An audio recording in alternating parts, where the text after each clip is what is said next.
When I came here, it was a feeding frenzy. Had noticed, frozen by position, and disfigured by envy. Then all they have are worn out one-liners that you have heard before to mollify the old-timers. They've nothing to say to you and me, or really anyone, so slow down. Don't want the label of a problem child. Ambition, not tempered by tradition, still seeks to go the distance.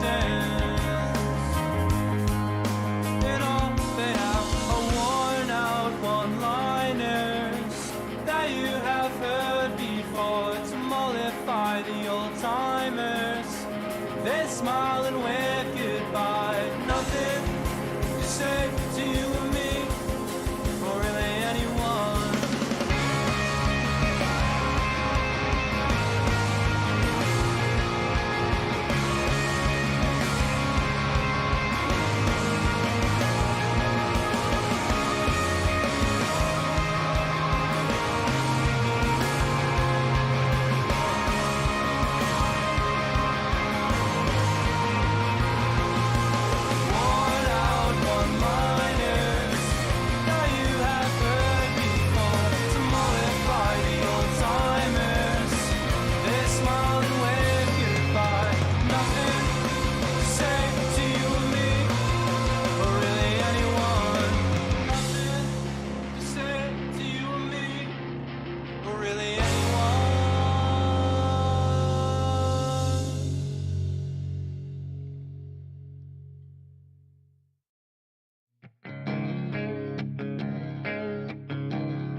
down into a hole in the ground.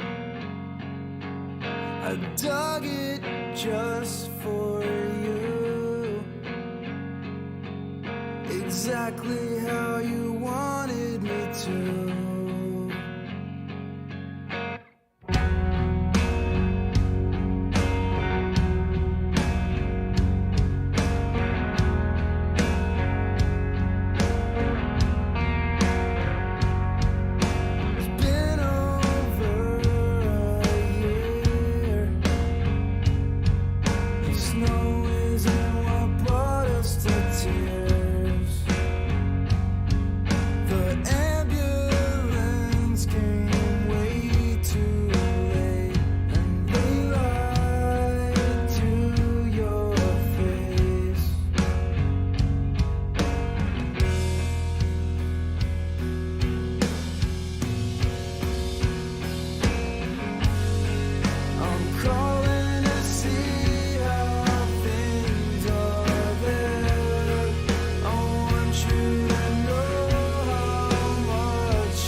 You're on your own.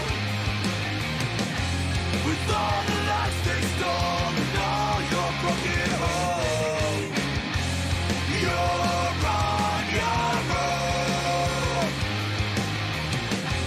With all the lives they stole and all your broken homes.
We are back.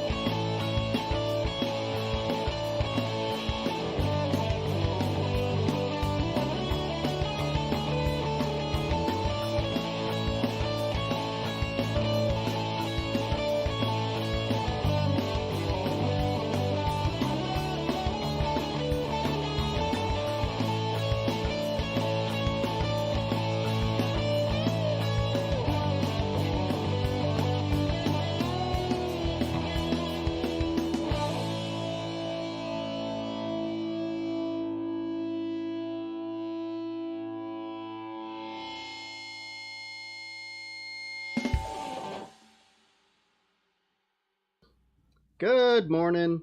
How's everybody doing today? Captain's Log, good to see you. Lurkers, good to have you. Bringing people in. It's a beautiful, beautiful Sunday. Relaxed. Had a good time celebrating Eli's birthday yesterday. Good times, good times. Gotta love it. He had a lot of fun. And then we went out to dinner afterwards, and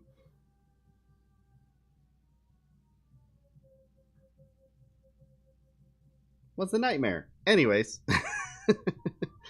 Parenting is wonderful, isn't it? Yeah, it's good times. He's enjoying his. It's his actual birthday today. He's enjoying it, laying on the couch with his mama and watching Sesame Street. So, a typical day. He had fun though, and that's what's important. I'm editing a video together for my family. I may play snippets of it, post snippets of it on TikTok. Did Eli get an ice cream cake? I've been meaning to get myself one of those as a delayed birthday gift. No. We did his like the birthday cake and everything with my family a couple weeks ago. And it wasn't a ice cream cake. We just kind of forewent cake. We were gonna do we went to a Mexican place. And they were like, "Oh, we could give you guys fried ice cream." I'm like, "Oh, yeah, let's do that." And then he was just being so bad that we were just like, "Yeah, never mind. We just need to get out of here. Can we get the fuck out of here, please?" Thanks, Disco Mom. I'll be sure to let him know. I need to send my family something. I just realized how. Mm-hmm. Or you could do it. I don't have any video. You could take one. Well, I need to edit all those videos together. Oh boy. I need to pull a thing up because it was really funny yesterday. So I kind of lost all my links because someone got a hold of the mouse and exited out of the browser, and it's too much of a pain in the ass to look up all the links because like they could be from days ago, and in between that time I've done many things like homework and otherwise. So yeah, scrambling to find some stuff still.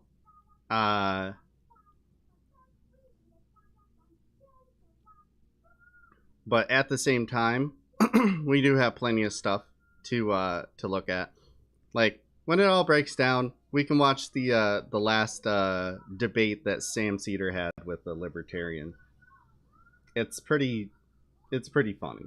So, and we're still trying to raise money, by the way, to pay our car payment. So we're still a little over $200 away. So if you can donate, !dono. If you can't, if you're hurting for money, I completely understand.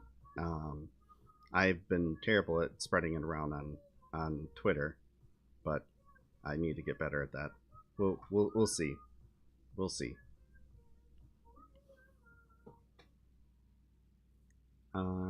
Let's see here.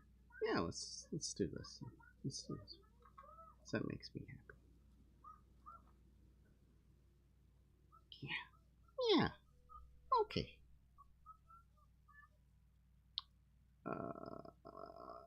Boy. Still trying to get woke up too. Um, like it's been difficult to wake up today. I think I was just absolutely beat from yesterday. Um, but I wasn't woken up by an alarm today. I was woken up by screaming. Who's screaming, you might ask? If you're a parent, you probably have a pretty good guess. Was it bad screaming? No. Just felt like screaming. Sometimes you just gotta scream, right? You ever just lay there and be happy and getting your diaper changed? Just go, ah! For no reason. We've all done. Just finished watching a video from Paranormally Lost about Alcatraz, the history of abuse at that prison are more haunting than the actual ghost stories. Like they had a cell with no toilet, no sink, and you could only could only have a mattress in some of the cells when going to bed. Jesus. Not shocking at the same time.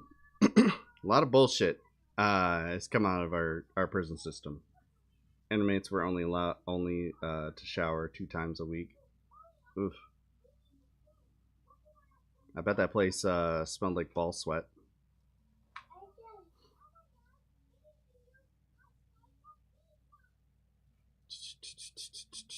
Trying to see if there's anything else I want to add. Like I said, I was scrambling.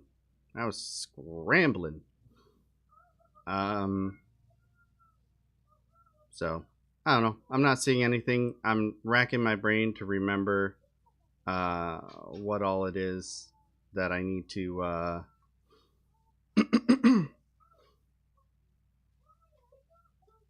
that I wanted to talk about. It's hard to do. I have a bad memory. Oh well. We'll still have fun.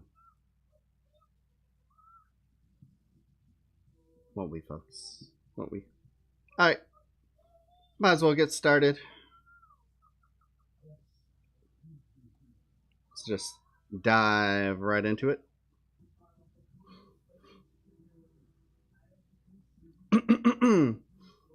So, we're going to start here. You know, it's been a rough week for Herschel Walker. It has been a rough week for Herschel Walker. You know, kid throwing you under the bus. Another woman came out to say that you had kids with him and also abortions that he paid for, including the cards that he would sign with his exact signature, but he would never refer to himself as H. Walker. I'm sure he wouldn't. And that's all the proof you need. Because what the fuck is a DNA test, I guess? It's just been it hasn't been a great week for him. But I think he can pull it back, guys. I think he can figure this out. He's got a plan. He's got a, you know, just so long as no more women come out, like, we'll be fine, and he'll be able to do what he needs to do against Raphael, that evil demon crat, Raphael Warnock, right? Yeah, we're up to number 9.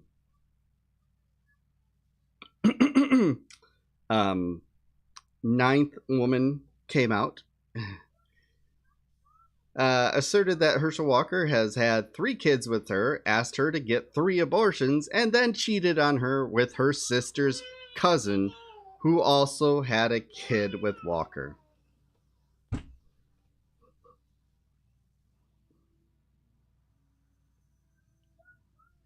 Because what the fuck is a condom, first of all? The funniest tweet that I saw today regarding Herschel Walker, and I don't know if it was meant to be funny, but it is. It just said, Herschel Walker should pull out. It's got a lot of angles to it, is all I'm saying. That pullout game weak. It's not like Herschel Walker can't afford the child support. Yeah. I mean, yeah. He just doesn't care, you see. Like, he would explain it to you as, look, it's not that I don't love my children, it's that I don't care about them. And that's a much different thing, and God has forgiven me for that. All right, Herschel. All right. Pull it back. Pull it back. Maybe stop talking for a little bit. Your things are coming out of the old mouth hole that you probably. Oh, he's still talking. Oh, that man's still talking. He's still trying to explain himself in the weirdest way. You know how you never did a thing, but you were also forgiven and redeemed for it, but also you didn't do it, and you don't know those people, but somehow a DNA test matches 3 of that person's kids to your DNA, but you've been redeemed for the thing you didn't do, and you don't know the woman. Yeah, we've all been there, haven't we? I don't know if it's just that he can't get his story straight, or if he just has such a low opinion of the people that support him that he knows they're gonna believe whatever the fuck he says. That's the second thing, isn't it? Oh my god, it's the second thing. If he's gonna mess around and cheat on his wife, then he needs to face the music. It's not like women and people with wombs get much of a choice besides terminating the pregnancy right when it's starting. Yeah. All I know is this dude apparently just he's got powerful swimmers, which good for him, but there's kind of some responsibility that goes with having powerful swimmers. Probably want to make sure that if you don't want someone to have your kids, yeah, don't make sure to do something about them swimmers.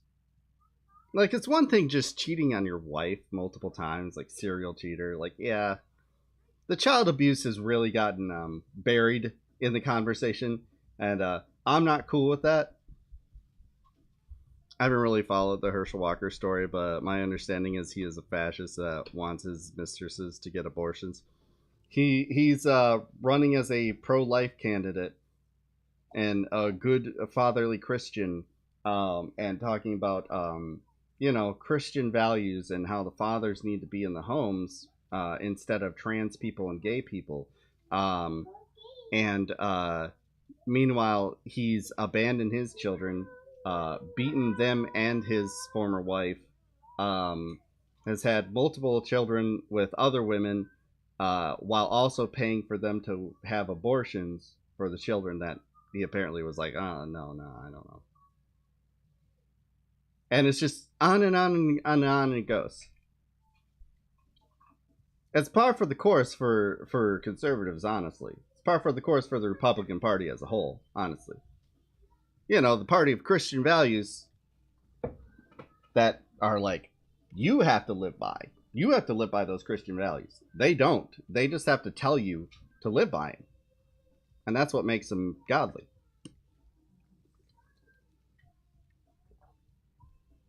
Like serial cheater Newt Gingrich once said to his wife while he was cheating on her and then divorcing her while she was in cancer treatment, it doesn't matter what I do, it matters that I say it.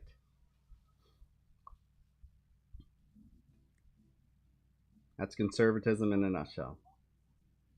I'm going to use it to discriminate against the people I don't like, but I'm also not going to hold myself to that standard. is essentially what that is. And it is as it always has been, shall it ever be. Man, it's gonna be real funny to watch this man just tank.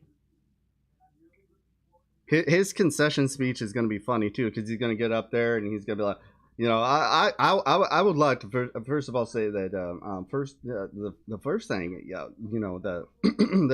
there's plenty of people here, and I think if everybody had voted, then I would have won. But also, I need to tell you the election, it ain't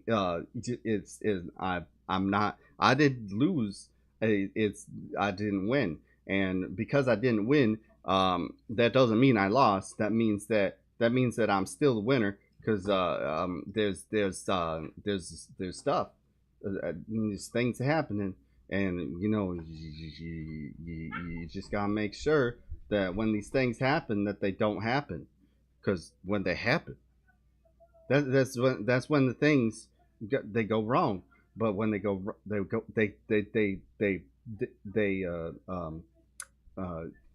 need to make sure that I'm just saying, folks. I'm just saying, you gotta watch out. And then he just falls over dead on the stage. Oh god, CTE is not something that should be joked about. Nor should you run for office while having it. All I'm saying. The only reason I'm laughing at him for that is because, like, people actually think that that man is smart. These are the same people who are like, Joe Biden has dementia. Yeah, so he probably does.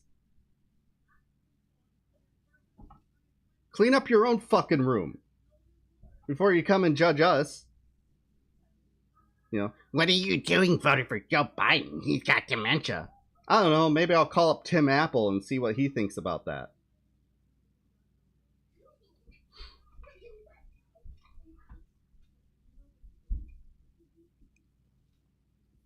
Oh yeah, we'll cover that.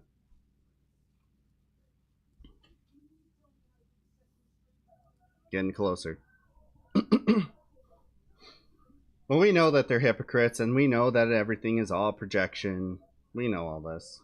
I mean, hell, Ronald Reagan left office while having dementia.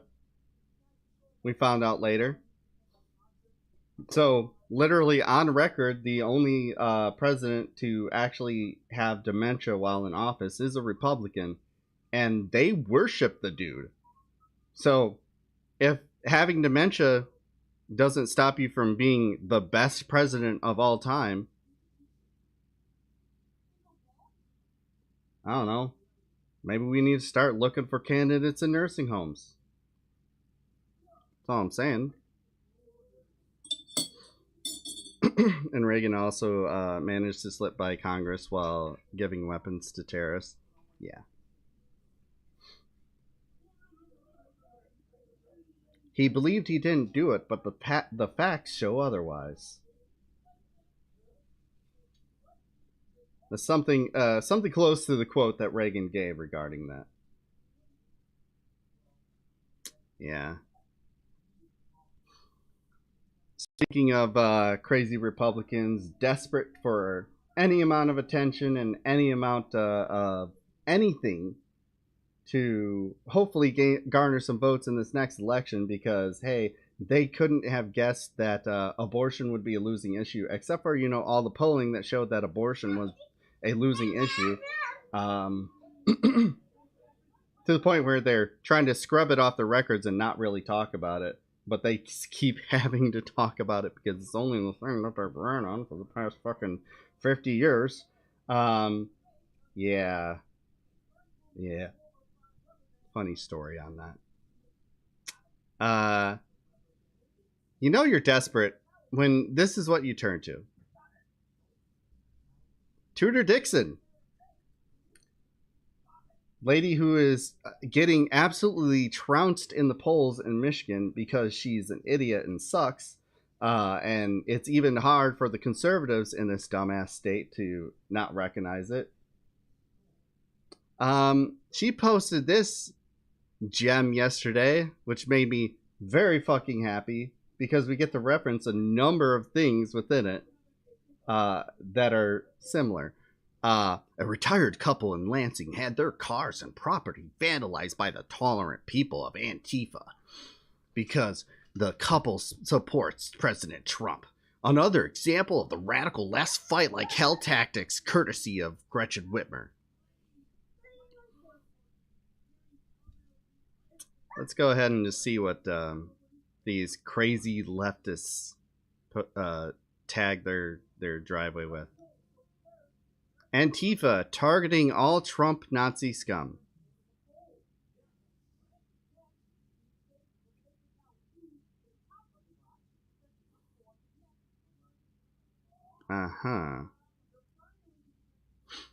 Trump Nazi scum. Sprayed in such a way as to not get any paint on the tires. Very, very carefully done. Like, look at this. Very carefully done. As to not get any paint on the tires. Nothing suspicious there. Antifa revenge. Uh-huh.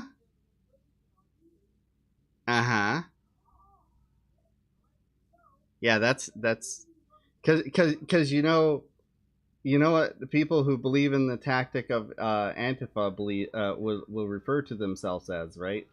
They'll refer to themselves as Antifa, like it's a gang, even though they know it's not a gang. It's not any sort of organized resistance. It's a belief. It's an ideology.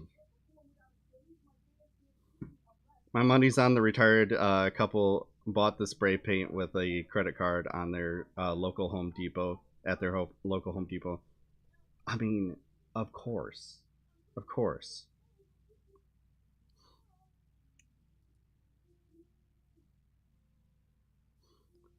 Trump lost.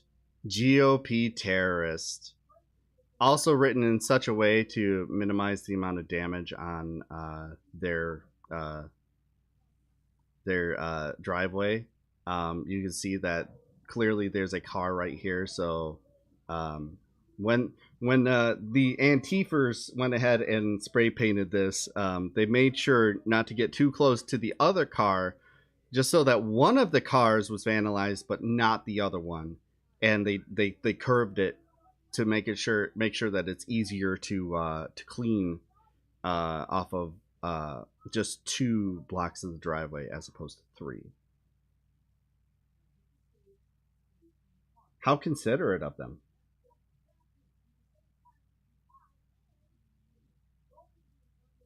You gotta wonder how much it like broke this couple's heart to spray paint Trump lost on the back of their van. Just like a little tear rolling down the eyes. No, he didn't. I'm gonna spray paint this and blame Antifa. And even though I know that he didn't lose, he's the president right now. He's my president. He'll never go away. These are the same people that the rise in hate crimes are just some Jussie Smollett hoax. Yeah, they really found the one, and they pumped that out as the example. It's like, yeah, fuck Jussie Smollett. Do you know who on the left is defending Jussie Smollett? Nobody.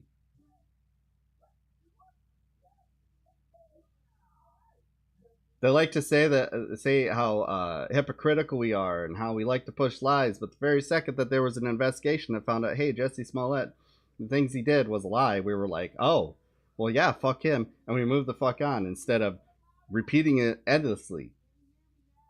Like, when they're constantly proven wrong, and it turns out that they just are like, we're just going to keep repeating the lie, even though that we've been debunked multiple times because we believe it because it's opportunistic and it fits our personal bias. Take that, liberals. We live in our own reality. Except Jesse Smollett. Yeah, true. He's the only one defending himself. Which you kind of get, because, I mean, caught doing something, you don't want to be punished. I get it. But, fuck Jesse Smollett. I'm so proud of John coming around on trans rights and owning up to his past bullshit. Yeah, we're gonna watch a little bit of that. I watched the clip from the interview he did, but I got both clips. Anyways, yeah, this is pretty funny because there was a lot of people who were posting this guy. Yeah, blacks rule, and then a only partially burned Confederate flag. You see, and it's like, they did this. They got nowhere near my house. Did it at the end of my driveway. Simultaneously, yes, I am planning on repaving my driveway. Why do you ask? They're determined to use that story as proof all hate crimes are a hoax. Yeah. That's the only reason they bring up Smollett. Ever. Like, this one person lied, therefore all hate crimes are not true. Except for the ones against conservatives. And white people. Like, okay.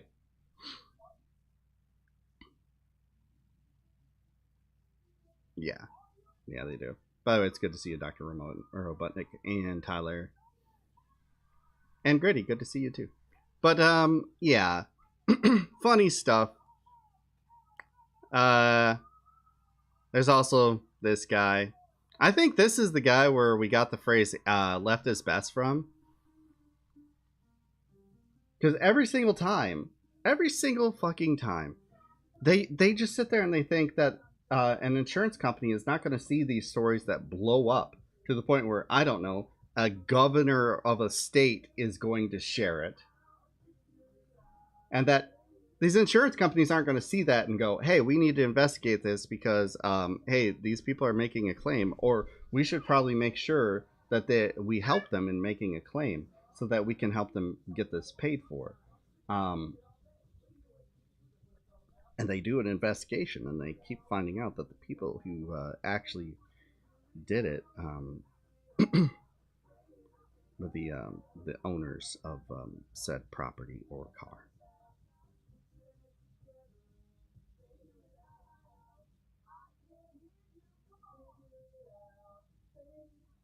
Yeah.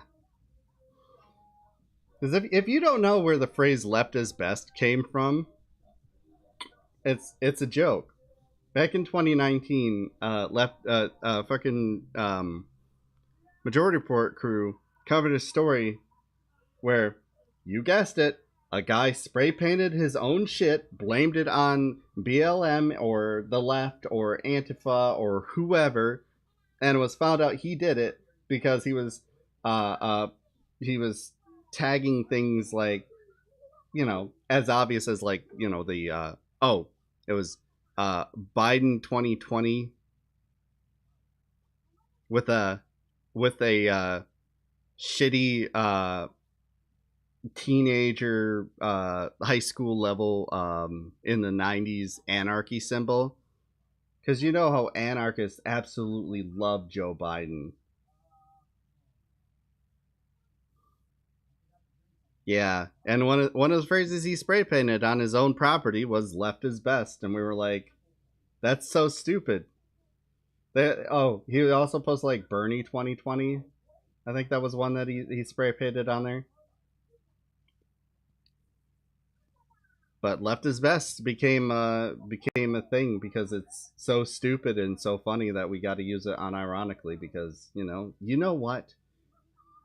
Perhaps left actually is best. Perhaps. Just maybe. Left truly is the best.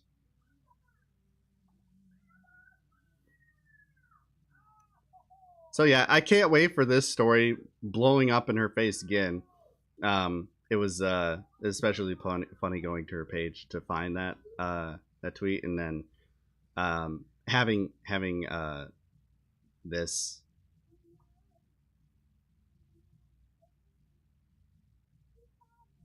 Oh, I thought the tweet got deleted. But yeah, Detroit News, by the way, is conservative rag.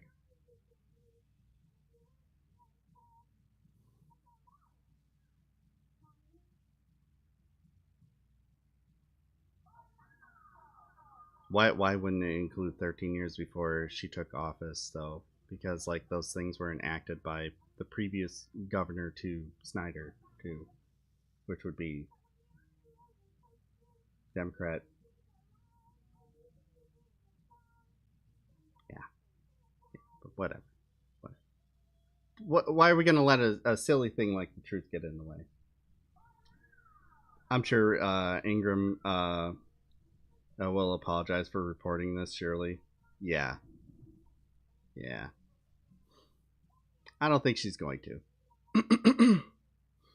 Really don't have any real left in the U.S. Just two right-wing sides, one extreme and the other less extreme. As far as political parties go, yes, of course. But you know, there is a left. It's just it's often demoralized, and we often are chasing phantoms, or we have no money to actually get our message out. So there is a left here. It's just uh, neutered isn't the word. Of course you won't. Nah. By the way, here's a cool thing. New York Post, of course, is reporting this as a bad thing. New York City judge rules polyamorous unions entitled to same legal protections as two-person relationships. Legit. Cool. You know, love is love. Just saying. I'm trying to find the issue here. I love how they probably used this picture to garner some more upsettedness. The interracial thruple. Oh no! Be scared, guys.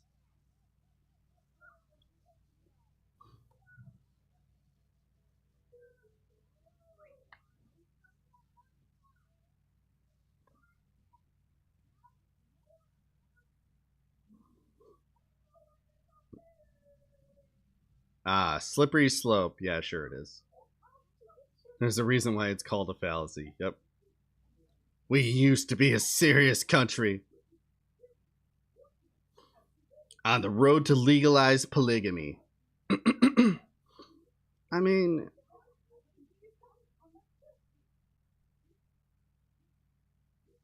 you know, I used to see an issue with polygamy, but like, and believe me, there's an issue of misogyny in a lot of these things. You know, the power structures and all that.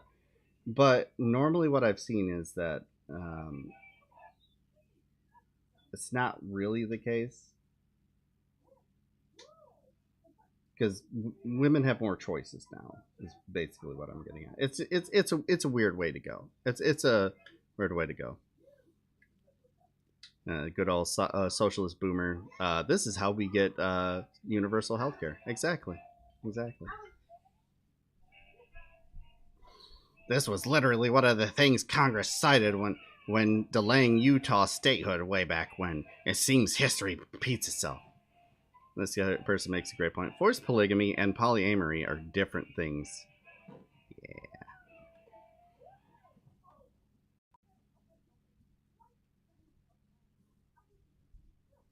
I stopped reading after NYC. Yeah, that's a showing your intelligence there. Polygamy is ripe with abuse, but it's actually between consenting adults. Then sure, you can find something gross without wanting it to be illegal. Yeah, conservatives can't wrap their heads around that. Yeah, you're 100% correct. We're probably going to hear nonstop horror stories where polyamory is involved to say multiple people relationships bad. Never mind, the same approach about domestic abuse stories in gay marriages are used to say gay marriage bad. Yeah, they're always willing to be like, "Hey, look at this exception. This exception proves the rule. Therefore, all of it is bad." Because one bad thing can happen, we shouldn't do it at all.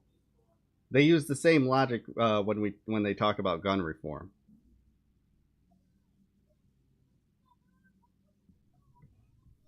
You know, just ignore the mass amount of shootings all over the country, all the gun violence and all the gun deaths around the country.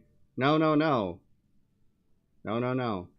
Because you see, that's just proof that gun laws don't work because we have gun laws. Doesn't matter that those gun laws have been largely stripped of any sort of teeth and they've been lessened all over the country. It doesn't matter that the Supreme Court, for the first time, ruled that the personal ownership of a firearm existed in the Constitution in 2008. That doesn't matter at all. None of it matters. What matters is, if you try to pass these laws, they won't be perfect. Therefore, but also ban abortion, because that'll get rid of abortion. So that's how it works. Having a baby is totally the same thing as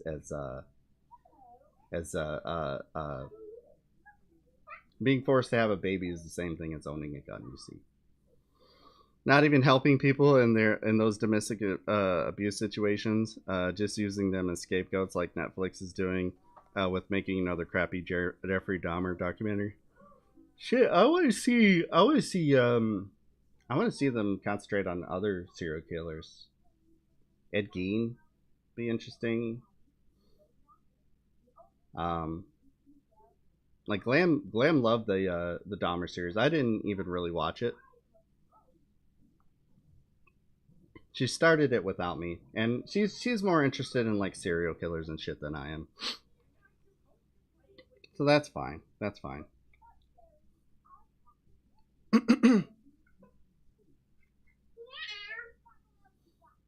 Anyways, let's go ahead and get to the Jon Stewart shit. You know, I have plenty of criticisms of Jon Stewart. I do. I've talked about it before. People have gotten mad at me about it.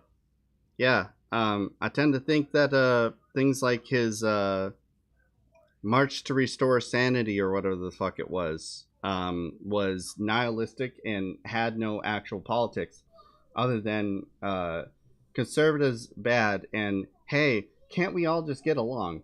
Which really fucking annoyed the shit out of me because I expected something much bigger. I was like, oh, this is going to be a rally where he talks about good policy and how he talks about how the left isn't crazy. They're actually pretty moderate in comparison to the rest of the world in the US.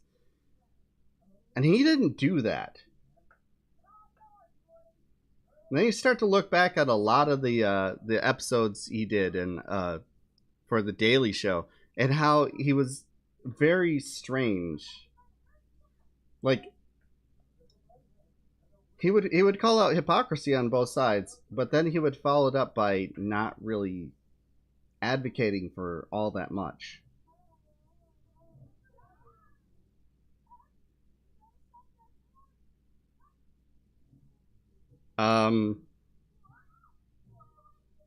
Okay, easy choice. Not sure why you said that in my chat. I don't care. That doesn't get rid of the fact that he tweeted an anti-Semitism today. Have fun ignoring the fact that the guy that you're celebrating is an open anti-Semite. Maybe we should jump to that first. Yeah, we're gonna jump to that first since Yeezy Choice had to come in and tell me that he's streaming Donda 2 on his Twitch. Which, by the way, watch out for those. Watch out for the content filters. You're gonna get a content violation. Have fun getting banned, bud. Idiot. So.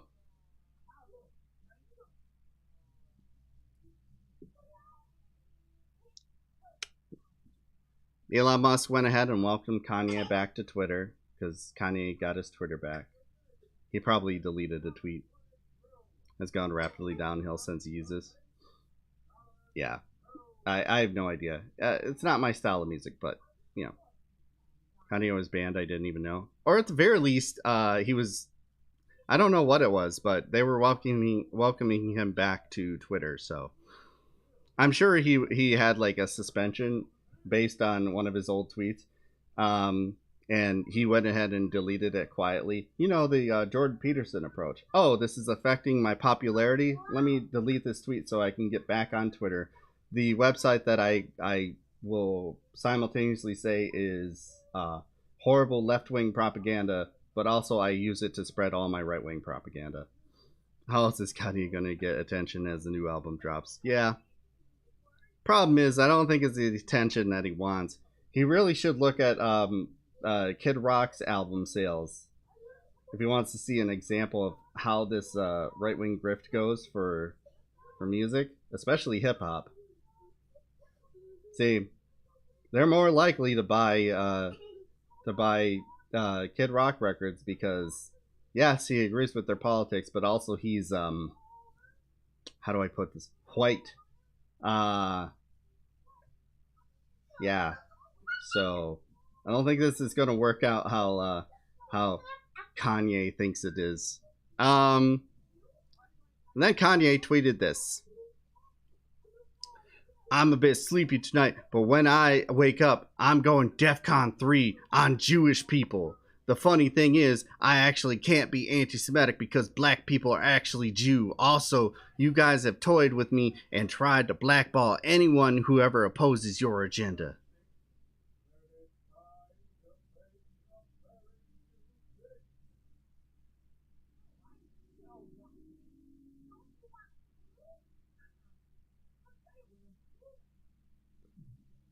That's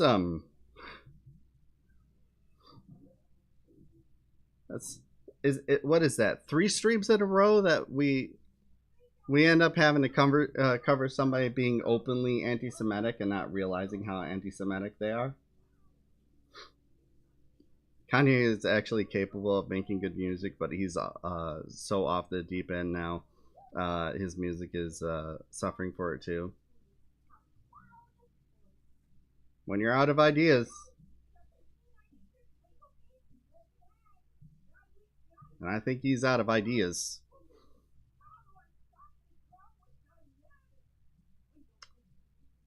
Yeah. So what the fuck do you mean by going DEFCON 3 on Jewish people? You may want to be careful when you say things like that. There's kind of this thing. There's this thing, guys. You know, that happened to Jewish people as a result of language just like this, but the something cost. I don't know. I like early Kanye a lot. It's so embarrassing what he's become. Yeah. Through the war, the last through the wire, the last was the last good thing Kanye did. Like I said, hip hop's a style of music that I don't really get. Sort of like I don't really get jazz. You know. So I don't know. I have trouble knowing what's good and bad about hip hop. What the fuck does he mean? Black people are Jews. Oh, honey.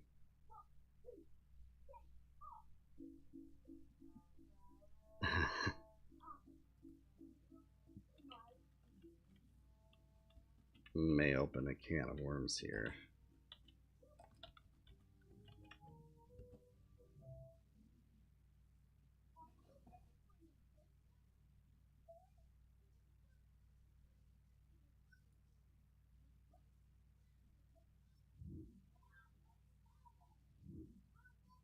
I'm so sorry.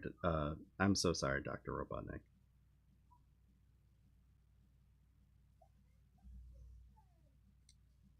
I'm so sorry. This is where we got to talk about the Black Israelites. They are. Jake on, thank you for the follow.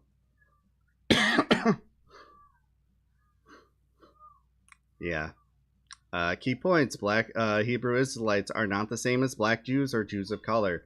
Not all black Hebrew Israelite organizations are anti Semitic or extremists. That I'm going to have to disagree with you with. The whole basis of their belief system is anti Semitic.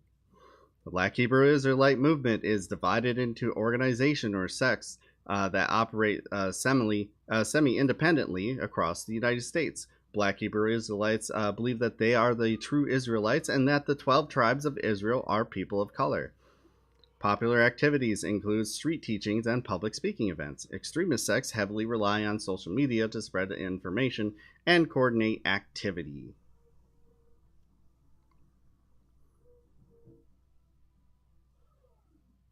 Yeah,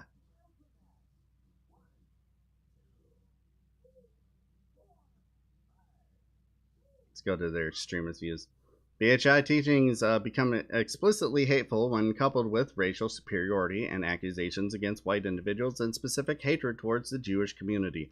Extremist black Hebrew Israelites uh, assert that white people are agents of Satan, Jews are liars and false worshippers of God, and blacks are racially superior and the only true chosen people.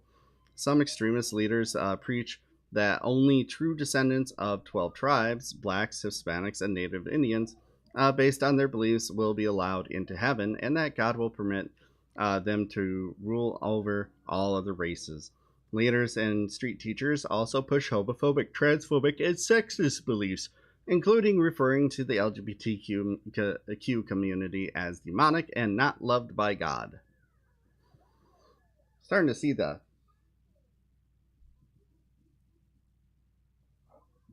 crossover here.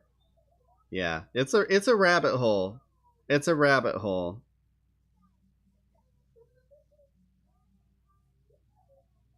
Yeah, and I'm choosing my wording very carefully here too. That's why I'm reading this article, because not only do they like to push anti-Semitic beliefs and a lot of homophobia and queerphobia as a whole, uh, they also like to go after people.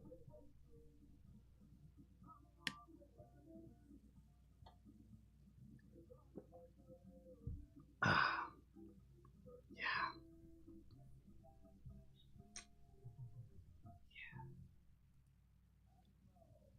So that's what he means by that. Cool, Kanye. I'm so glad that this is what you decided to do today. Sitting up at almost midnight, going, I know what I'll say, that I'm going DEFCON 3 after Jewish people. Because you know who's had it too good for too long? The Jews.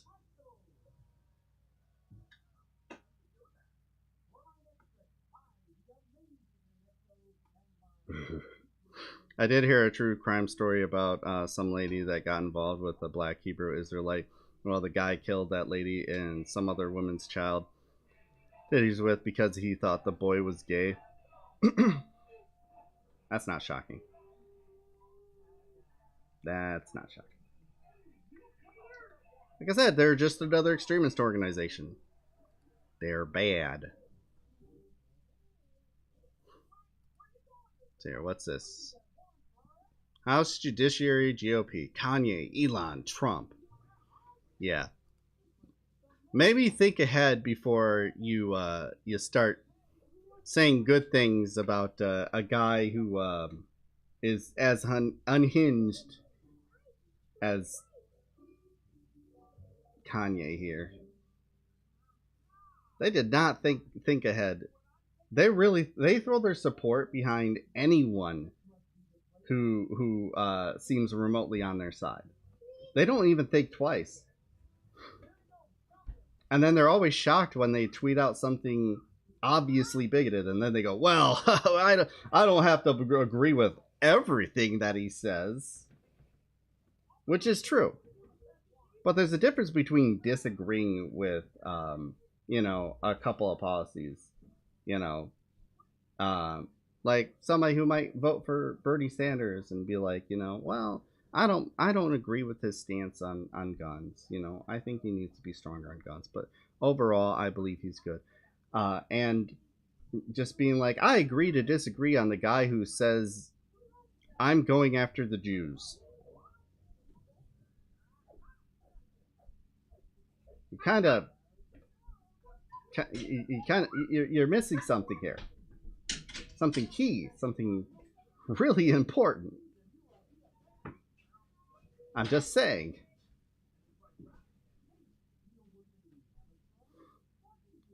They don't care. None of it matters. All right. I gotta find the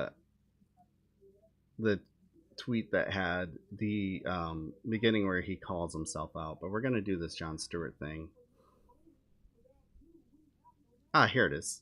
It looks like this is it. So let's go ahead and check out this bomb ass shit that Jon Stewart did. We are in a new dawn of gender and sex complexity, where those who don't fit into a simple binary are meant to be seen with humanity. It wasn't always like this, people. As recently as, let's say, the 1990s, early 2000s, people were making shitty, reductive jokes about the subject. That's crazy, Dr. Robotnik. What can I say? The joke rhymed. And shitty and reductive jokes are kind of my brand. But as we know from history, any moment of progressive visibility will be met with a vicious backlash. There are two genders. There are two genders, and everyone knows it. Ain't but two genders.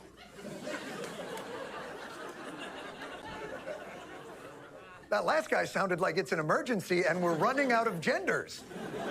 Everyone, there ain't but two genders. I don't want to have to start rationing genders. The point is clear. The human race is defined by a simple binary, a black and white understanding. There are men and there are women, and never the twain shall meet. Trump is an alpha male. Well, okay, yes, there are obviously men who are more man than other men, but that's an aberration.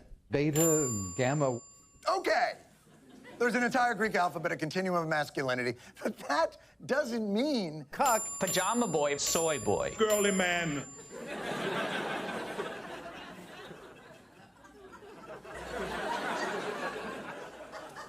I hope the children are out of the room. Clearly, masculinity Love that. appears to be on a dimmer, not an on-off switch, but ladies are different. I was a big tomboy. These purple-haired angry freaks. Rabid feminist. Cat lady. High rolling bimbos. Pretty girly girl. My God, what a cruise line buffet of the gradients in American gender expression.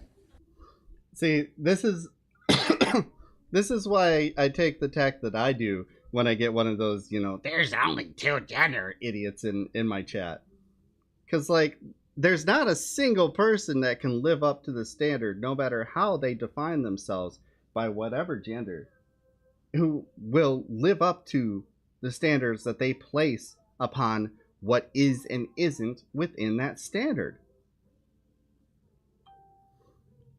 There are plenty of people that I would appear more manly than, and there's a plenty of people who will be more manly than me. And you know what's cool about that? I don't give a shit. You know? I'm comfortable with my manhood. I'm comfortable with who I am as far as my gender goes. I have no issues with it. When the question came up, I had to ask myself all these questions because I wasn't aware of what these things meant. So I took the time to go, hey, come here. Bring that. Bring me that. Bring me that. You turned it off yourself. You turned off Sesame Street. Hang on.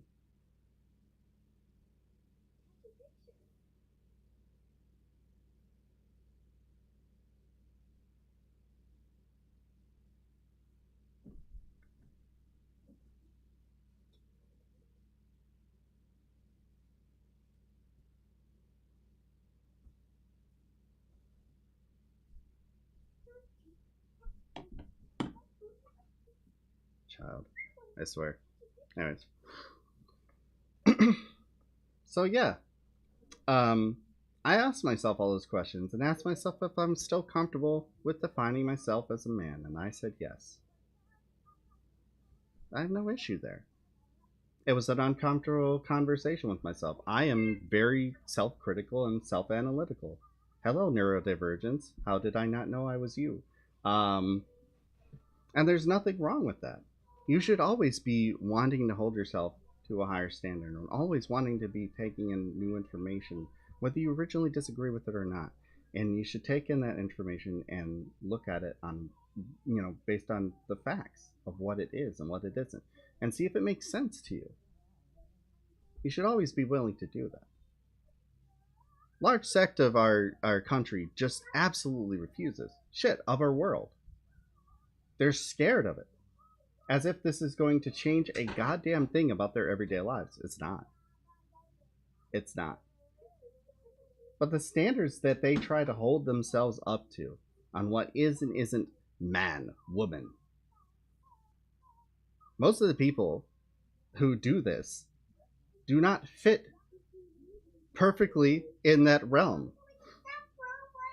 Perfect example, the very fair-skinned, looked like I wear a contouring mask every single night face, baby face of Ben Shapiro. Dude that looks like he exfoliates 10 times a day. Dude who's definitely wearing... Lord Fright has gifted a tier 1 sub to Drobutnik. They have given 345 gift subs in the channel. Lord, thank you for gifting a sub to Dr. Robotnik. But yeah.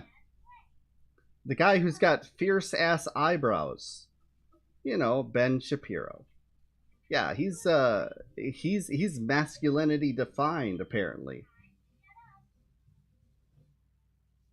Guy can't even grow a beard right.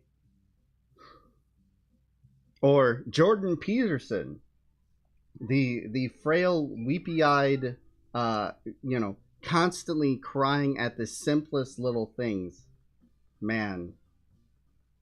Like, these are your examples of perfect manliness. Or Matt Walsh, who dyes his fucking beard. So afraid of showing off that he has gray hair that he dyes his beard. I'm telling you, he does. Look at his live videos outside of a studio and look at his in-studio videos. He both not only dyes his beard, but also they darken the picture of it to make his beard look like there's no color but his natural hair color. I want gray. I'm just going to perpetually dye my hair crazy colors. Word. Nothing wrong with it. Nothing wrong with it. But yeah, these conservatives that, like, they hold up Donald Trump as the perfect example of man. You know, the dumpy ass, whiny idiot who also, he can't grow a beard. He was so obsessed with how he came off in public that he went and got a procedure done that would shrink the size of his scalp in order to keep the idea that he's not going bald. Which he is. Always has been. Insert some moron going to the clip of fucking Fallon messing with his hair and not doing what anyone else would do, which is stand up and pull it to the side and be like, what the fuck is that? What is that giant scar? What the hell is that? Why does your head feel like it's got a zipper on it?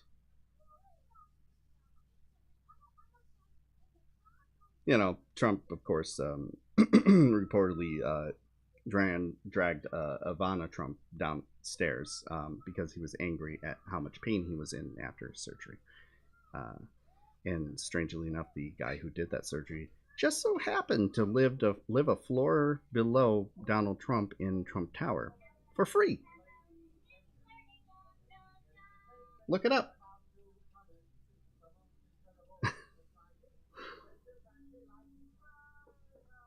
Or Tucker Carlson. The perpetually confused baby-faced child. Tucker Carlson is manly. Is the manliness. The ultimate level of manliness. But is he? Is he? It's always funny that a lot of the people that they uphold as the perfect example of manliness are people who have never worked any sort of hard job in their life, but decry anyone who actually has worked a hard job in their life as being pussies. It's always great. I love how they got these guys on here. Definitely more towards the manly side than Tucker Carlson, because as much as I cannot stand the fucking Home and Garden Network people, they at least have shown that they know how to do the work. Yeah, I don't know. His scalp probably looks like a hockey player's knees. Yeah. Seriously. So yeah, I love this presentation. You will never, no matter how manly you consider yourself to be, you will never live 100% up to the standard of what a perfect man is. Almost like it's along a spectrum. Don't let me forget that there's a TikTok that I want to pull up after this that has a great explanation of the spectrum that is worth covering. Turns out there's a lot of non-binary shit happening between the binaries. But that hasn't stopped the traditionalists from deploying their newest weapon in the culture war arsenal, the obvious gotcha question. The real basic question, what is a woman? Can you provide a definition for the word woman? For all of recorded history, people have known what a woman is. Yes! All of recorded history! It was simple. Until like a year ago. The answer to what is a woman has always been the same. It's, a woman is a deformity that occurred in the ordinary course of nature. I'm sorry, that's Aristotle. I apologize. I'm sorry, that's not what I meant. I meant a woman is a person who has no legal existence once married. I'm sorry, that's early American coverture law. That's not right. No, throughout history, it's not a gotcha question. A woman is 30 shekels. I'm sorry, that's Leviticus. Unless she's whorish, then a woman is a loaf of bread. That's Proverbs. Yes. It turns out, for most of recorded history, women were just defined by whatever men had in their wallet that day. Dr. Robotnik, don't spoil Matt's next film. He's working on it. He's going to get to the bottom of this. He's going to find out what the age of consent is. And what he's going to do is people who give the explanation of why having a higher age of consent is good and talking about the psychology behind it and how damaging it is for, girls, women, people with uteruses otherwise, at the age of 14 who can have children, why it's bad that they do have children. And what he's going to do is he's going to chop it up to make it sound like it's all nonsense. Just like he did with the one professor who actually answered his question profoundly, but we'll never know how profoundly it was because he chopped it up and was just like, I don't understand it, therefore it doesn't make sense. And then proceeded to ask him the same question over again, to which the guy was like, are you fucking kidding me? I literally just explained it. The news that came out about Matt Walsh, I think it was revealed that Matt Walsh has no problem with teen pregnancy. We covered that on stream. Yeah, we actually listened to that. We covered that one of the days you weren't here. So, yeah, no, we know about that. That's why we're making that joke about the age of consent with him. It always crosses that line, too. All those people, all those conservatives who are like, there's only two genders, and you know, abortion is murder. They always followed up with, also having sex with a 14-year-old and marrying her off so that she can have endless amounts of children is a good thing because she's in the prime age to have a child. By the way, all the trans people and gay people are pedophiles, not us. Perhaps it takes a woman to answer this obvious question that progressives continue to dance around. I'm going to tell you right now, what is a woman? This is an easy answer. We're a creation of God. We came from Adam's rib. All right, well, I think I still have some questions. Good on Jon Stewart to cover that. Very, very, very well done. Very well done. Can't help but appreciate him doing one thing that is unambiguously good, and isn't seeped in his targeted past practices of nihilism and political centrism. Is there any scientific evidence that women came from a man's rib?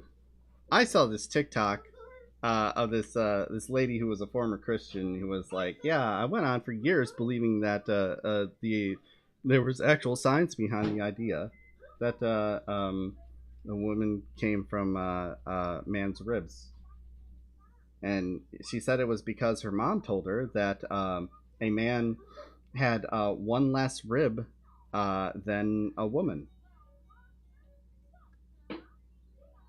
And then she got into college and studied biology and found out that that's not true. If you have one less rib than a woman, it's because you had an accident and had to have it removed. So yeah, there's no scientific value to saying that. Yeah, I heard this growing up too. Yeah, it's a complete lie. It's not true. We have the same amount of ribs. That's a common Christian lie. Yeah, cornbread, exactly. Welcome in, by the way.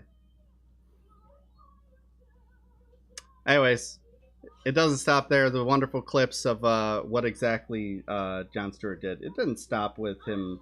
Remember, this was a whole episode about this. So obviously, what he's got to do, you know, let's hear the other side speak on the issue.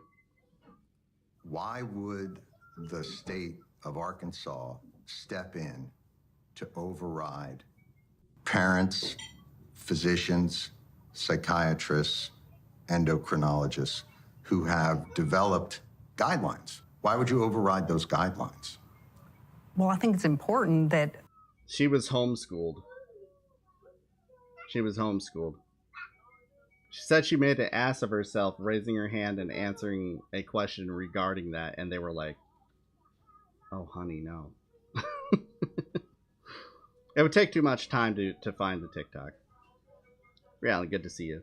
Has any trans film used the rib argument? I don't know. I don't know. Besides Marjorie Taylor Greene? No, I don't know. All of those physicians, all of those experts, for every single one of them, there's an expert that says we don't need to allow children to be able to take those medications. Yes, this is true. This is true. And the thing about those is they usually don't back it up with any sort of scientific data. Or if they do, once peer-reviewed, it's found that they either doctored it or that they made it up, or the sample size was too low. They lie. They lie because they have a political agenda going in, and they're only looking to confirm their bias rather than find out the reality.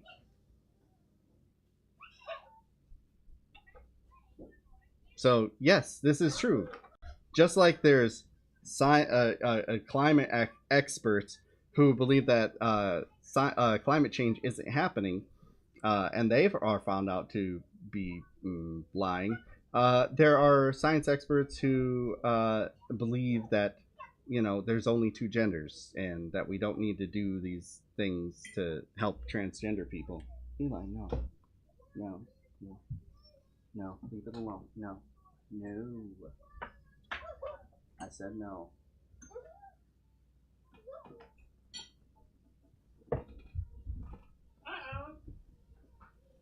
What? He fell. Oh. He's okay. He's made out of rubber. I just gave the rib fallacy no thought. You know. It's a whole thing. People do stuff like that all the time. That there are many instances where... But you know that's not true. You know it's not for everyone. There's one. These are the established... Well, I don't know that that's not true. I don't know that...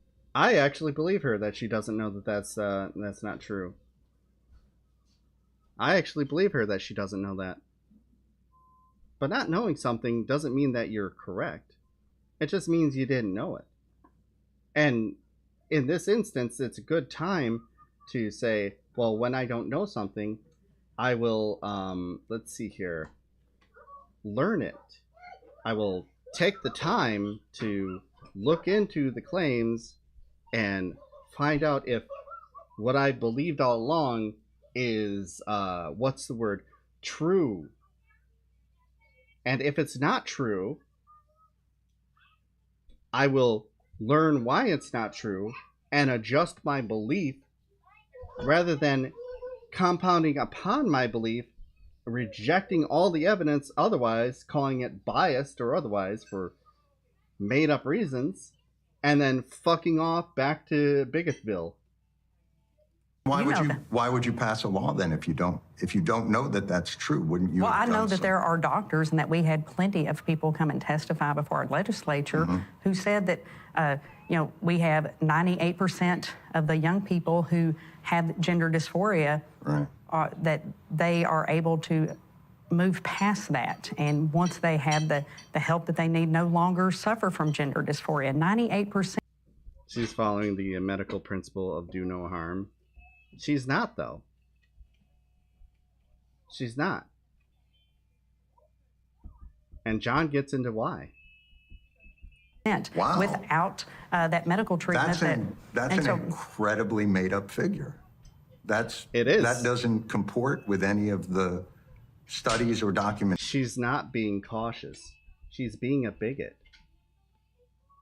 There's no caution here. If she was being cautious, she'd recognize the overwhelming case that there is for gender-confirming care being better for anyone with gender dysphoria and otherwise. Hi. It's not doing harm. It's doing good. This is like saying, having your leg amputated because it's infected and you need it gone is doing harm. Because you no longer have your leg. But what if you're better off without it? What if you're able to live?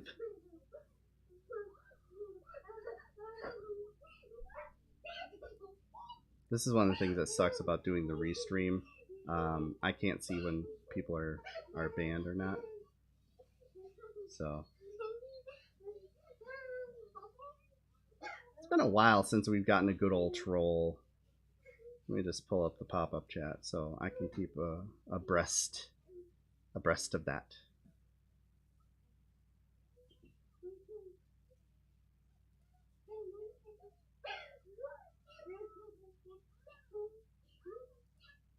Okay, there we go. She's following the principle of, hey, let's kill trans people because they're a scourge to society. Yeah, exactly. Well, you're not being honest, for one thing.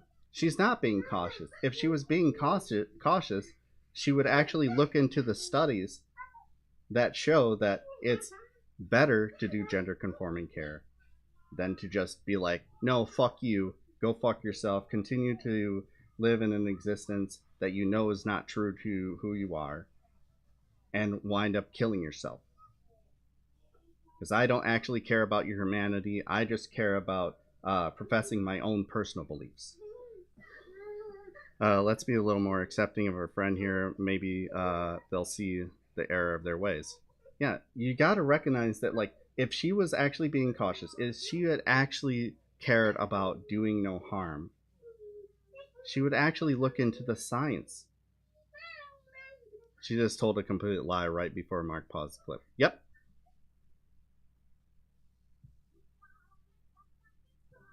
Yeah.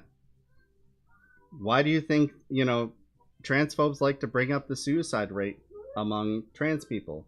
And scientific studies have shown that when somebody starts getting gender conforming care, guess what? They're less likely to kill themselves.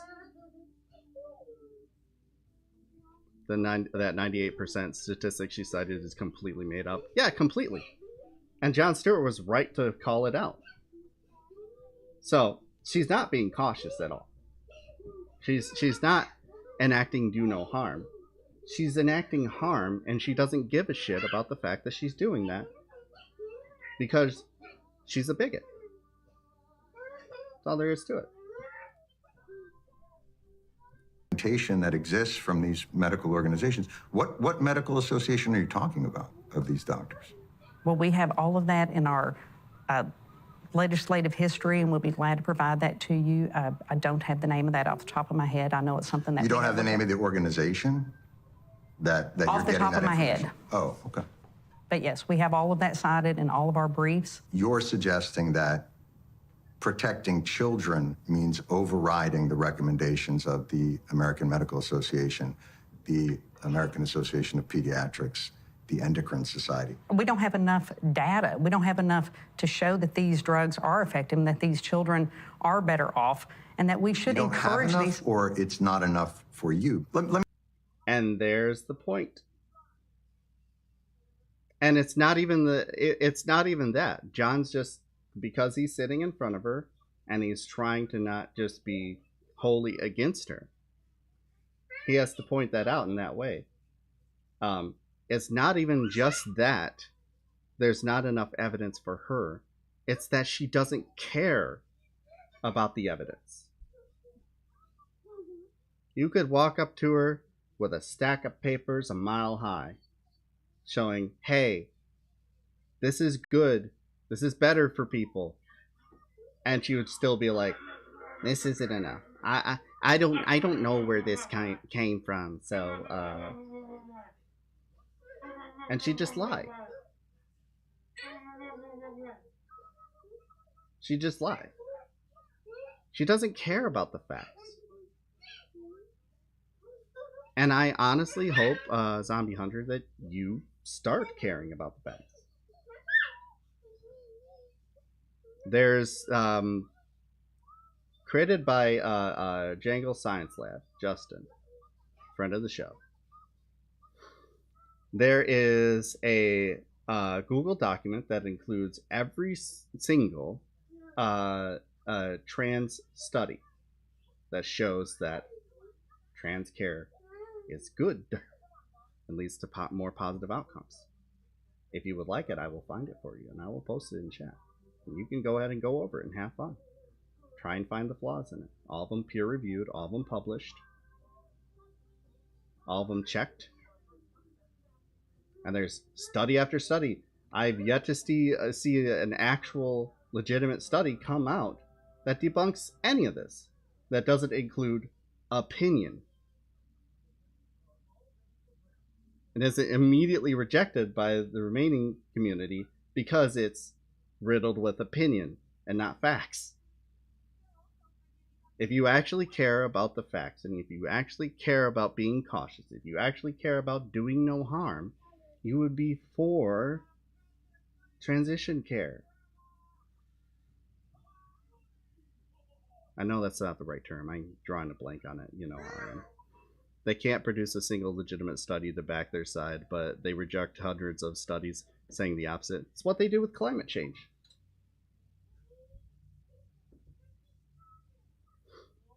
And the thing I absolutely love to remind people who are anti-trans is we've been here before.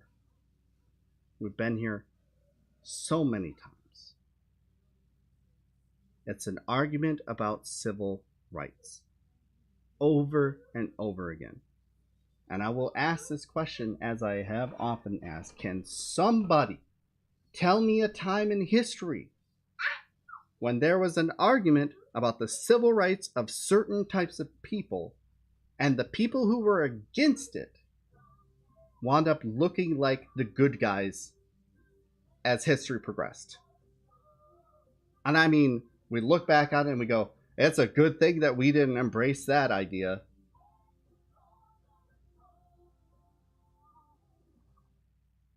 I would like just one example of a civil rights issue involving a specific group of people where the people who were against it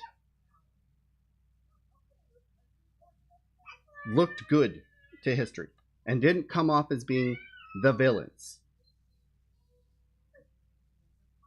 Because I've yet to find one. But do you know what I can find? I can find the exact same talking points. They're going after your children. They're harming women. They're leading to the degradation of society. Accepting this will destroy Western society. Do you know who that was said about? Those same exact things were said about? They're pedophiles. All of that. Black people in the slavery era and ending segregation. Women's liberation was going to harm women and society and was going to harm our kids. Letting gay people marry was going to let pedophiles go after our children and harm our kids, which is why it's still not federally legal for gay couples to adopt.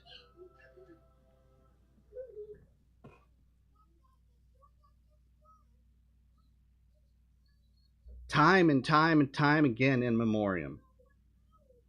It's the same fucking arguments over and over and over, and you guys just don't realize it, because it's not just that you don't want to realize it, it's that you just don't care.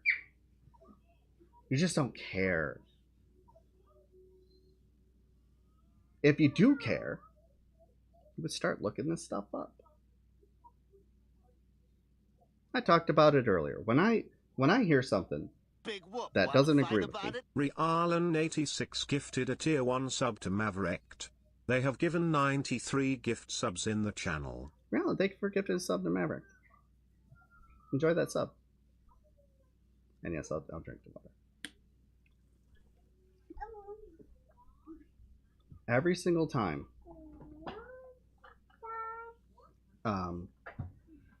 they come out against this stuff, they're proven wrong over and over and over and over and over and over and over and over and over and over and over and over again. They use the same talking points, and they never once look into what disagrees with them. When I went into, there was a number of things that I was against when I was younger. Number of things. And as I got older, rather than doubling down on my beliefs, I decided to find out if any of the stuff that I believed when I was younger was true. I looked through all the evidence over and over again, read a number of things throughout the years, heard people talk on it, fact-checked it. Everyone has their certain amount of resistance to something that they didn't previously believe that might speak against their preconceived notions. Everyone has that. I was no different. But what I didn't do was, once I was provided with that information, keep believing the same fucking thing. Because that's a child's way of doing things. That's nuh-uh. That's mine. That's my belief, and that's who I am. I define myself by what I believe. And no one's going to take that away from me. No one's taking anything away from you. You can still be the same exact person that you are. Just, more educated, less of an asshole. It's not hard.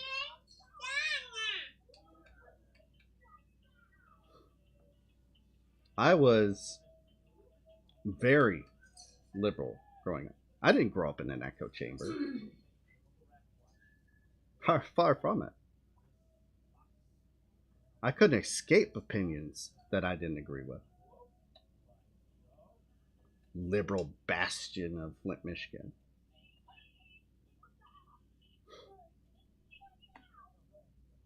And the more I looked into stuff, the more I heard new ideas and was like, I don't like that. But I'm going to find out what's actually wrong with it. The more I looked into it, the more I learned, the more I saw, hey, wait a minute. Not only is this not a problem, but this might actually be good. I used to be against universal health care. Yeah, me. In high school, I wasn't sure about gay marriage. I was the well, I'm okay with them having unions, but marriage means something guy. Even as an atheist, I was that guy. I was never against interracial relationships, but I was always like, well, I don't think I would ever date a black woman.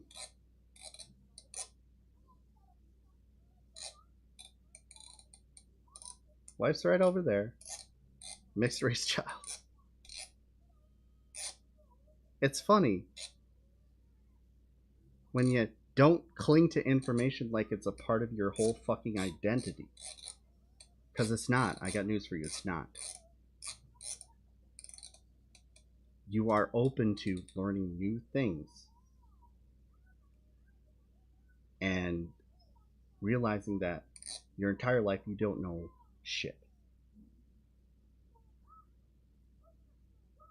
And you advance yourself. You become better because of it. Voted for Bush in 2004. Just turned 18. That was the first election I participated in. I didn't vote for Bush. Hell no. Voted for John Kerry. You know what the saddest thing about it? I was proud to. I didn't really care for him. I was a Dean guy. I liked Howard Dean during the primary, but I was like, you know what? He still will be a great president. I look back at that and I'm like, he would have fucking sucked, but he would have still been better than Bush. He failed to protect the country. A quick vote for him again. Fell upwards. Sure. I didn't vote for Obama, but I was really different politically when I was 18. Yeah, and I'm going to hazard to guess that unless you're Gen Z, you probably were. People in like liberal areas are not growing up in echo chambers. We're not shaded away from conservative opinion. We can't be. It's fucking everywhere. No, I'm a millennial. I've heard conservative arguments my entire life. How exactly am I supposed to be escaping that? At what point was I shielded off from conservative thought when all I need to do is turn on any news network, get on the internet, get on Twitter, and Twitter will pop up all these people that are wholly against my entire existence. I know what they're saying. Yeah, I live in an echo chamber. Sure. No one ever gets to hear what conservatives think.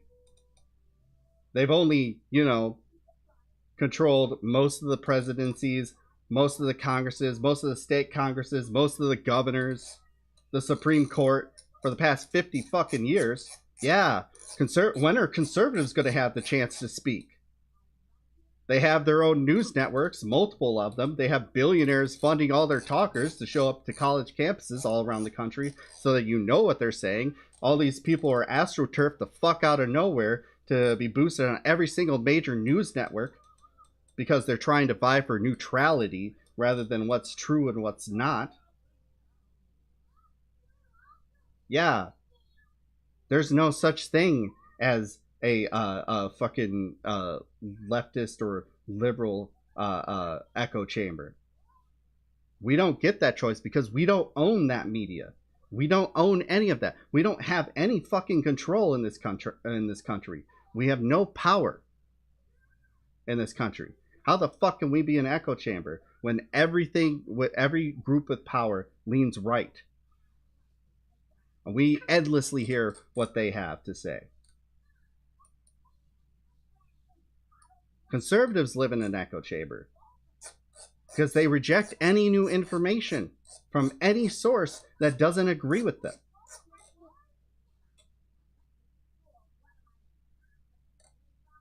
And that's the reality. Take in new information, be open to it, find out the facts, and if the facts don't agree with your original opinion, your opinion needs to change. Not the facts.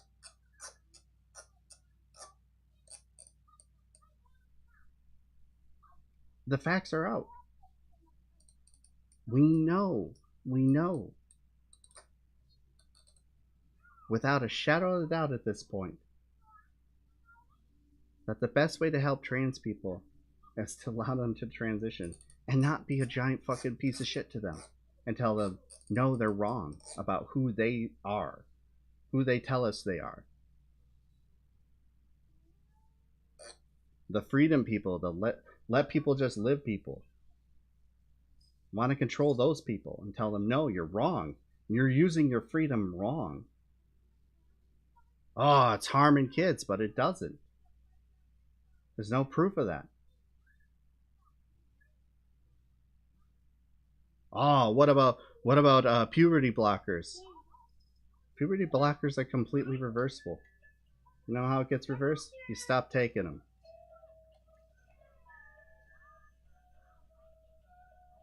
Seen several people who are like, as a child, I took puberty blockers because I had this condition. And then I grew out of the condition. And guess what? I was able to have kids. Oh, but they're neutering them. No, they're not. You're full of shit. And you don't care that you're full of shit. You're just full of hatred because something is different than you and you don't like it. And that thing that's different is making you question things about yourself and you don't like it.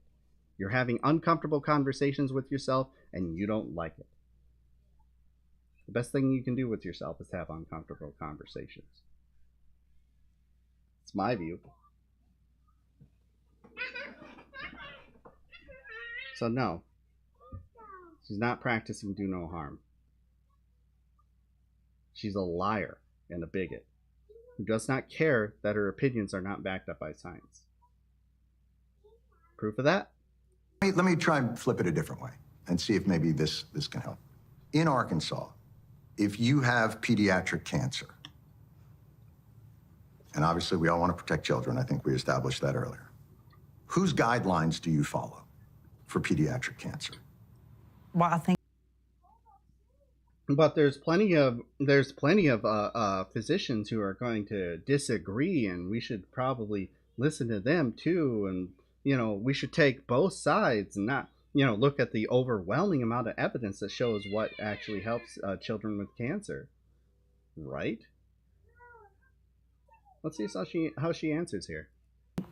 If my child, who is 4, if I was faced with that terrible decision, then I would be speaking to my doctor. And if my doctor recommended something that I disagreed with, then I would.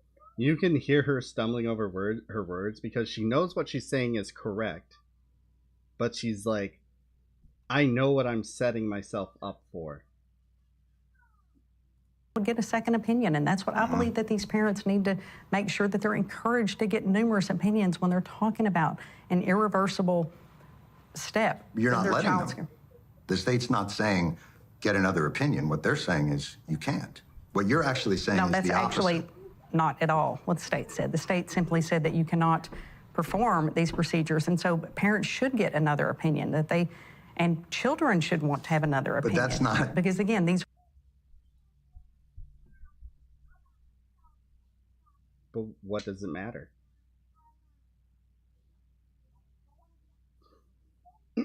Hey, no. Come here, Eli.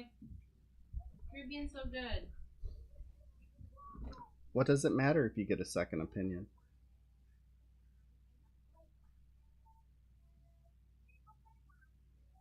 What does it matter? Eli. You know, we think that parents need to get a second opinion.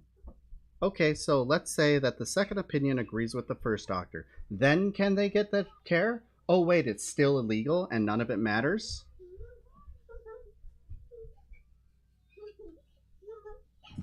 Eli, stop. No. No. Eli.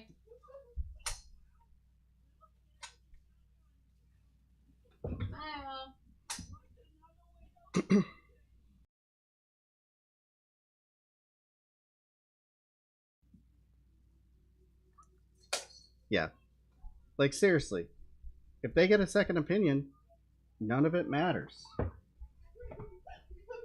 Because you can get a third opinion, you can get a fourth opinion, and if they all say the same exact goddamn thing, they're still not going to get their treatment. So no, you aren't saying get a second opinion. Eli. You're saying you're not allowed to do this.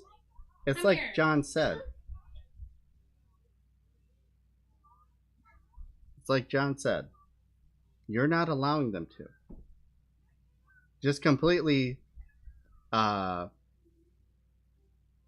just completely ignoring the fact that it doesn't matter. You made it not matter. Eli, stop. Come here, bub. Stop. Why are you doing that? You were being so good.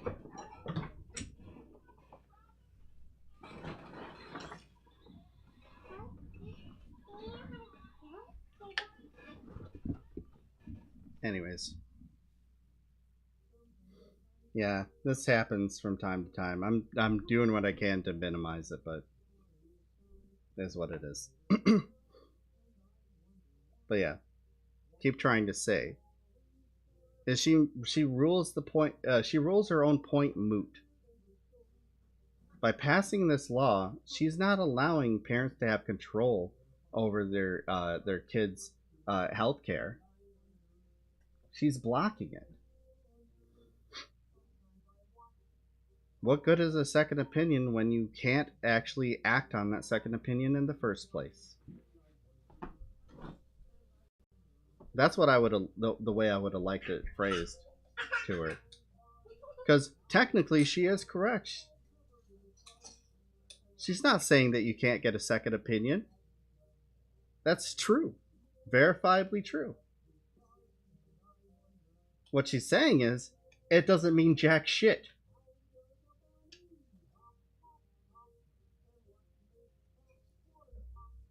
Or 9, 10, 11, So if your 12-year-olds. child is suffering from pediatric cancer, and the state comes in and says to you, they recommend chemotherapy, but we're not going to let you do that. You can't. We think you should get a different opinion, and here's the organization we think you should get the opinion from. They're not the mainstream, but they're an organization. So that's who you have to be treated by. Does that sound like something you would Well, accept? I think that's a very extreme example. That's not at all in line with what we're talking about. We're not. It's exactly what you're talking about. It's exactly what you're talking about.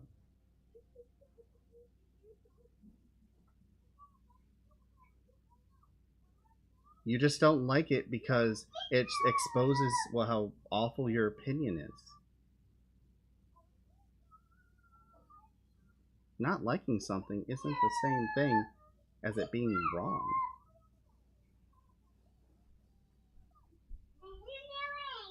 That statement alone debunks every single conservative argument. Not liking something doesn't mean that it's wrong. It just means you don't like it. And there's a lot of stuff, especially regarding human rights, civil rights, where, sure, fine, disagree with it. Fine, you have that right to disagree with it. But do you know you don't have the right to? Make laws to discriminate against those people. Make laws to harm those people.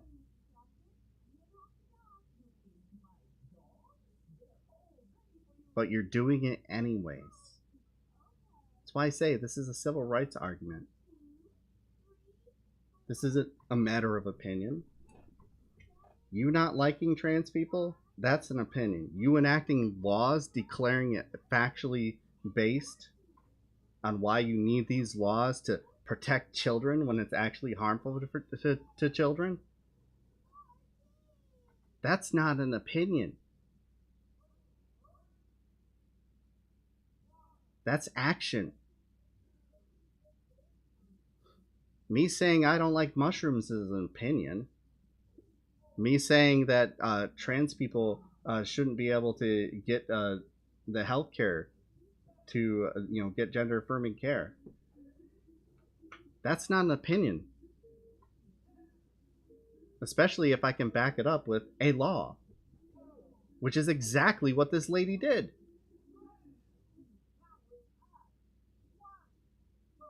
Saying that at some point, because when you have cancer, it literally is, and particularly pediatric cancer, and having friends that have lost children to pediatric cancer, having a 4-year-old, I'm sure. I've got some bad news for you. Parents with children who have gender dysphoria have lost children to suicide and depression. They absolutely because it's have. acute. And so these mainstream medical organizations have developed guidelines through peer-reviewed data and studies. And through those guidelines, they've improved mental health outcomes. So I'm confused why you follow AMA guidelines and AAAP guidelines for all other health issues in Arkansas, because we checked, but not for this. It's simply saying, let those young people who are facing gender confusion and dysphoria, allow them to become adults and to make that decision. But you're not allowing for that either. You're not allowing them to do it as adults. You're not allowing them to do it as kids.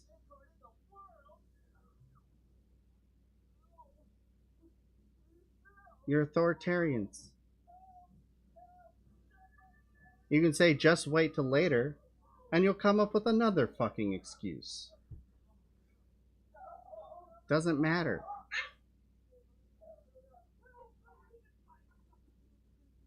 Just like the people who used to say, well, your kid's too young to tell you that they're gay. Hey, look, remember how I said it's all the same arguments over and over again? There's another one. Well, I think your child is too young to know who they'd be attracted to. No, they can still tell attraction. It may not be the same thing as sexual attraction because they haven't reached puberty and they don't, really know what sex is because of our shitty healthcare system, but they know what they like.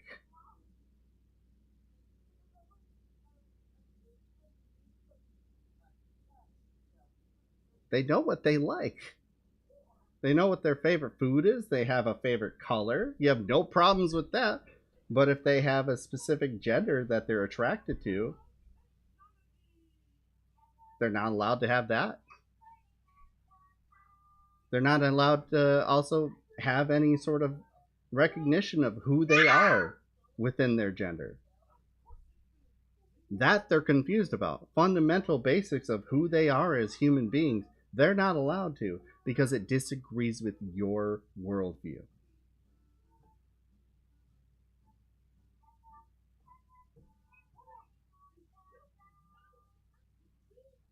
Even if it is, you won't let them explore their gender identity and find out for themselves. Exactly. Better way of saying what I was trying to say.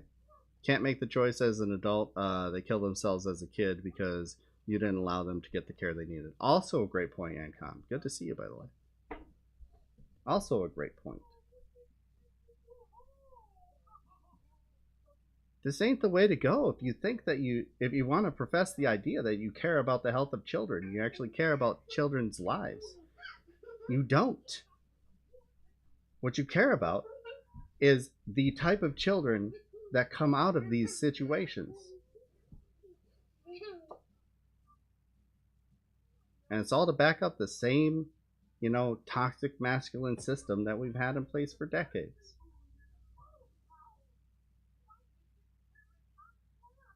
That's the ignorance. Over and over again. Same arguments over and over again. They can't possibly know this. They couldn't possibly know this. They're dangerous to our kids. Oh, it's irreversible. What if they make a choice that they can't go back on? Over and over and over and over again. All of it. Over and over again. Every civil rights case. Same arguments, different decade. Resulting in the same thing. When time moves on and people realize that you were ridiculous human beings and they start getting rid of these laws and they start standing up for civil rights and doing what's right for human beings, allowing them to be who they are, you're looked at as the villain. You're put in the same sentences as, fucking David Duke, George Wallace, fucking Hitler. You're put in those same sentences because that is exactly who you are.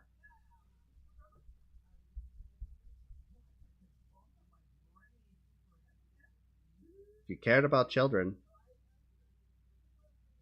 you wouldn't be like this. If you cared about humanity, you wouldn't be like this. I understand some apprehension. I was apprehensive for a while too. And you know what I did? I'm going to say it again. I fucking learned. I stopped looking at things that just agree with my worldview and looked at the facts. And I was like, oh, wait, everything I knew about gender was wrong? Well, I guess I was wrong. And now I'm learning. And it's still a journey to learn. You always should be willing to learn. Stop doubling down on this bullshit. You will be the villains of this story. Same thing I said to the TERFs that started going after me. You will be the villain of this story. I'm like, no, I won't. I was like, at what point do you think that you won't? Trans people have always existed. Well, I'll be seen as a protector of children. Yeah, just like the people who were protecting their children by keeping black people out of the schools. Right? Because those N-words were going to come and rape all your wives.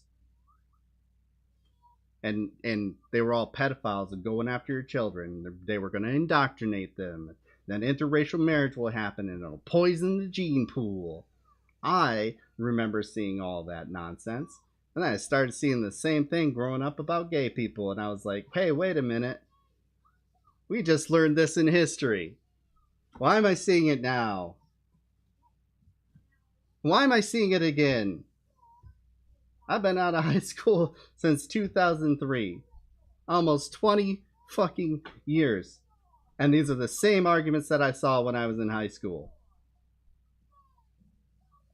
Explain that to me, how you're going to be not the villain of this story, when historically you're always the villain of this story. Give me a break. Child to be a child. So here's where we have our crossroads. You've made the determination that protecting these children means not giving them access to the guidelines and care that have been designed by medical and mental health professionals for children expressing gender dysphoria. And I'm asking you again, what are your qualifications to step in and say, no, keeping you from that care is protecting you. You've made that determination. Well, these are irreversible decisions that these children at these young ages are making, or that their They're parents not are making making. the decision. You're making it sound like a 9-year-old walks into a doctor's office and says, give me some testosterone. And the doctor goes, oh, thank God, because we're wanting to create an army of transgenders because we're crazy. And they go right in like... That is a Now, great we passed point. a law to protect the children in Arkansas, and I think that's what is important. Again, the medical community disagrees with you that Well, that's not all of the protecting children. medical community. It doesn't matter what outliers say, because a lot of those outliers are wrong. You can be a doctor and be a really fucking shitty one. Well, I know a doctor that says this. He also believes that vaccines will give you horns and turn you into a Jew. Who doesn't? We have had experts testify here in Arkansas. Okay, from what medical organizations? Well, we have all of those in our briefs, and I apologize that I wasn't prepared to have a Supreme Court argument today in front of the LGB Alliance. I guarantee you, but we are going to have arguments on this case when the time comes. That is so telling, Dr. Robotnik. That is so telling. Hey, stop messing with that. Since when do Jews have horns? What's so bad about having horns? It's an old ass belief. It's an old ass anti-Semitic belief. Sort of like bloodletting.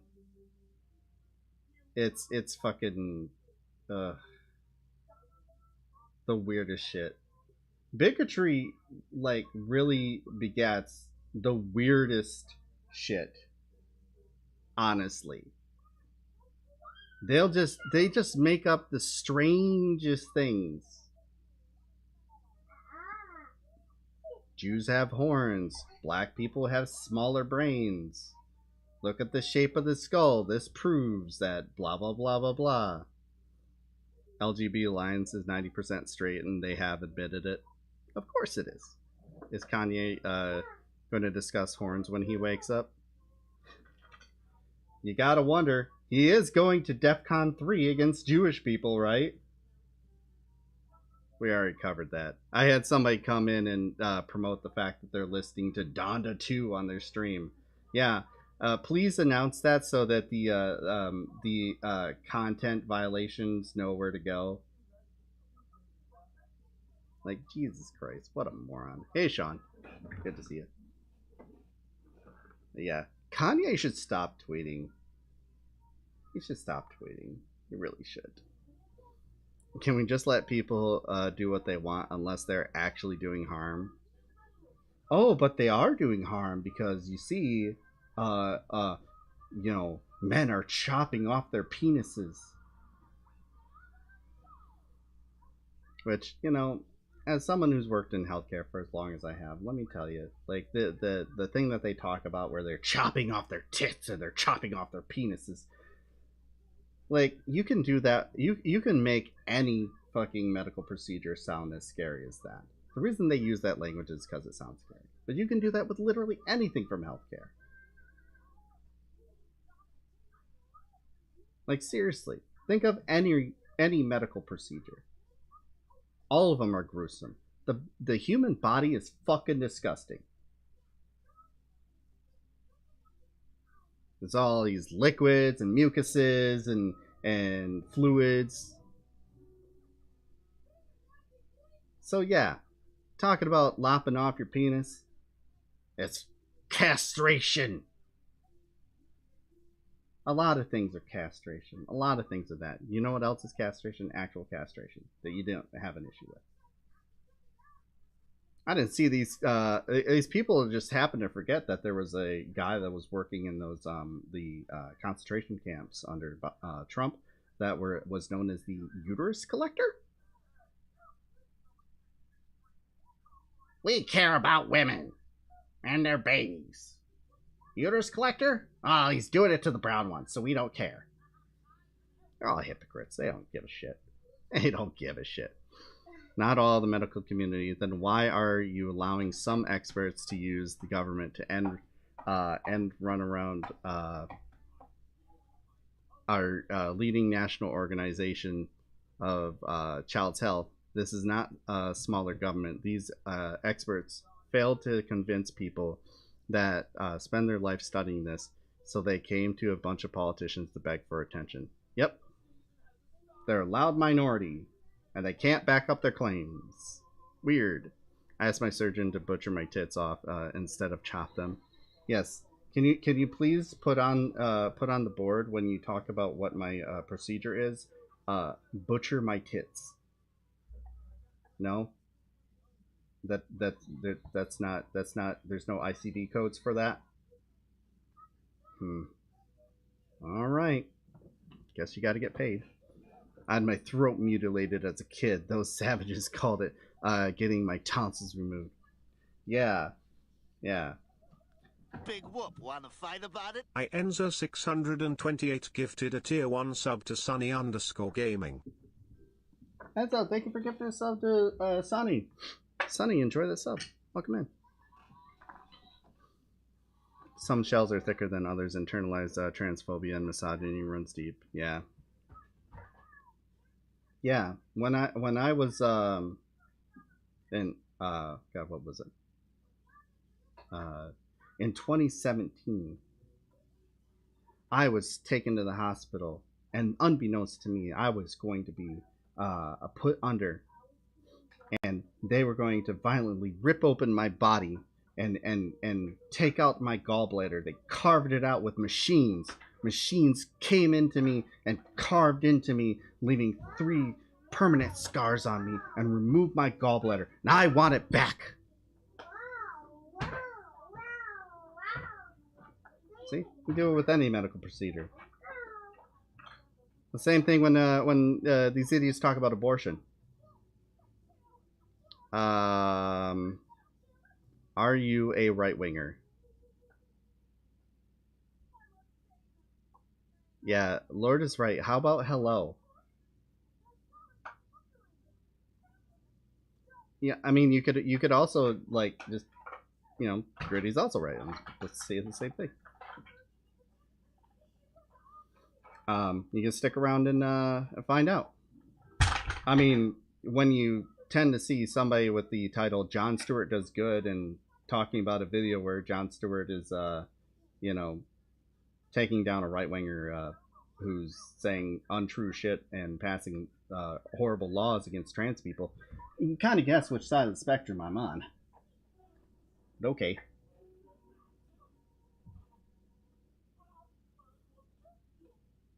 I have an odd request. During my operation, could you play the song from that scene in American Psycho while butchering me? What? Huey Lewis in the News? Yeah. Eli, no.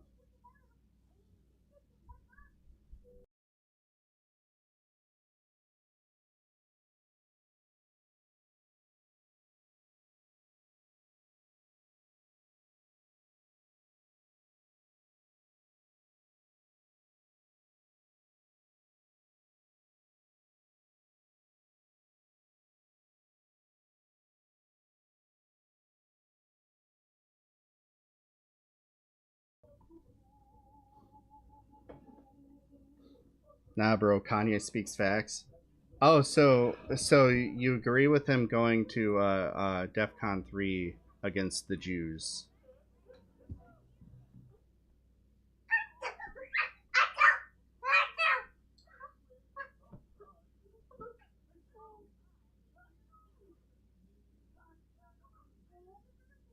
You agree with this, then? I don't like the Zionist regime either. You honestly think that that's what he's talking about? You think he's going to come out and call Israel an apartheid state? That's a left-wing view, buddy. He's lost the plot. Yeah. He needs to treat his condition. He stands for white lives, that's for sure. Yeah.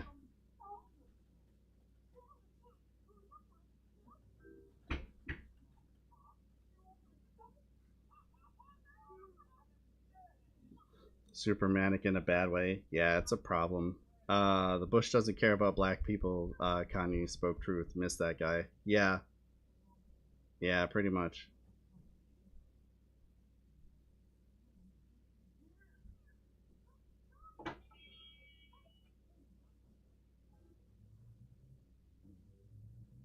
So yeah, Les, welcome in, but I don't think you're gonna have a very good time here. Just try not to get banned too quickly. We can turn you into a little bit of content. Last guy didn't really turn into much. So yeah. He can't be Muslim and leftist. Where did he say? I'm Muslim, so it's not really a leftist view. Yeah, that's a weird statement. I just got banned from another stream in 20 seconds. Yeah, some streams are willing to put up with people's shit more than others. You're in the area where I'm more likely to turn you into content. Moist, delicious content. Yes. I'm not a moderate Muslim, so I'm not a leftist. Okay. What does that mean?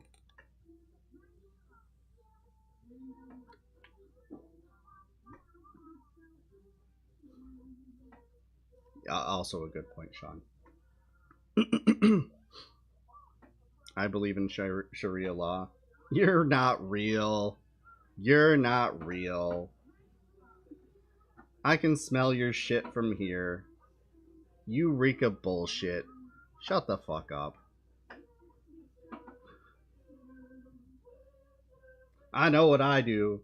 I'll pretend that I'm Muslim and go around to other people's streams to show how terrible Muslims are. I'll show those lefties. Why you not believe me? Because you said you believe in Sharia law.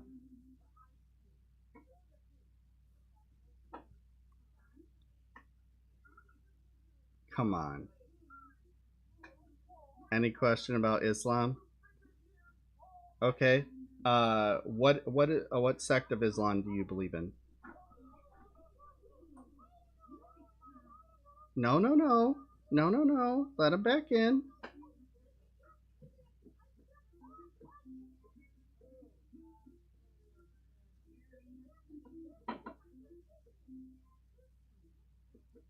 You really make me go, yeah, thank you.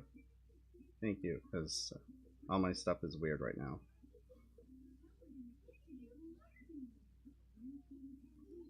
You're Shia from Iran. Okay. You live in Iran currently?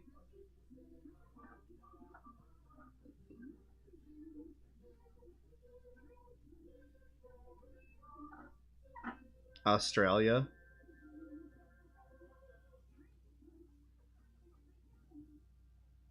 What time is it there?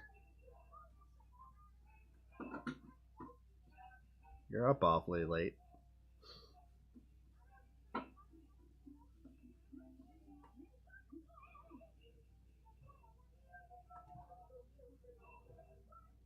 I get it. You're here to garner sympathy for the regime. Next thing, you're going to tell us the insurrection is an imperialist OP or imperialist op. Yeah. Hey, if you are actually that sort of extreme Muslim belief, then I don't have anything nice to say about you any more than I have anything nice to say about extremist Christians in the U.S. Stop governing how other people want to live. It's not harming you.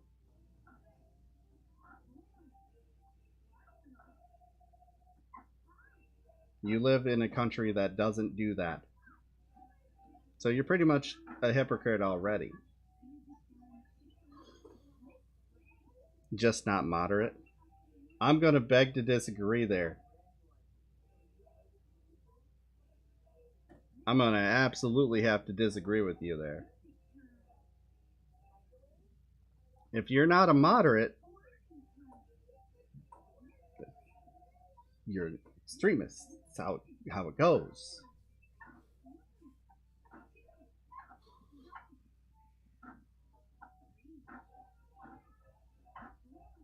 I love when these contrarians complain about being banned as if that's unique to leftist streams. Most right-wing streams and spaces ban you before you can get your second message. True. Most Muslims believe that Sharia law should be enforced in Muslim majority land. How do you define Sharia law? How do each of these places define Sharia law? Is it one thing? Do you believe that Sharia law is one thing? Or can it be several variations dependent on certain sects? Saying Sharia law is no different than saying biblical law. Sharia law is completely subjective to certain sects. Yes. So then what does it mean to say that? Because there can be progressive versions of Sharia law too. I would still not like to see any sort of law based on a religion, because theocracy is bullshit. A biblical law is significantly more objective. Do you think that there's not different sects among Christianity? Do you think that Mormons agree with Baptists, who agree with Catholics, who agree with evangelicals, who agree with Methodists, who agree with Unitarians?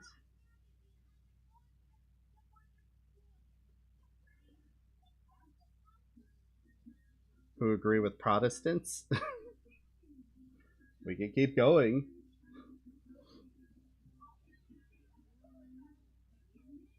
No, Dice, he actually told us biblical law is more objective and meant it as a negative. I feel like he meant it as a positive. I don't believe you, dude. I don't believe you. Yeah, but they all believe that we should stone the gays. Man, do I have some things to tell you about Sharia law under in Iran.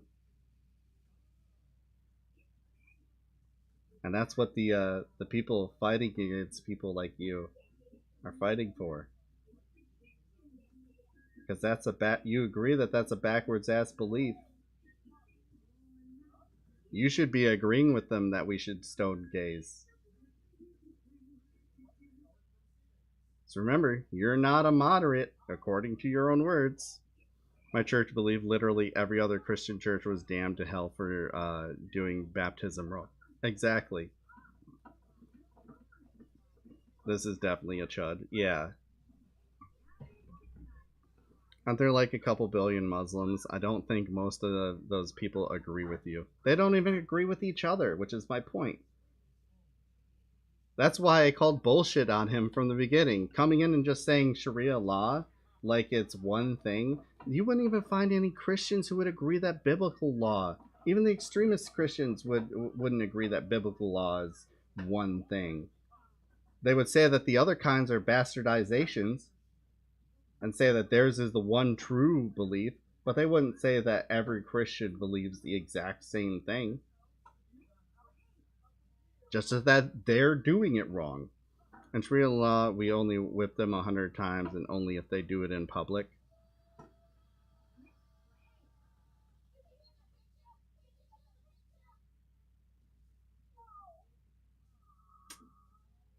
Yeah.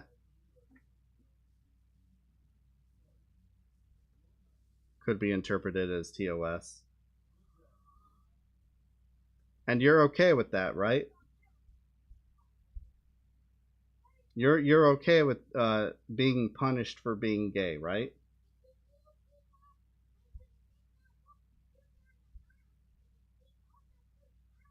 "95% of Sharia law is enforced by every sect."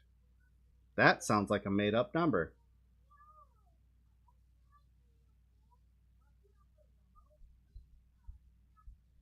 That's the only thing I can do, apparently, is delete messages on my computer in mod view at the moment. It's weird. That is weird. Yeah, only if they do it in public. I got news for you. You are extremist.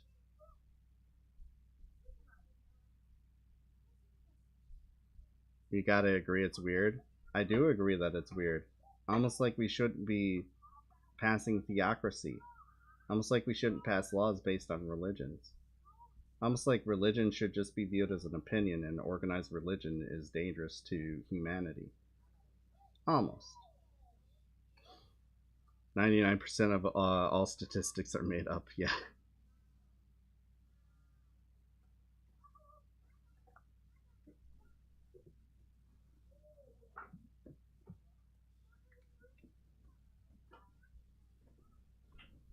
Put a Calvinist and a Lutheran in the same room and ask them to interpret the Bible. Watch them try to tear each other apart. True.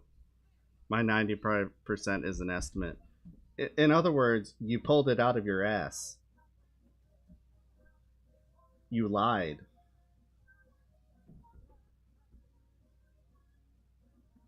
"95% of the shit that you say is bullshit." Study theology pretty deeply. Cool. That doesn't mean anything. Are you a statistician? Have you actually looked at studies? Have you done, like, anything? It's not a random guess. It sure as hell sounds like it. Even you yourself had to admit that you just made it up, so... And it sure as hell sounds like a random guess. Yeah. Source, your own butthole. Kanye is fascist, he needs help, and has been informed on his condition for years. Yeah, he does. Stop. Yeah, he does. Kanye right now is making bipolar people look bad. We like sauces around here. Hey, Jaru, good to see you. Eli, come here. The background music is trash. Yeah. Still waiting on a source, bud. I think he just says whatever he thinks will get him attention at this point. Kanye? Yeah, definitely. That's most right-wingers. Come here.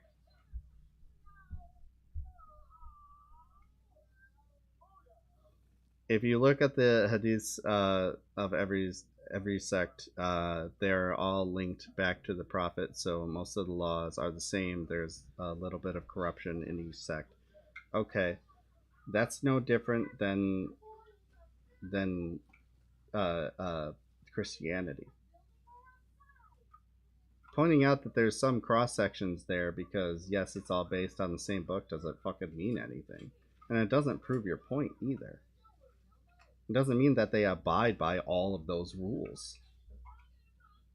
Every single sect is selective in their interpretation and what they actually believe. And that's true of Christianity, that's true of Islam, that's true of every religion. And I'm okay with it. Just so long as you're not passing laws that justify harming people and going against their civil rights. If you don't like gay people, don't like gay people. But if you get out in public and start saying, I hate gay people and I want to pass laws that harm them for being gay, that's a completely different thing. Christianity only has one book, though.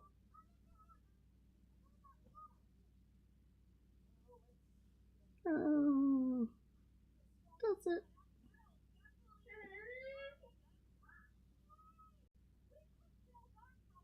And there's different interpretations, you know, Igloo points out, New and Old Testaments are technically two works, and within the Bible are several books. Gospel according to Mark, i.e., yeah. And like, there's also the different translations that exist that interpret certain things differently. Like, did you know the stuff about gay people in the Bible was actually a mistranslation? And originally in Germany, they had it properly translated to be about pedophiles.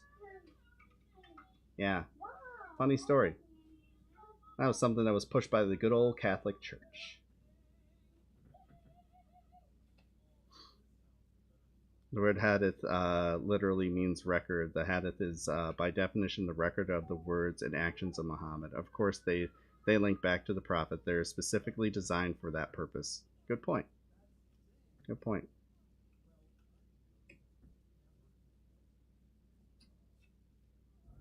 Yeah. He studied theology, though, guys. But he didn't know that the Bible was a collection of books. But the Bible is one book, he says. Maybe your school just sucked. Maybe you just went to a really bad school. Or maybe you're stupid. Maybe you're not a very good theologian. That's extremely misleading.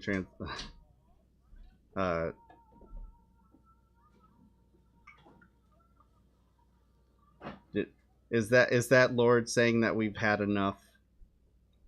That I've gone on too long? Oh, I was having fun. The prohibitions in both the Pentateuch and in the letters of Paul were against pederasty, not homosexuality. Homosexuality. I have fucking sources to back that shit up. You want to see them? Yeah. Exactly. That's what I was saying. When what texts are included in the Bible vary based on your version of Christianity. Yeah, that was my point. It also varies on your interpretation of the Quran too. All this is just selective editing. Life is selective editing at this point. It's good. Good to see it. Pentateuch. I'm sorry. The name of the first 5 books of the modern Christian Bible, Hebrew Torah. Fair enough. Not great at enunciating words like that. Well, we had our fun. We turned them into content. All right. And does anyone here actually believe that dude was Muslim? Anybody? I don't.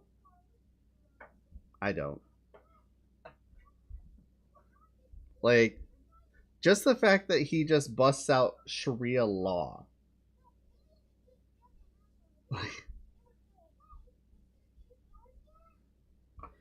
I believe, based on the different sects of Islam, I could be wrong. I think that they do not refer themselves to refer to it as Sharia law. That was my first clue. I'm like, oh, you're full of shit. I believe he was Muslim, but I don't believe he studied theology. But I mean, don't the different sects like have different words for what constitutes that sort of law? So he wouldn't. He as someone who was a Shia wouldn't refer to it as. Hold up a second.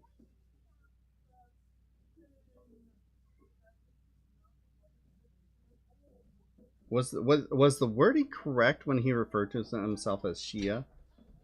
Or would he refer to himself as a Shiite?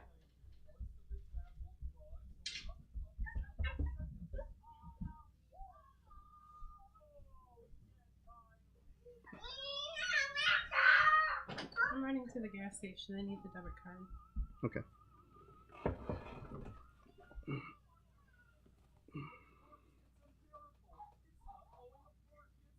You get me a Mountain Dew? Yeah. Thank you.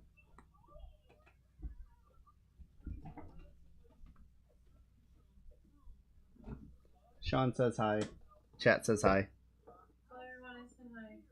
She says hi. But yeah, I don't believe I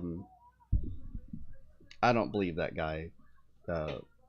I don't believe a thing that dude said, really, in general. But yeah, what a weird human. Putting Kanye in my title has drawn out the strangest people. And it's not even like early in my title. It's kind of buried. Why are we getting these weird people in my chat?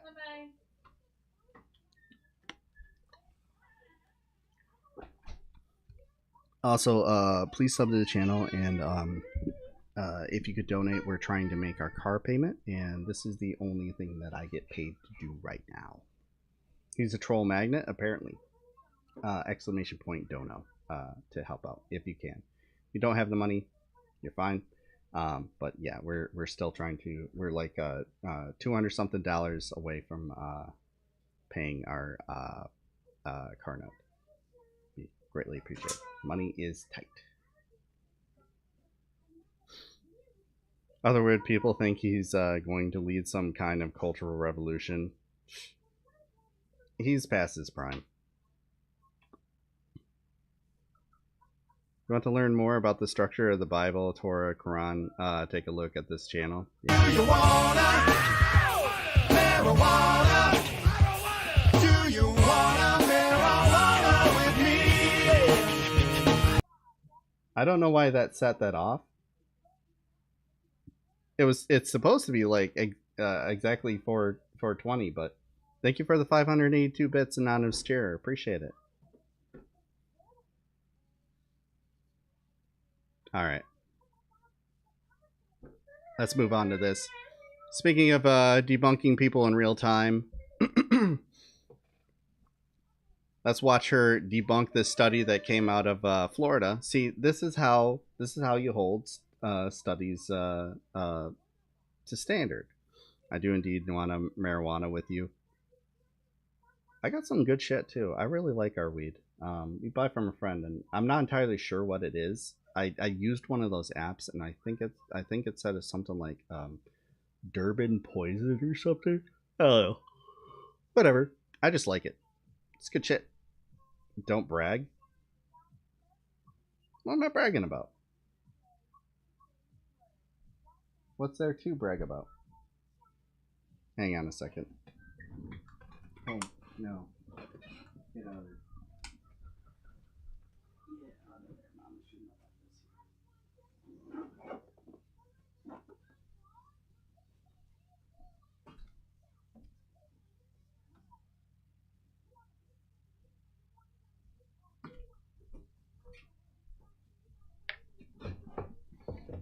Stand up and realize that you guys can see all of my beautiful dad bod. Best cannabis I've ever had were ones no one knew the name of. Yeah. Yeah, I think that's what it is. I don't know. I just know that I like it. I just know that I like it. That's what matters. We call this one blue because we lost the label and it's in a blue container. You know what I call it? I call it Babs weed because we buy it from we buy it from our friend Babs. God, I hate this. This is really annoying. See this light? It's frustrating me. I'm sitting on an ounce of a member berry, which is my third favorite strain. I don't know. Like I go back and forth on whether or not I have a favorite strain or not, because like I'm not. I haven't tried enough to where I can feel comfortable saying that. And like a lot of them, the differences are bullshit. I've had that confirmed to me by a lot of people who've smoked weed a lot longer than I have.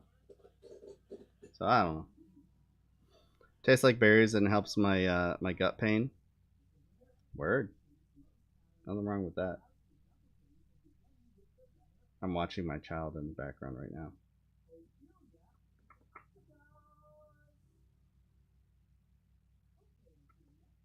Can you say octopus? Octopus? Why do you have a shelf? Give me that.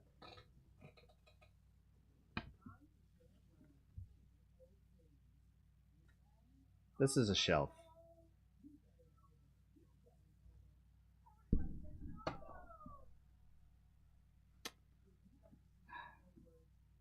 Have a child, they said. Most joy of your life, they said. Yeah. So much joy. All right.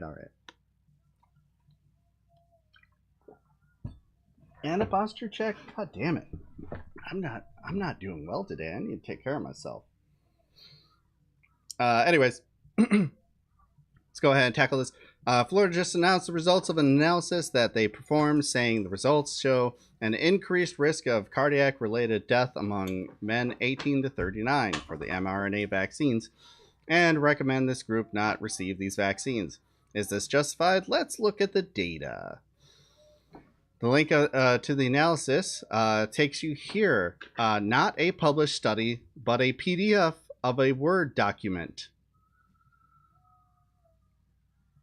That's weird. It's a very, very strange study here. Yeah, where's the authors? This is references. Okay. Uh-huh. That doesn't look weird at all. Eco Resto Dragon, welcome in. It took a second to find my source again for this. Leviticus specifically prohibits sex between men and male children, not other adult men. It's a passage against pederasty, not homosexuality. Yeah. That looks exactly like a study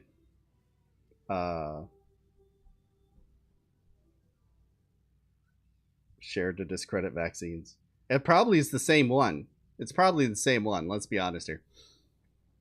A few notes off the bat. The analysis is not published and is not peer-reviewed. 2. There are no authors listed, which is a bit odd. Now to the data. They performed a self-controlled case series. Basically, they look to see if there is an increased incidence of bad outcomes shortly after vaccination, first 28 days after vaccination, compared to a control period, 29 days, 29 days to 25 weeks after vaccination. They had a couple of analyses, but let's not focus on the finding upon which they base their new vaccine recommendations. An increased incidence of cardiac-related death in men aged 18 to 39 after mRNA vaccination. First, how did they assess cardiac-related deaths? They looked at death certificates, and any death that had an ICD-10 code under other forms of heart disease was included.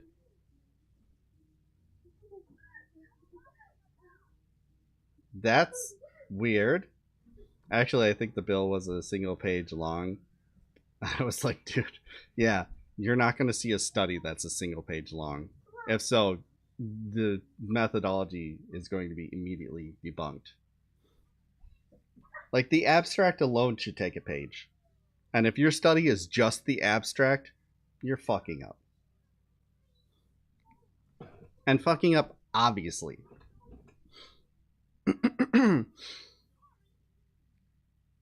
A couple things to note about this methodology. ICD-10 codes are not necessarily accurate or specific. They're codes for billing.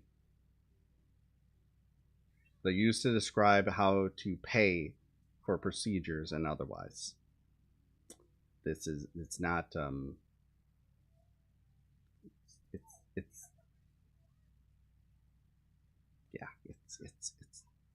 you can't, that's not a diagnosis. There isn't a clear rationale why they included these specific ICD-10 codes versus other cardiac-related codes, i.e. ischemic heart disease is not included. That's weird that they wouldn't include ischemic heart disease. I'm pretty sure that's one of the more common ones too. 3, cardiac arrest is included, which simply means the heart stopped. Are you fucking kidding me?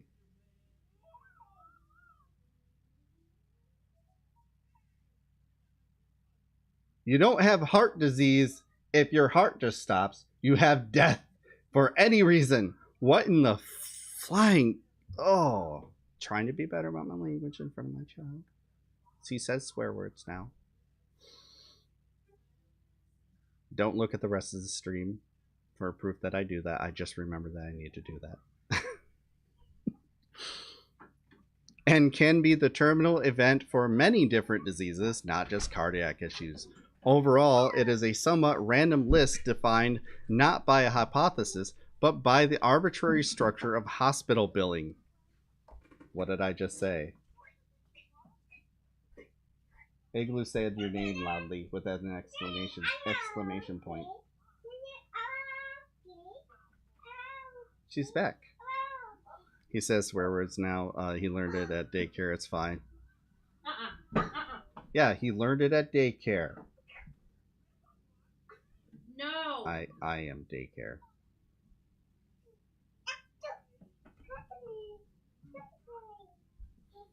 I'm not proud of the things I do.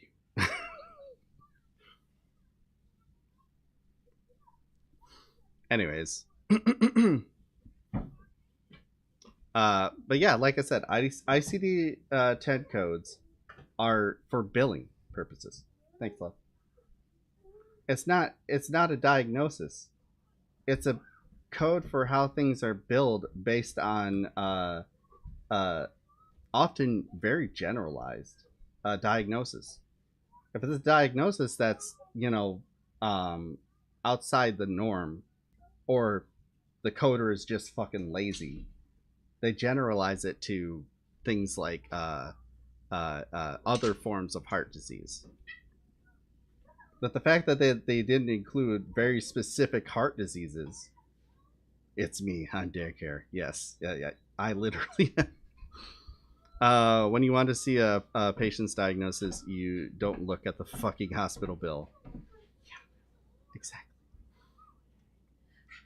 I was gonna say the billing codes aren't a good way to find the exact conditions that killed people. No, it's a terrible way. It's the worst. You look at the goddamn chart. Yes, you look at their fucking EMR. Because now everything's EMR. I gotta say it that way. Like, let me just go ahead and run this past my nurse wife. This study was released by the state of Florida to back up the idea that people are more likely to die from heart disease after they have the mRNA vaccine. They based this upon including ICD-10 codes. One being just, they didn't include ischemic attack or anything like that. They did what was it?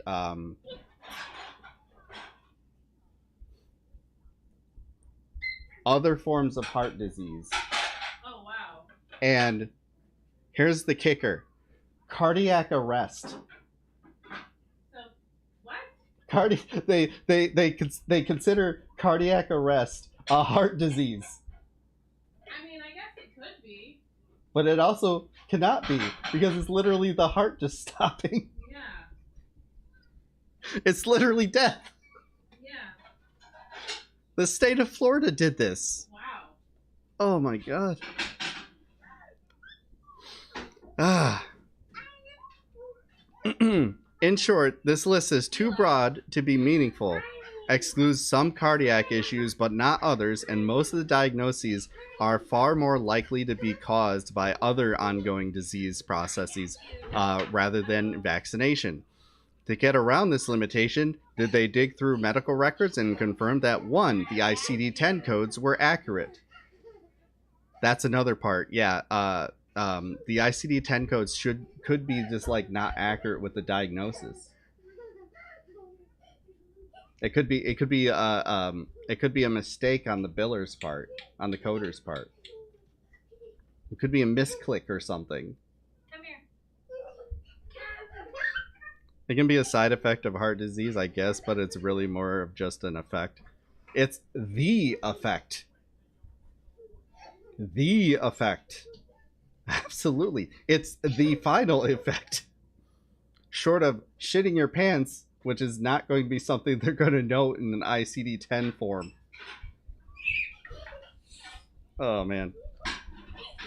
Unless they added, when I went to school for it, I studied ICD-9, so ICD-10 wasn't out yet. So who knows? I could be wrong on that. They might have added shitting your pants as a billing code. Diapers do cost money. Checking insurance billing records is not a good primary source. Yeah. It's hilarious. Anyways. And two, there wasn't another obvious cause leading to that diagnosis and death. Someone who died from bacterial endocarditis, for example. They didn't die from the vaccine if it was a bacteria that did it, because the vaccine was not carrying any bacteria unless they didn't get it in a, you know, from someone who was sterile. Just a whole other thing.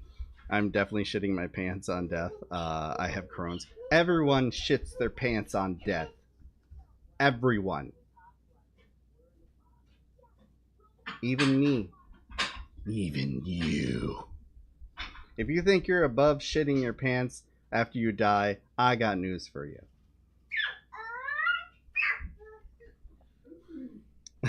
Build for shitting and farting, yes.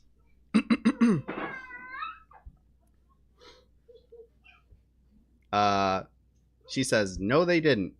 The anonymous authors themselves note these significant limitations, stating that they cannot determine the causative nature of a participant's death, and the underlying cause of death may not be cardiac related. Which, if that's your conclusion, if that's your conclusion is that these people did die from heart disease related to the vaccine, but if in the middle you're like, by the way, we can't prove any of this, I got news for you about your conclusion. Did Eli say? Did he swear? I didn't hear. Apparently the chat did. What did he say? I heard him cough.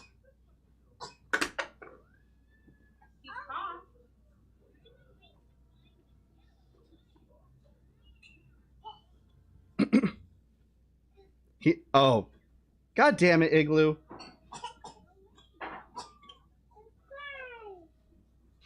He said he was. Igloo said he was joking. He didn't. Oh, because I was like, all I heard him do was cough. You're the worst. You are the worst. If I didn't have to go through all the trouble of making you a mod again, I'd ban you. Jesus.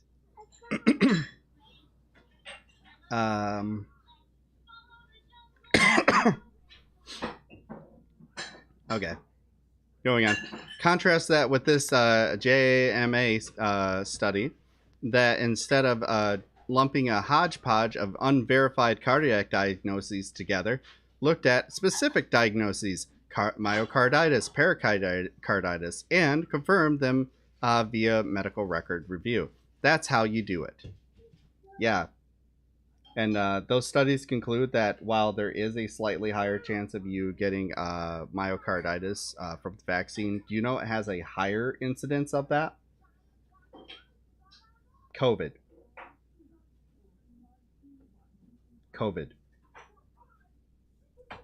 Study doesn't, when the study doesn't say what you think it says. What? Yeah? I'm only doing this once, bub. You know how to do this. I've seen you do it.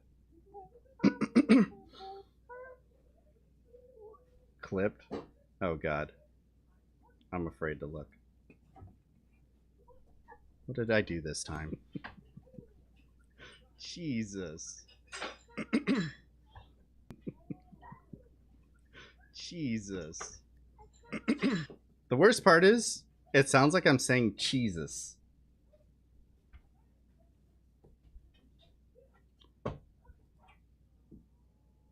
Praise our cheese lord. Milk be unto him. On pizza he shall lay. Good Lord. Okay. Hey, no. Like on finger. Baby boy pulled my finger and I didn't have anything in the chamber. Shame, I'm failing as a dad. Next issue, sample size. The results for males aged 18 to 39 who received an mRNA vaccine included a grand total of 20 deaths during the risk period.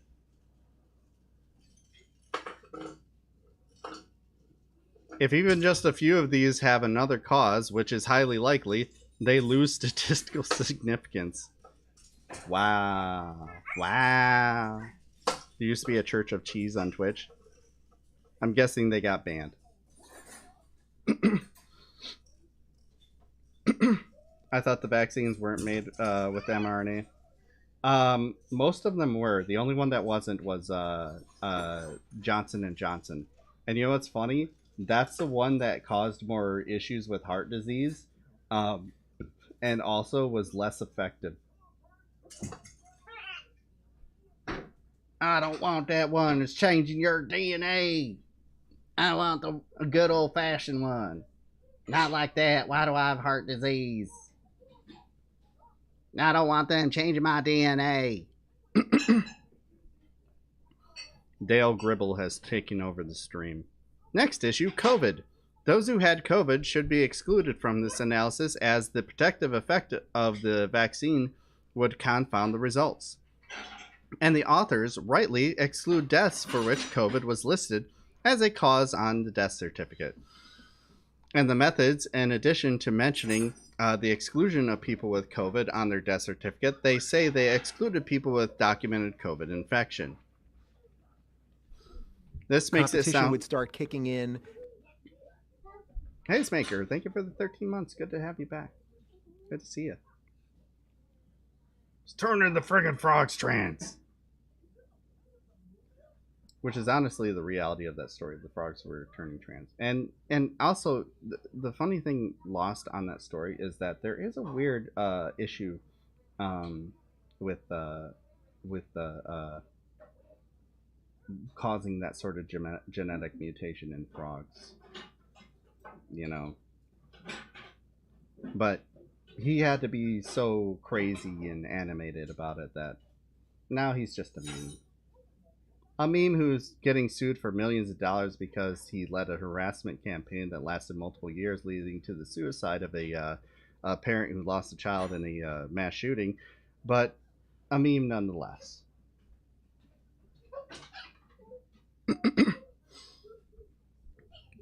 This makes it sound like they had data on who had tested positive for COVID, right? But later on, they say COVID testing status was unknown, and the only info they had on COVID status was based on the death certificates.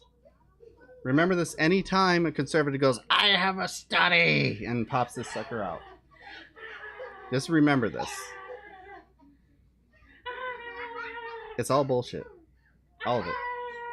Is as it ever shall be for henceforth to the end of time. They base everything they believe on bullshit. Wait till we get to the laugher curve. So they didn't know whether or not people had COVID unless it was oh wait, where were we? Overall, that means that oh wait, no, we were right. They didn't know whether or not they had COVID unless it was listed as on their death certificate. As a side note, this sneaky use of language in the methods section is a red flag.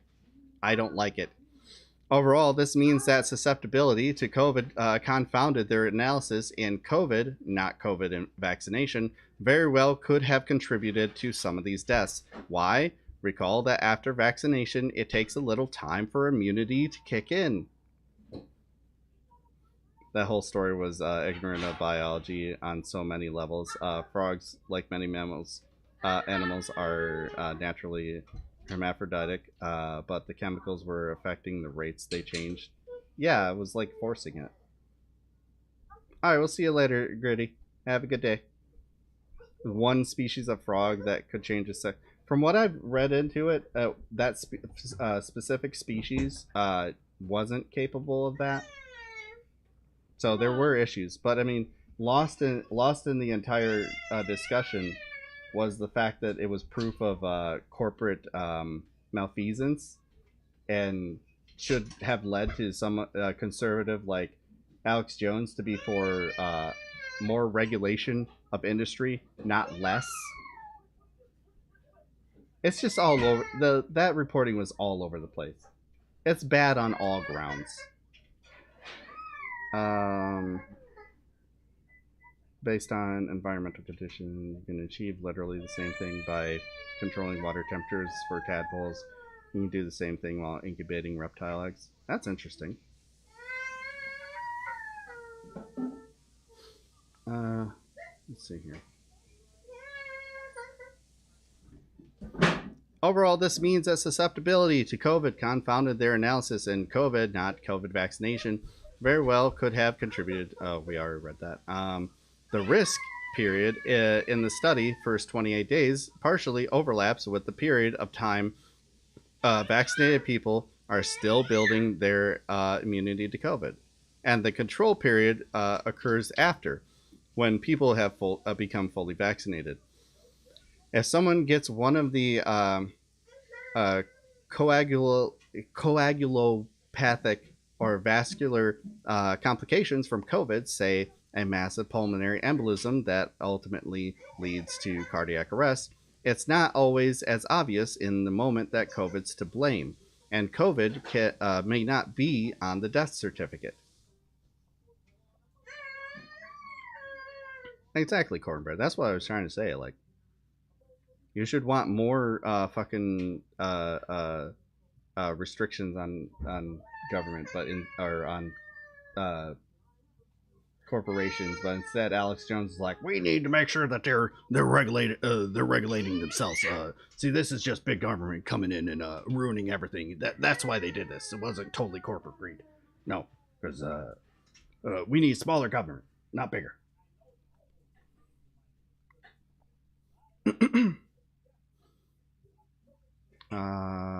Where were we? Tests like these wouldn't have been excluded from analysis, may have been skewed toward the risk group, because people in the risk group, on average, likely had lower immunity to COVID than those in the control group. In short, the susceptibility to COVID itself confounds this analysis. For this study, a dive into medical records would be warranted for many reasons, including to know whether or not people had tested positive shortly before they died. For additional limitations of this analysis, please read what the anonymous authors themselves write.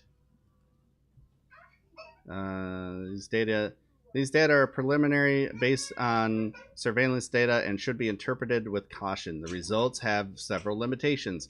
While this method has been used to assess risk of death following COVID-19 vaccination, it violates the assumption that an event does not affect a subsequent exposure for mRNA vaccines, which may introduce bias. Further, it does not consider the multi-dose vaccination schedule required for mRNA vaccination. So literally undermining their own thing. We eradicated like 3 different flu strains in 2020 by just wearing masks and washing our hands after we do anything. I liked not getting the flu. Still wasn't able to avoid my allergies though, but you know, that's a completely different deal.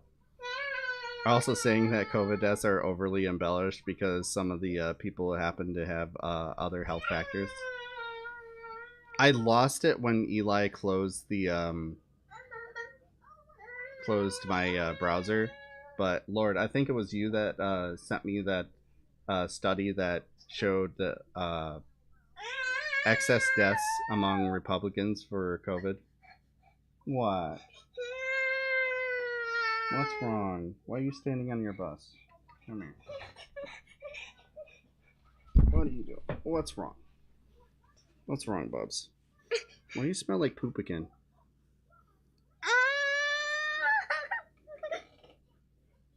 Did you poop again?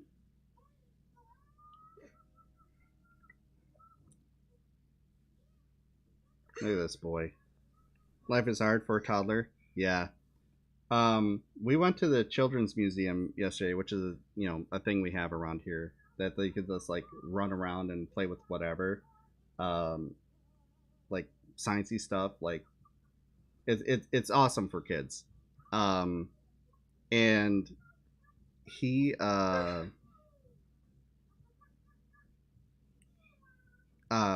we got to figure out like how big he is in compared to the other kids. He is just under 3 feet tall, and he is 2 years old today. It's gonna be a big boy. What's wrong with you? Look at this. Jesus. There's stuff all over your face. Why are you crying? Hmm? You want to talk? This is an interrogation. Why are you crying? Why? Stop crying. Do it. Do it now. You don't care. He doesn't care what I do. Look at the people saying happy birthday to you. I know you can't read. They're saying happy birthday to you. Happy birthday, Bubs. You're being a big grump on your birthday.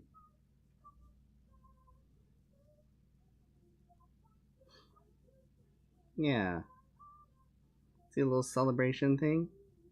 They're doing that because it's your birthday today. A year ago today, you finally came out after breaking Mama's water the day before. 2 weeks early. This baby boy was 5 pounds when he came out. 5 pounds.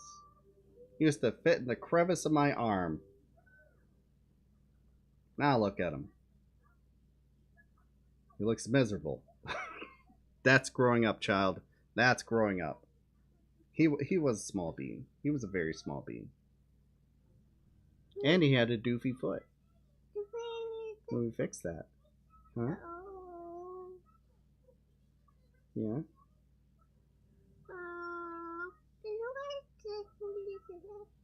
Hmm? Do you want to get sat down? Hmm? Or are you content? Content playing with my head?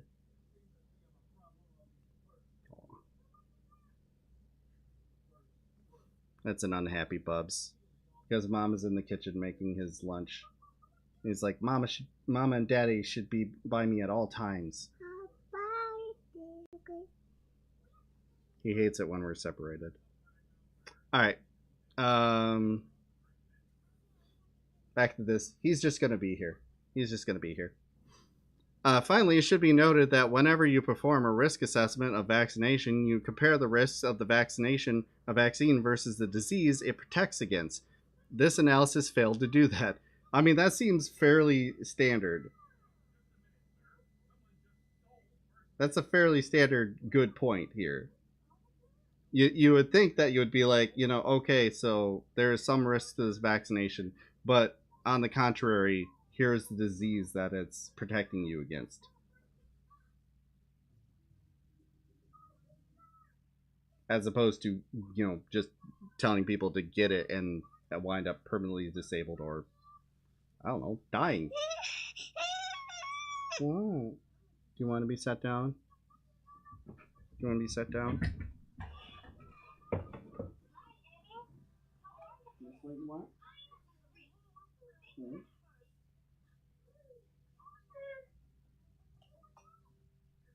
What do you want? What do you want? You want to be on the other side? Is that what? The whisk have to underweigh the rewards? Yeah, exactly. So that's a great point. This analysis failed to do that as it did not include any information on the risk of COVID for this age group. Given the arbitrary selection of cardiac outcomes, the lack of validation and small sample size, the failure to control for COVID infection as a confounding variable, overall, these results are largely unreliable. And personally, I would not base any decisions on them. And while we can't say for sure, this whole analysis smells of p-hacking, which occurs when people slice and dice the data a whole bunch of ways until they find a result they like. Turn this into a blog post for easier sharing. Forgive the simple graphic. And we'll just go ahead and... You guys go ahead and hold on to this when your conservative uncle starts talking about, I saw this study that gives you, it shows that it gives you heart disease and it kill you. That's that vaccine change your DNA. So there you go. Save that for when that comes across. What? What's wrong? What's wrong? Why are you being a butt? Yeah, pocket sand. That's what you do to him. So there you go.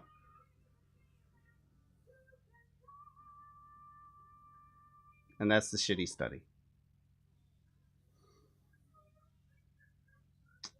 You want to do this? How much time we got left? We got about an hour. I'd much rather do the Sam Cedar debate. We'll cover that tomorrow. It's important, but we'll cover it tomorrow. All right. Mr. Cedar debated a libertarian, someone who was so much of a libertarian that he would not call himself a libertarian, but call himself a classical liberal, and then later accidentally defined himself as a libertarian. We're probably not gonna get through all of it, but it is fun. Oh yeah, always. Cedar's always looking to debate libertarians. It makes him happy. It makes his penis grow 5 sizes that day. Sam Cedar on the Majority Report. It is a pleasure to welcome to the program Brad Palumbo. He is the journey. By the way, look at this dude's eyebrows. Like, Jesus. This guy manscapes his eyebrows. Was it Rubin? Did he debate Dave Rubin? That'll never happen. He is a journalist and policy correspondent, the Foundation for Economic Education. Brad, welcome to the program. Thanks for having me, guys. So now, Brad, you reached out to me, I think it was on Twitter, and wanted to have a debate about student debt forgiveness. This was before Biden made his announcement. Still relevant as to whether or not it's a good idea or whether there should be more of this. And so we figured let's do this. So let me just, before we get into the specifics about this, let me just I felt the same way, just Sean. a couple of questions. I don't know. These are just straightforward that I want to just get a sense of, like, sure, give people a sense of, like, you know, what your perspective is on this. Are you for the idea of free college at all? No. No idea. No. Okay. And what about, like, free pre-K education in this country, like preschool, pre-K? You know, I've done a lot of work on higher ed policy. I can't say I've given universal pre-K fair scrutiny to weigh in. And what about free K through 12 education? Yes, I believe in school choice, but I do believe in taxpayer funding for K-12 education. Okay, all right, fair enough. I mean, because if you had said no, then, like, there's no point in, obviously. I know you've had some debates and conversations with anarcho-capitalists. I'm not an anarchist. Okay, well, I just wanted to, no, there's some libertarians out there who I think would argue against state-subsidized K through 12 education. So, I just wanted to get that out of the way, because if he had Chad Chin. If we did this for a half hour and you didn't believe in any free education, I think it would certainly color this. Okay, so what is so why don't you lay out your argument as to why we shouldn't have any student debt relief? Well, I think I'll start by acknowledging college is way too expensive, and we can talk about the reasons why. But I think that student debt cancellation, it really means debt transfer to the taxpayers. And I think it's fundamentally immoral to make other people pay. It feels like these days that everybody goes to college, but actually only 1 in 3 Americans over age 25 has a bachelor's degree. They hold almost all of the student debt. And they also happen to earn a lot more on average. That's why people go to college. So when you ease a burden from them by transferring it on to the general public who all pay taxes, you're essentially comforting a relatively affluent slice of society. Not everybody is, but a better off slice of society at the expense of taxpayers in part who didn't even go to college. So I think it's pretty unfair as a matter of policy. It's like putting a Band-Aid on a bullet hole. It doesn't solve any of the problems. And yeah, that's kind of the general gist of the position. Okay, let me start with saying I agree with you. It is a Band-Aid on a bullet hole. And I would like to see a free or as close to free college option in every state in the country as we can get. You know that, and I'm sure you know that the sort of suggested that college is way too expensive, that the price of college today relative, I guess I had a figure from 1963, is 37 times higher. 37 times higher for a 4-year college than in 1963. And just to give put that into context, $1,000 in 1963 would be worth, with inflation, $9,700 today. $9,700. What? Can you put him in his chair, or is that too much to ask? Yeah, I could do that. So you've got the price of college has increased four times more or less than inflation has over the course of the past 60 years. Let's just call it 59, I think. So so I agree with you in terms of the Band-Aid on a bullet hole. In terms of the morality of having taxpayers pay for debt relief in some fashion. We do that every day. And we don't just do it for college students, we do it for people who buy homes, which of course is, I think, statistically even more of higher income people than those who have student debt relief, because we know that about 35% of those people, even though you're talking averages, you're not talking actual means, you're not talking individuals, 35% of them never get a college degree who have student debt. But in terms of homeowners, we give a mortgage interest deduction, which benefits. I'm one of those people. I would posit that there's not a single libertarian alive that knows why they're paying taxes, just that they don't like it. The Nuggets got to pull off. Uh-huh. I was talking to him. Oh. Okay. Lily, he got this. I'll take care of it later. That's not quite the same, though. No, it's not this, but I mean, if I rent or I own a home, like, we encourage home ownership by giving a reduction in taxes, and that is in terms of the government, right? Which, if you look at the ledger, that means less money coming in than would otherwise come in because we give them a tax deduction. Yes, but there's a moral difference, if I can just say, between letting people keep more, and I actually don't support the mortgage tax deduction, to be clear, but there's a pretty big moral distinction between letting people keep more of their own money and transferring money from one party to another. So I just don't think they're real. It's kind of apples and oranges. All right, I want to get to this whole thing you keep hitting with morality, because, you know, we can talk about morality, but I think people could say it's immoral to benefit wealthy people who can afford a house as opposed to people who can't and rent. But, I mean, morality is, you know, we can get to the morality question. But we also do that we subsidize businesses all the time. I imagine you're also against that. I mean, so it's not... Two wrongs don't make a right, though. We shouldn't do more bad things. In theory. I like how I know how nice Sam is being about this too, because in theory he should be against subsidizing businesses, but the very second you start talking about, okay, well then we need to get rid of oil and gas subsidies, they're like, but the gas prices will shoot up. Like that, they always, a lot of the things that they say that they're against, once you start to practice those things, they're like, oh, not like that.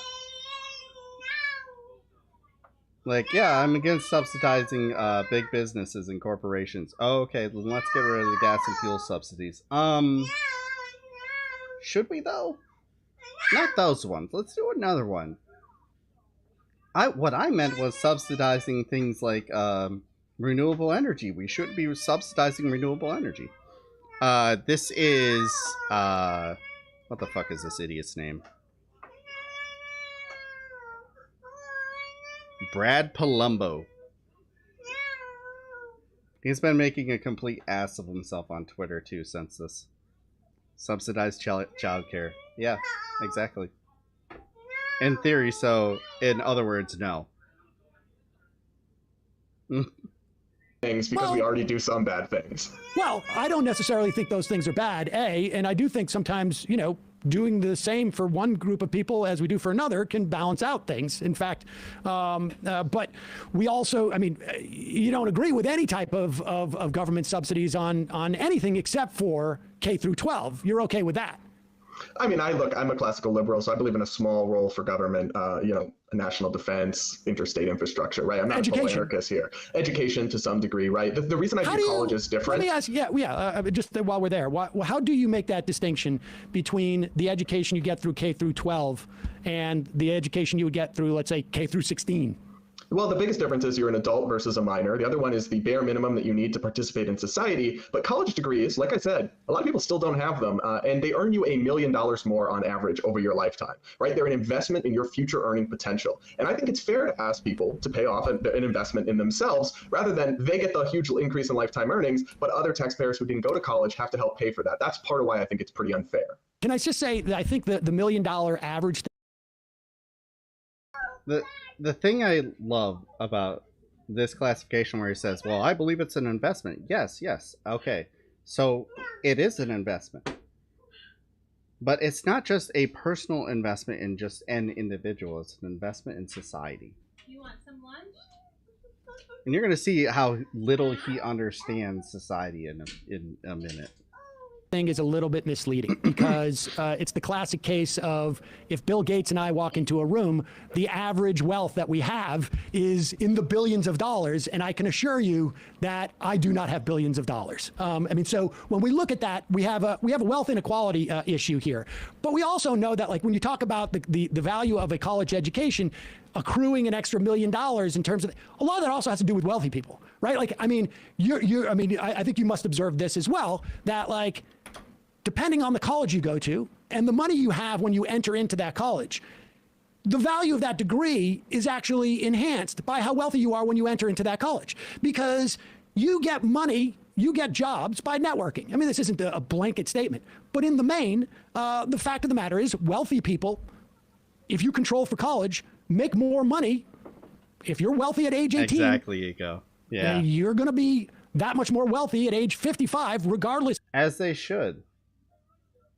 Because, like, Sam comes from a place of entirely good faith. And he also doesn't care about pissing the people off. Like, he's said about this before. But the thing that he doesn't talk about when he talks about what makes him good at debate is that he cares about the policy. And this is the thing that I always point out. He actually cares about the effect that these policies have. Because, like, is Sam Cedar, like, multi-millionaire? I don't think so. Has he made a bunch of money in his lifetime? Abso-fucking-lutely. But at the same time, he's like, I just don't want, I have a heart. You know, the things that there's nothing that he pushes for that is based on self-preservation, is basically what I'm getting at.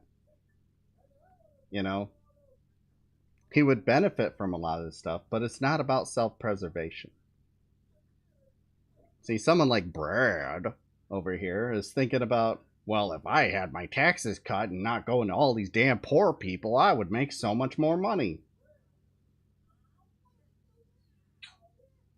If you control for college education or any other factors simply because you swim in a sea of wealthy people. So my point is just that figure can be misleading in terms but there's of another aspect to it though, Sam, which I think you're right. Obviously it takes money to make money. There's some social capital, like all of that's true. But on the other hand, I'm not saying it takes money to make money. I'm saying that when you're from money, you end up making social more money. networks. Yeah. Sure. I'm sure that's true. It also matters a ton what you choose to study, though. And if you look at the different majors, they have huge differences in their starting salaries. And this is information that young people. He's very uncomfortable looking. He is very much an uncomfortable looking dude. That pause there.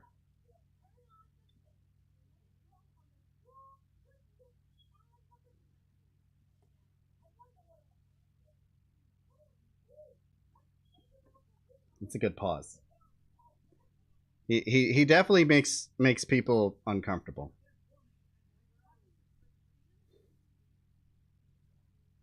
People know going into their college when they're sophomores, they're choosing a major, they have this available to them. It is, I think, legally required, but I'm not 100% sure, but almost every college has this. Our graduates in this department earn this on average. And if you choose to study something like philosophy or poetry or anything, they might be very great things to study, right? But you know that the starting salary for that's going to be $40,000, $50,000. And you know we need STEM majors. So when you take away, when you socialize.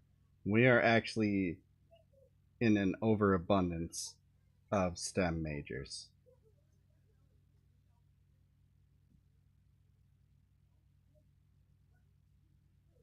So he's wrong. He's wrong right here. And I also remember when saying you made like 40, 50 grand a year was like true middle class. That was a comfortable living. STEM field is oversaturated. Yeah, it is. I don't think that Sam ever calls that point out either, which is unfortunate. The cost of education and you push it onto taxpayers with cancellation or with free college or whatever, you're removing that market incentive. If people actually had to pay for their own college and pay for their own student debt, it would drive more people to the in-demand areas like STEM because they pay more. And that's actually what we need. We need an educated workforce, but not all degrees are created equally. And we don't need. Do you know what industry is actually in need and necessary for society to function? In demand, I should say. Healthcare. And yet more people in many different majors, where there's in healthcare, in STEM, there's a huge shortage. But as soon as you take the costs and benefits away and push them onto taxpayers, you no longer have those market forces pushing us towards productivity. And instead, people can study whatever they want. They can study for how many years they want. Another angle on this, Sam. Well, hold on, let me just take you there, and then we'll get to that.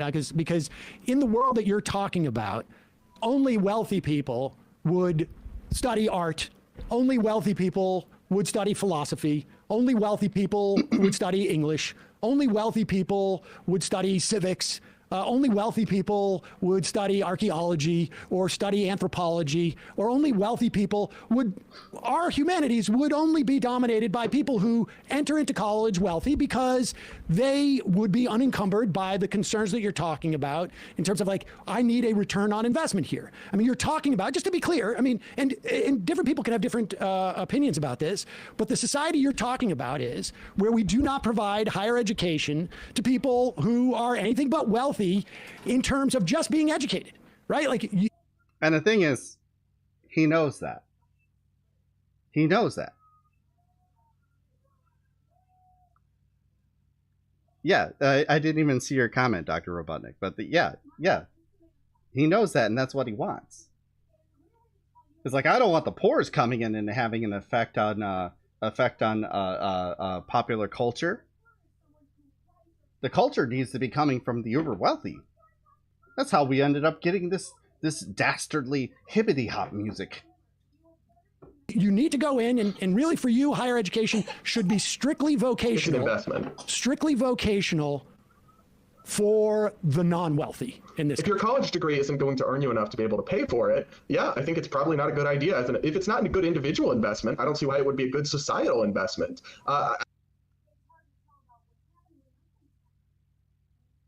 Or we could do something about the wages. I don't think that there is a single thing that you should be going to college for that shouldn't also, afford you the ability to pay off said loan. I mean, I would obviously go farther, but Stewan told you you've got a redactable face. He absolutely does. It is horrendous. I feel like if you punched him though, you would like cut your fist on something. You like feudal era education where poor people did the manual labor and the rich folk get to study art or sociology. Yeah, exactly. Both had education in the arts, and I'm willing to bet they want it for their kids. It's just not yours. Yeah, literally what Sam's describing here. Only the poor, only the richest people would be able to afford to study art, because the poor's they wouldn't be able to make enough money. They would die if they did that. So no, they need to be amongst the rabble, the uneducated rabble, and the unsophisticated. Yes, an aristocracy. Great point, Enzo. That's the word I'm looking for. If you punch Brad, you run the risk of hitting the event horizon between his eyes and getting sucked.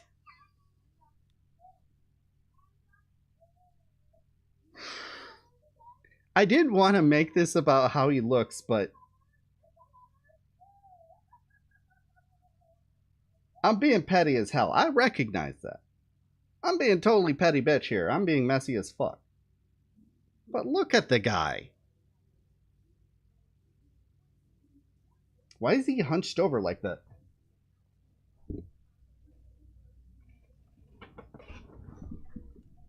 I feel like this man's anus is about to collapse into a black hole. It's so it's so dense, and he's clenching so hard. It's like, don't fart on stream. Don't fart on stream. Let the fart out. If your mic doesn't pick it up, it's good. Just know how to operate your mic. Or yeah, mask it by a cough. Just saying.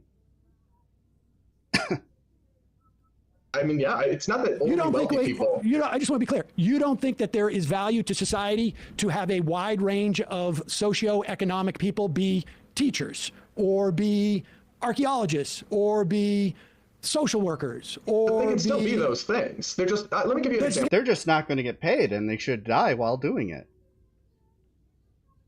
Oh, Shakes, good to see you. He's hunched over guarding his precious money. Yes, seriously. This man is a dragon. That's why he looks like that. I figured it out. Brad Palumbo is a dragon. He's guarding his piles of money. He's trying to fight back the urge to breathe fire that will expose him.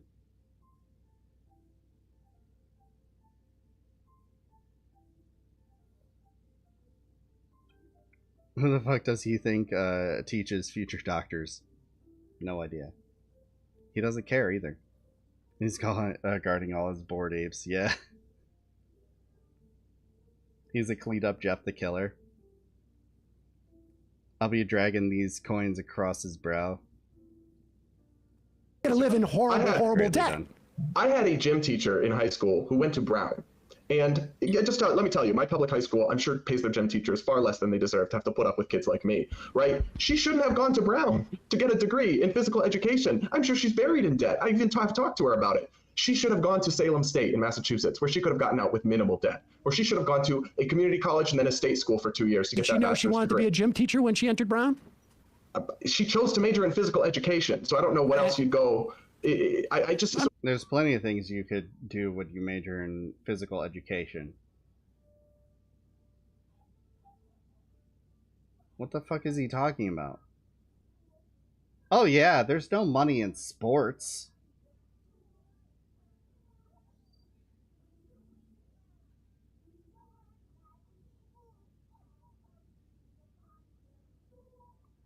Bradley the Dragon. Bradley the dragon lives with his money. I don't know. Physical therapy. Maybe she wanted to help kids. And I'm aware of Salem State. I'm from Worcester, and so you know. Oh, okay. I'm from Bellingham originally. All right. Well, yeah, that's what I figured. Bellingham. I'm joking. But okay. So and I would imagine when she went to Brown, the cost of Brown was also significantly cheaper than it is. Well, she's today. pretty young. She's not that much. She wasn't that much older, so I'm sure it was still pretty crazy expensive. And so we should, in your perfect world, elite universities, where you get exposed to different people and different ideas and where you would have a commingling of socioeconomic strata, that's bad because the market doesn't favor that. We should not. No, it's not that it's bad, Sam. So it's that we have to have one of two things. One, these universities like Harvard they give huge amounts of financial aid, first of all, and that's great. I'm not saying they shouldn't do that. Secondly, you could still go. All you have to do is go to a private bank, convince them to give you the loan, which they'll do looking at an ROI. Will you be able to pay this back? And we're not bailing out the banks in my scenario, so there's none of that happening. We did do that, though. We do. I mean, now we own. I mean, as a government, we own a lot of debt that originated as private. But I'm against that. And so what you have to do is you'd have to go to your private, because I think the federal student loan programs have been shown to really have jacked up the cost of college. Every dollar they give out in loans. We'll get to that. Let's see if I can do that, Judge. Bradley the dragon lives in a fantasy and frolicked in his braid a piss in a land of make-believe. So everyone should go to an Ivy League university, except for the poors who should go to state schools and community colleges, because they're poor, you see. This worked out really well for black people in inner city areas, and where they were all forced to go to the same schools, who were collectively defunded, and they got a worse education overall, leading to those schools eventually being closed. That worked out so great for them, right, Brad? In a minute, but okay, but I'm saying in a private system, it's not that low-income people or people from modest beginnings wouldn't have access. It's that they would have to say, okay, I'm going to go study engineering. A bank will give you a loan. It's a possibility. If there's a good chance you'll be able to pay it back. That would be a thing. Right now they're crowded out because the government does all the loans, and then taxpayers are ultimately probably going to be on the hook for a lot of it. Not all the loans. Not all the loans. Okay, I mean, I think, to the extent that taxpayers are on the hook for all the tax cuts, I mean, that we have. Tax cuts aren't the same. That's people keeping their money, Sam. It's not the same. No, it's not their money. It's not your money. It's your money. The money you earn and get a tax cut on it's your money. You earned it. I'm very glad that Sam brought this up, because that's something that really fucking bothers me when people refer to it as their money, their tax money. Like, this is capitalism, baby. Own shit. What capital do you own? If you don't own any capital, I got news for you. You don't own that money either. Dude, that money's the U.S. government's money. Not if they let you keep. Pick up a piece of paper on your desk. Okay. Tear it. You are safe from the government coming after you. Now do that with a $5 bill. You're not allowed to do that. It's the government's money. We have it, they print it, and we have ownership for a period of time. But the fact is, it's the government's money. So you think everyone's incomes are actually just the government's money that they're going to let us decide how much to have? I think we have very...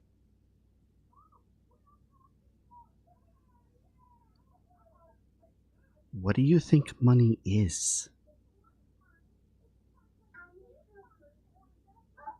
different views of property rights, which I knew that coming in. 100%. And we also have a different view of what is valuable to society. In my mind, it is valuable to society to have an educated population, even if that is not measured in the amount of money that they earn. You and I signals are telling us what's in demand, what our society needs. We need more doctors. Right. We need more engineers. We don't need more English majors right now. We need more nurses. We need more CNAs.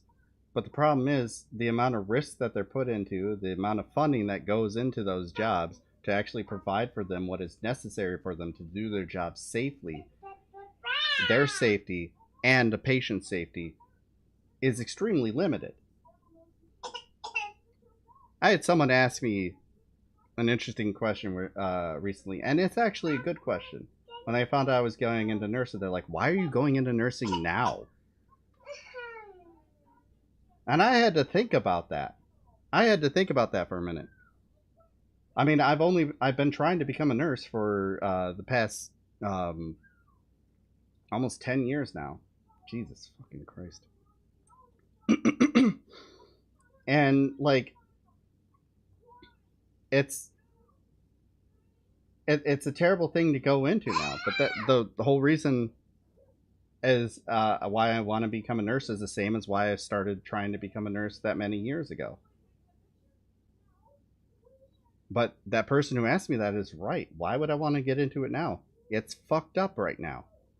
But we also need more nurses. If you do the traveling nursing thing, you can make a lot of money, but then you're not at home. Yes, and also you will be essentially a scab.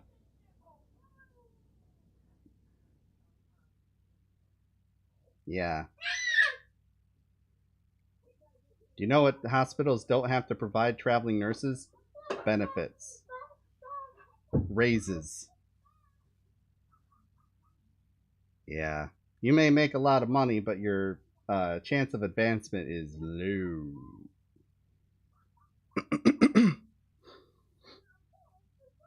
Also, traveling like that, it's a pain. It's a pain. And when we do, the salaries will go up.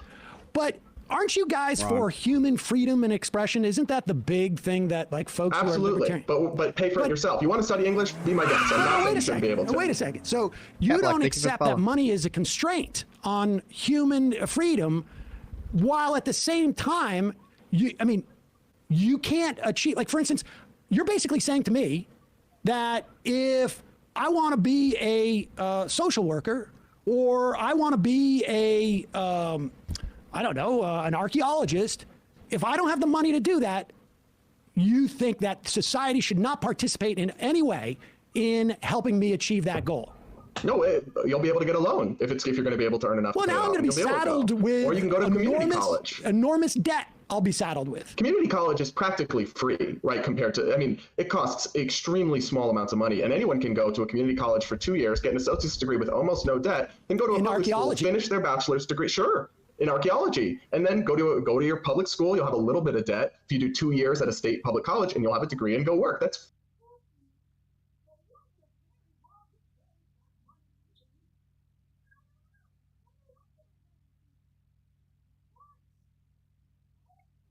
Wait, what?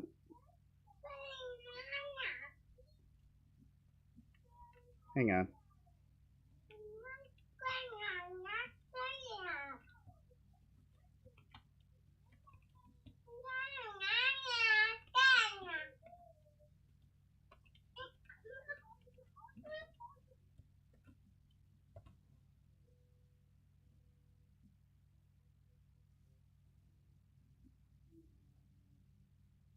That's weird.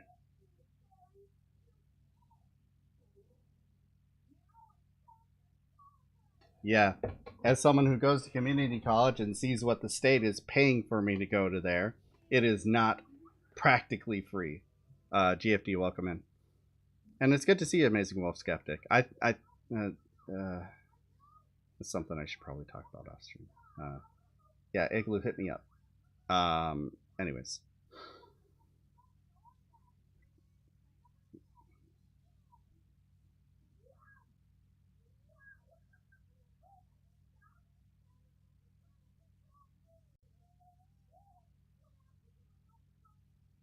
That is weird. How do I get you back, though?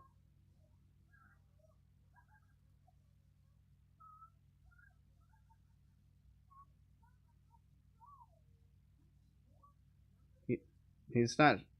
Wolf Skeptic isn't showing up for you guys, are they? Are they?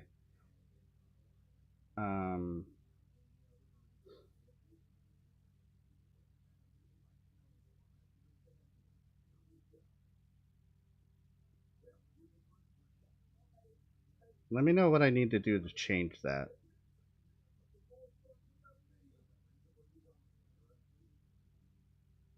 Yeah.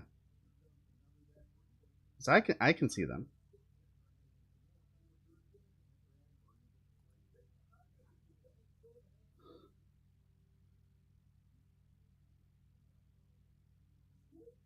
I'm really confused by this. I don't know what in the new settings I need to change.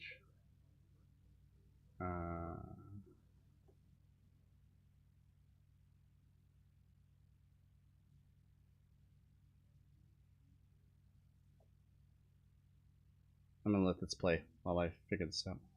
Fine. I'm just not willing to pay for it. Sam, like, let me just get personal for a second. I went to the University of Massachusetts. You're a Massachusetts guy, right? Had a scholarship. I could have gone to Boston College, right? I could have gone somewhere bougie. I worked from a week before my first year started as a security guard working nights, all to avoid debt, all right? I really, and I got out with very minimal debt. Turns out I'm a sucker, right? I should have taken it a lot easier, ran up 10K, and Uncle Joe would be making other people pay it off. And now I'm gonna have to pay more in taxes. Oh, wait a second. So that other people you had debt? did it. You had debt, or you have paid off your debt? I very minimal debt, small amount, so far less than. Oh, so you did get some debt relief. What? You did no, get it's some. paid off. Oh, so you don't have any more debt? I don't have debt. No, I don't have any student debt. Okay. And so you resent that the other people are getting that debt. Do you own a home? Because I have to pay for it. No, I understand. Do you own a home? I do. Oh, okay. And what if someone says, I resent the fact that you pay your mortgage, like you decided to take this loan, and why do you get a tax deduction for it? Why does the U.S. government? If you ask me, vote yes or no, get rid of the tax deduction. I would say yes, get rid of it. So it's not a comparable example. You can't pin me down for that. I don't support that, right? But also, again, that would be me keeping my own income more from this deduction, not getting somebody else's money to pay for my education. It's still apples. We're not going to see eye to eye on that, but it's still apples and oranges. Well, I don't know. I mean, the government expends money on your public school education. The expenditure on this debt is the same thing. It's just happening afterwards.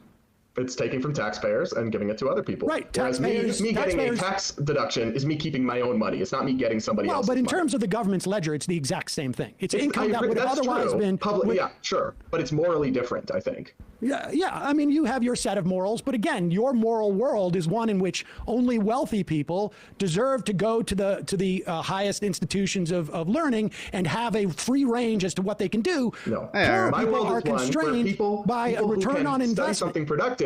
That's the thing. That's the thing, Ira.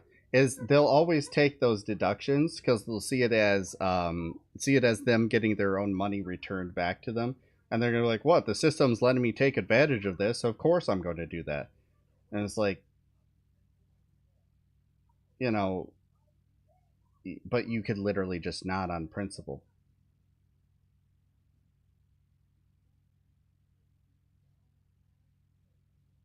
So do you live by your principles or not? You could choose to not, but you're not choosing that.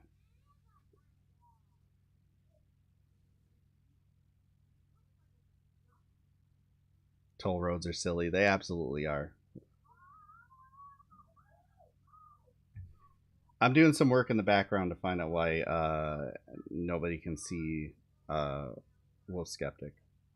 We'll be able to go and pay it back, and we won't have society subsidizing people. We just said the same thing.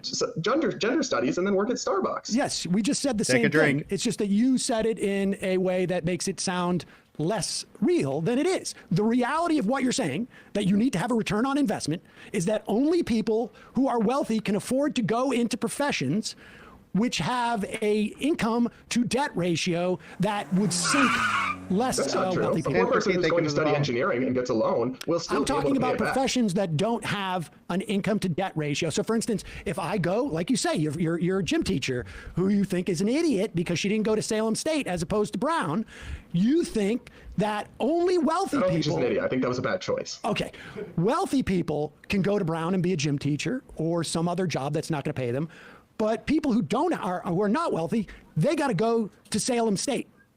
Sure. Yes. Okay. So we see. I mean, my values start with pay your own way in life as much as possible. And you're saying that I have a human right to make other people pay for me to study basket weaving at Brown and pay $70,000 a year. Are you in favor of? Quick reminder that there is no actual degree for basket weaving. It's a made-up right-wing talking point, as it always is. What else is new?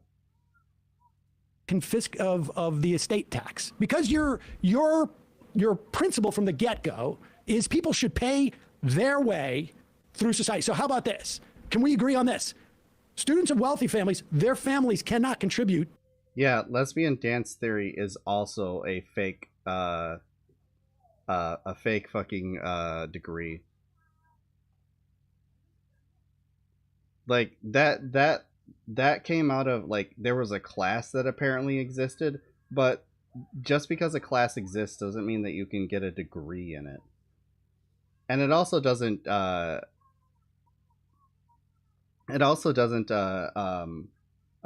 negate what is actually in the class, because there could be a number of ways to teach a subject.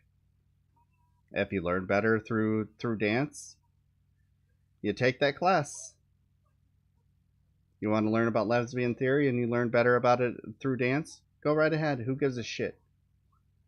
And if you don't take the class, and then it becomes a class that gets dropped by the school because it's not making them any money. Wah.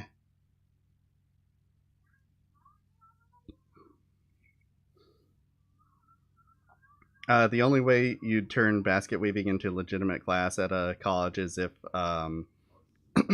if it were being taught by an indigenous person from a weaving community. It's not an actual class in college, no.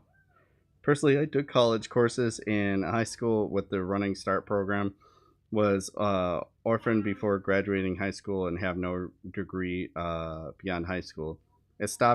I stopped college knowing that I couldn't afford it and didn't have a family to support any higher education desires. So many libertarians take for granted family support at every level that is not available for everyone. True. Absolutely true. My college debt, a large portion of it is from a school that I did not graduate from. The rest is from a for-profit school that gave me basically a certificate. You know, not an actual degree. And then the remaining half of it is all interest, because I haven't been able to pay it because I wasn't gainfully employed. Fun stuff, fun times. And I'm sorry to hear that, GFD. That's hard shit to go through. To their education, they should pay their own way. Why wouldn't they be able to do that? Well, I was just going by your principle, which you have to pay your way. But if you have generational wealth, then that's okay too. So you can inherit money. Sure, yeah, why wouldn't you be able to? Well, if your family counts as paying your own way, sure. Oh, I see. I mean, not everyone's equally lucky. Yeah, I agree. Some people are born rich, some people are born poor. But yes, that's just reality. It is reality, but how we decide as a society to address that disparity is actually just a choice. Your moral choice is luck will dictate people's trajectory through life in society.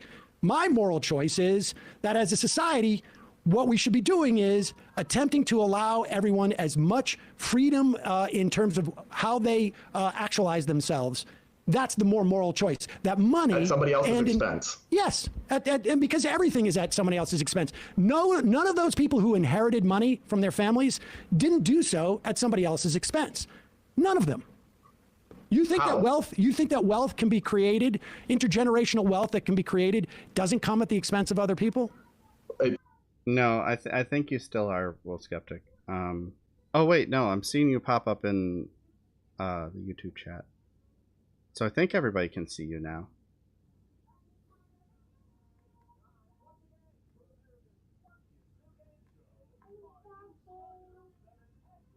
I had oh, okay. Then what I did worked. Cool, good. Oh, you are showing up on the screen chat. Okay, cool.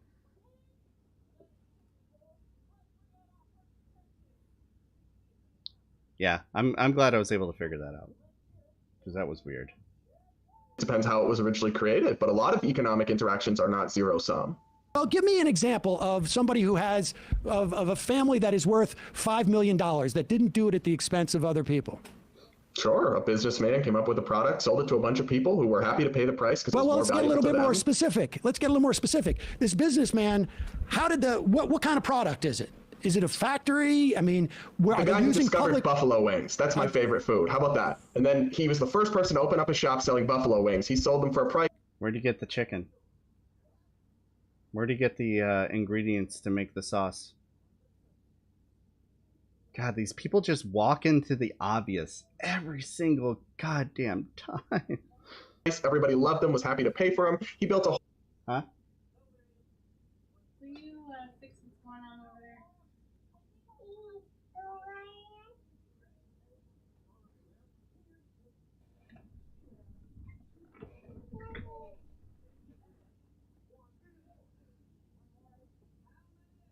My son got partially out of his shirt.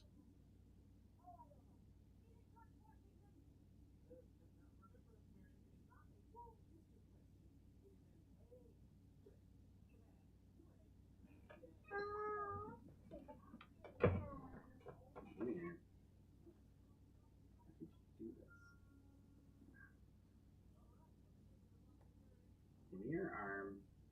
Why would you do that? There you go.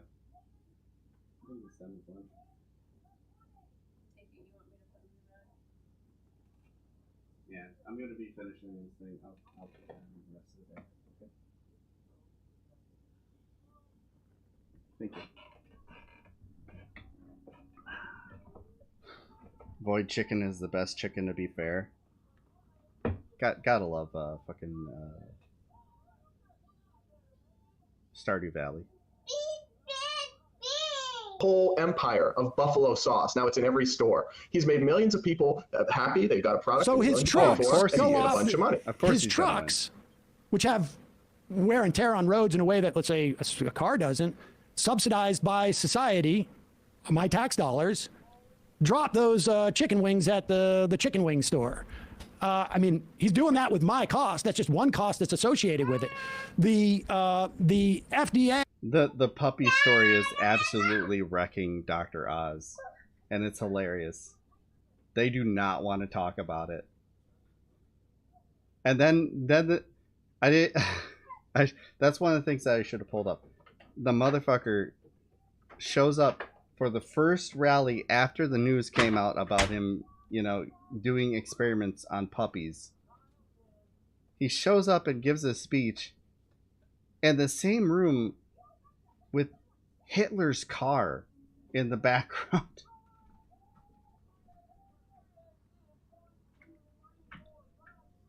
If you don't want us to call you fascists, maybe hanging out with Hitler's car is a bad idea. You don't know about that? Yeah. He killed puppies. Was it really Hitler's car? Yeah. It was really Hitler's car. All right. I know we're distracting way. Dr. Oz.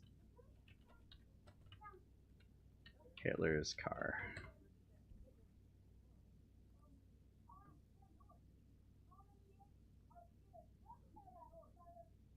I hope they have the picture.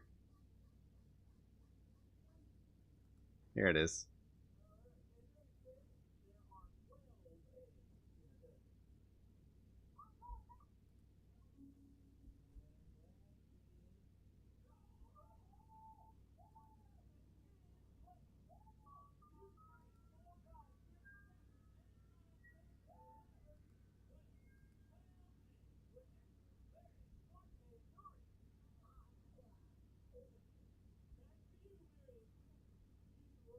There is no funnier race going on.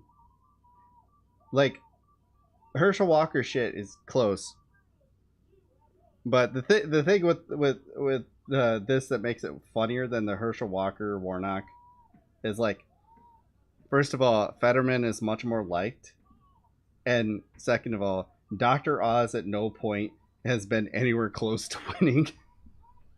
He's just looked like an absolute jackass.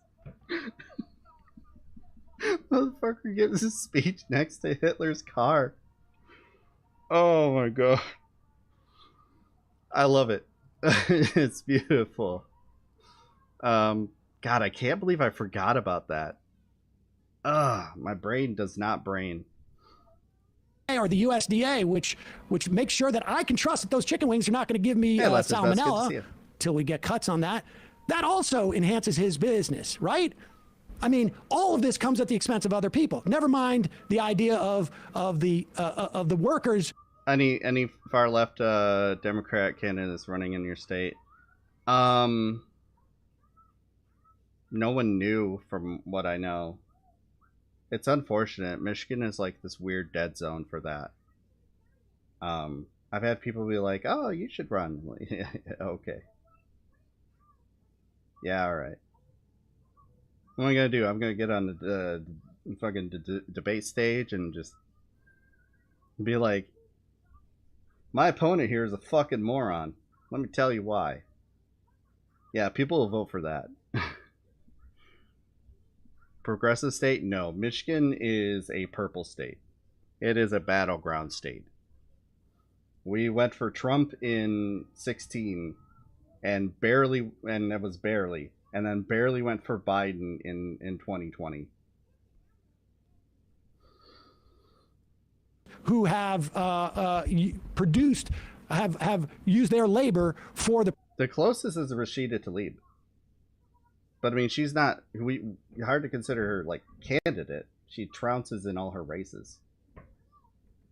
But, you know, you think that there would be more. Like my rep, Kildee, he's sort of progressive, but not really. It's pretty bargain bin Democratic backbencher. You know, he runs unopposed though. The primary for him in our area was unopposed. That cringe biker ad. I think I know what you're talking about, but I can't remember. Production of this, but just based upon what society has given that person and how much value they got out of what society did. Like, But they also pay taxes right back into the same roads. Lots of them, if they're making a multi-million-dollar business. So I don't understand. But they don't pay taxes at the beginning. I mean, look, if you give me 100,000 payroll taxes as they go every day, all the time. Well, those payroll taxes go to the workers' Social Security taxes, and Medicare. But that investment that existed before that guy started selling. A thing that he would later say on Twitter is a Ponzi scheme. This specific guy, Brad Palumbo. He didn't want to say it then because, oh my God, if he would have said that in front of Sam Cedar, Sam would have just wrecked him. Is he a Biden lib? I'll say Kildee is to the left of Biden, but like he's one of those Democrats that just kind of goes with the flow, you know? He's frustrating. His dad was a rep. Therefore he is. He's kind of like a political dynasty in a way.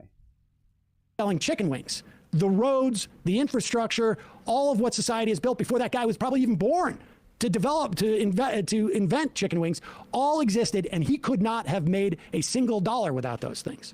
So there's nobody in our society. I'm not arguing against roads, Sam. Well, then you're not arguing. Then you're also okay with government investment in things that has created wealth for people. And this person also, undoubtedly, statistically speaking, if we're going to talk about averages, also benefited from the fact that, like, our society, both institutionally and in terms of government, allowed him to accrue wealth, intergenerational wealth, that certain groups of people weren't allowed to grow. I mean, just in terms of like housing and whatnot. Yeah. No, I understand. And I understand that intergenerational wealth for a long time in the Black community and other communities was blocked. But to me, the answer isn't to block anyone's creation of intergenerational wealth. It's to open up opportunity to more people. And I guess this idea that... Except it doesn't work that way. Because it's this idea, Brad, where you just kind of assume that because they have the opportunity, if all things were equal, to earn the same amount of wealth, that they can. But they're still fighting against an established power base. And it's the same established power base that was the same people, often, not just the same people or the same families of those people during segregation, during slavery.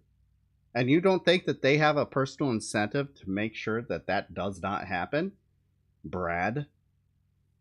The fact that can is in the equation and you don't recognize that they can't because of all the people who will still remain in power is why this intergenerational wealth being passed on is a bad thing. Because all they're going to do is use it to keep themselves in power and keep themselves making money. And they're going to do everything possible to keep any new money out. And they do. They do that. Since you mentioned Herschel Walker, I do understand why a black man is so racist and discriminatory towards other black people.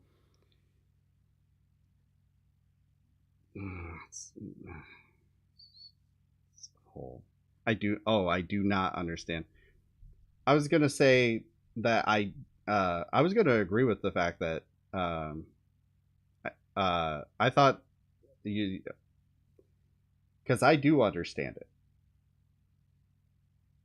I do understand it. It's awful.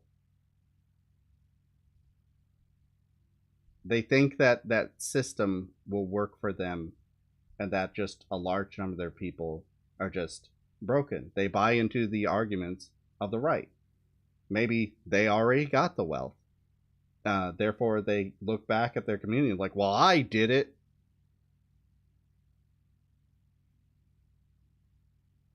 You know, it's that whole thing. You want to understand it more? Look at any time that Ben Carson has talked about race. Or Michael Steele. A couple times Michael Steele will slip up and tell you the reality. Like when he mentioned that most of the people that he dealt with when he was head of the RNC were racist against him. Slipped up and said that. Oops. Why would individuals pay for the education and training that corporations rely on to make their profits? Yeah. Seriously. But the market demands it. Okay, then you got to be willing to. If the market demands it, why not allow for people to enter that market instead of being like you could only enter this market if you make so much money. And if you only take this specific career. The thing that's really lost in this is the fact that he's basically admitting that capitalism kills innovation. Well, if the market decides that STEM is what everyone needs to go to school for, and that's exactly what happens, most people go to college for a STEM degree. That's them not really having much of a choice to do anything else. That's the market dictating the individual rather than what he likes to sell it as, which is the individual dictating the market. Because any change that could happen to the market has to come from the top down, not from the bottom up. Because if it tries to do it from the bottom up, like I said, these established power structures have an incentive to keep these people away from being a part of their group because that's less for them.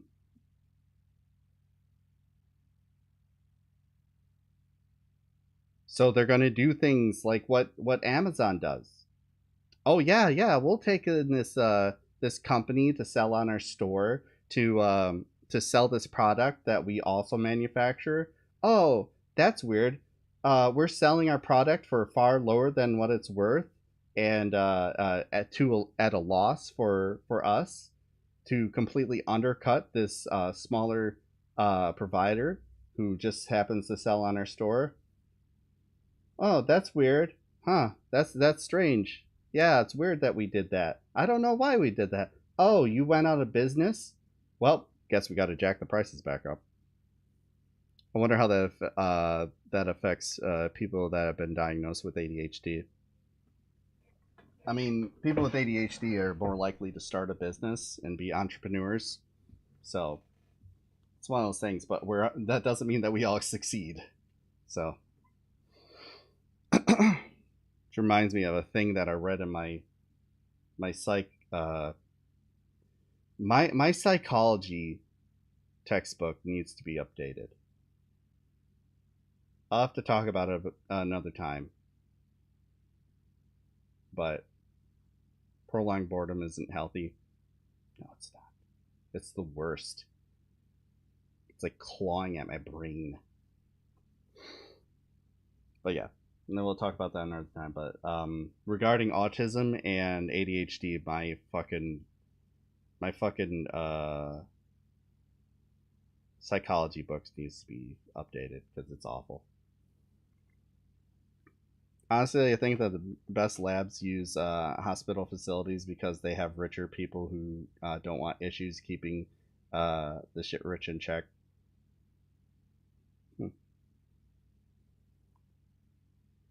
Sounds like since they by themselves, they can take advantage of experiments in any way.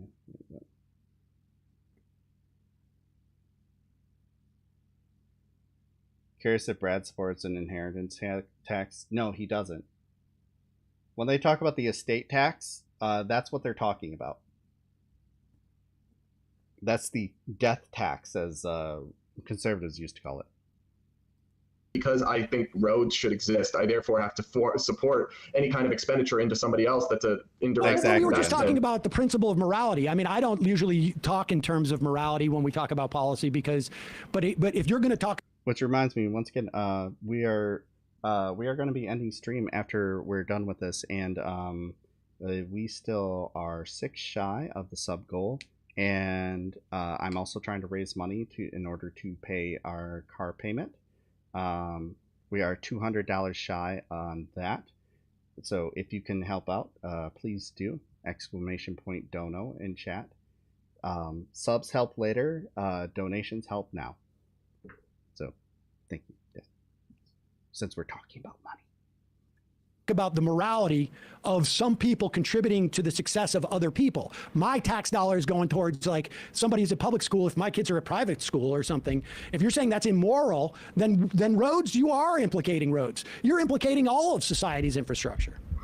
I'm saying that it is immoral to an investment that's going to make somebody a lot of more money over their lifetime. Other people get to pay for it. So the fact that he capped it at $125,000. Well, so it's really capped at $250,000 though, because if you're married, say I'm a lawyer who earns $230,000, and my husband is a stay-at-home husband or my wife is a stay-at-home wife, I'm getting debt relief. It's capped. And listen, a full student debt cancellation without caps would be a lot worse. Full student debt cancellation gives 6 times more benefit to the top 20% than the bottom 20%. Biden's isn't nearly as bad because of the income tax. I'll give you that. We have 35% of people. Oh yeah. Mandela Barnes is great. I don't have any say in voting for him though. I forget where he's running.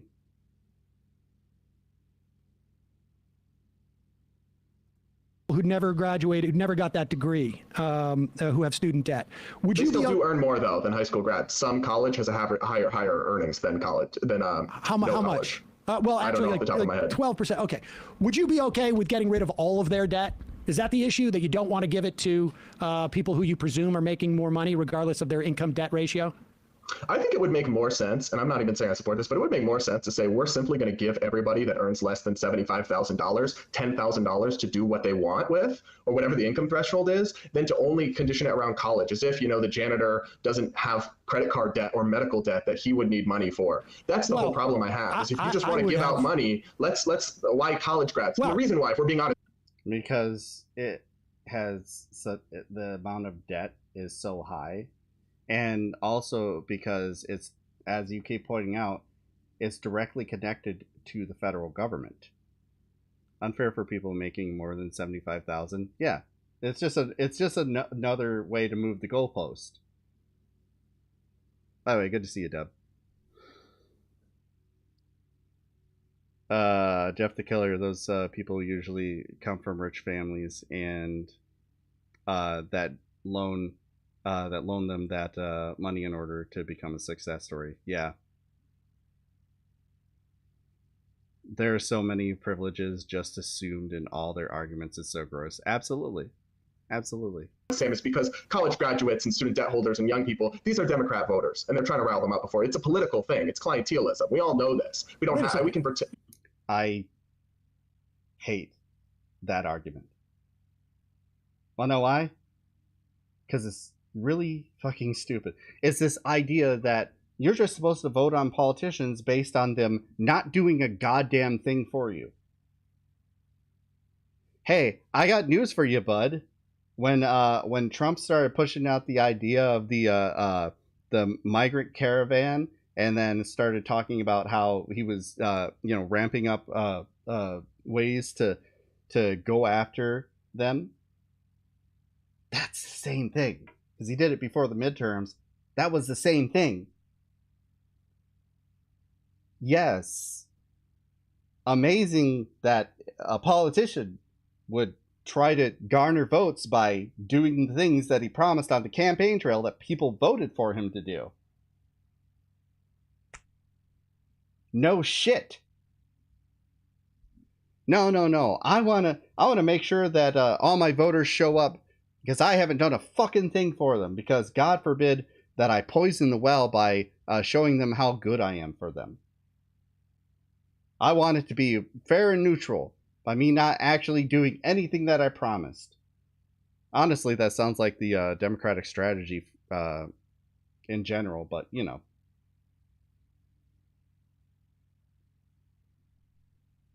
Just such a dumb point. Sam's face says it all here, and he's gonna wreck him. You don't think that there are any Republican college? I'm sure there are, but it's the majority. I mean, it's a younger demographic. It's a more educated demographic. These are people that vote much more for. Thank you for admitting that Republicans are uneducated.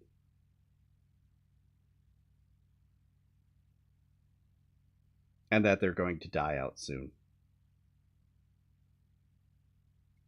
My mom-in-law believes that people just don't contact their Congress people enough. I mean, she's not wrong. People being politically active, the Zoomers and millennials are trying to change that, but people being politically active is still ridiculously low, and that needs to change. So she's not wrong. Democrats. That's just a fact. I mean, look at Pew, look at Gallup. You know this. I think that there is. I think that you could argue that the reason why there was the political strength to do this was because of the Democratic electorate. Yeah, I mean, I would imagine that. And the timing. Come on, we're a couple months before the midterms. Biden's struggling. I mean, to be fair, no shit. Of course they're going to do that. Why wouldn't they? They'd be stupid not to. I've been saying it all along that they can win elections by actually doing the policies that they promise. Why is that seen as such a bad thing to these guys? It's a shitty argument. No shit.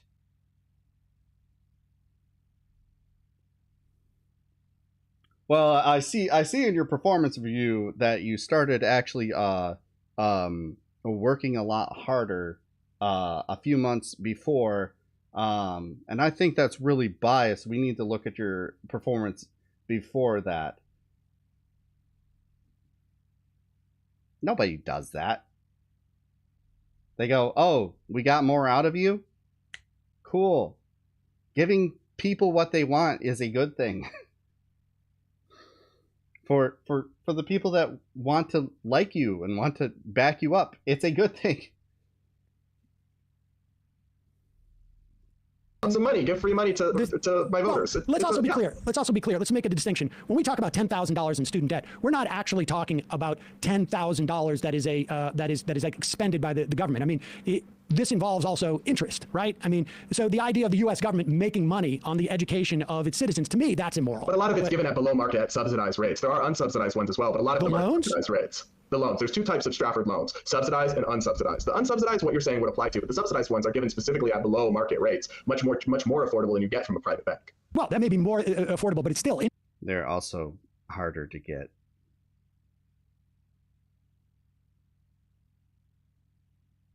the criteria for which you have to fit to get an unsubsidized loan is a lot more difficult because it's unsubsidized, you see.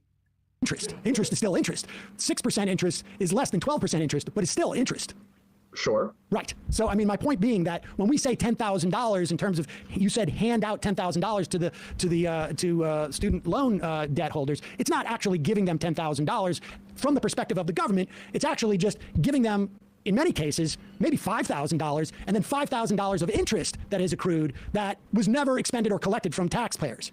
Well, a lot of the interest has actually been forgiven over the last 2 years slowly, but it would really vary wildly case to case. There was a moratorium on it, but yes. Yes, and as the moratorium went, the interest payments that were being accrued were waived completely. And the biggest beneficiaries of that were doctors and lawyers, actually, according to the Committee for a Responsible Federal Budget. So, I mean, the interest thing will vary a lot. Didn't you say we need more doctors? Yes, and they should pay for it. I don't think they need subsidies. But wait a second. Didn't you just say... By the way, he's wrong. Don't worry, it comes up. ...earlier that we need more doctors and society should make it easy and encourage that. So why isn't the market working? It is. That's why doctors earn 200, 300 grand. Heart surgeons earn $500,000 because we need more of them. Okay, but we need more of them, but... Most doctors are not earning that much money, though. Don't get me wrong, doctors are not poor. I would by no means argue that doctors are poor. But, like, there's a lot of people who've left the healthcare profession.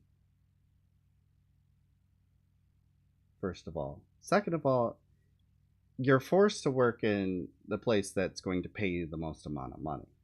If you decide, if you want to do a private practice, you're fucked. But there are people who, doctors need to do private practice at some point. They live in a community that there aren't any big hospital organizations. Guess where they work? I know some American docs, some of them leave for better opportunities because the income isn't high enough. Yeah. He said surgeon. He's basing it all on one of the highest paid professions in healthcare. Great point. Good catch, Jaru. Great point. They're making so much money and their debt is not in any way inhibiting them. So why don't we have more of them? I mean, isn't that the way it works according to you? Well, you know our healthcare system is far from a free market, right? It's not the kind of model I'd advocate for. There's many layers of bureaucracy and regulation and government in there, but we do have huge demand to go. Our healthcare should not be a market. And also, there's no such thing as a free market. Go into medical school. I mean, there's a reason these places. Wait a second. So for this system that you're talking about to work with doctors, we also have to what? Get rid of like Medicare? Well, you just said, why, I asked you, why isn't, you said, let me just see if I got this straight. You said to me that we shouldn't be paying doctors because we shouldn't be providing any paying for their loans. They should pay it back when they're earning 300 grand. I understand. And you're saying, but we still have a deficit of doctors in this country. But what if they don't earn 300 grand, dude?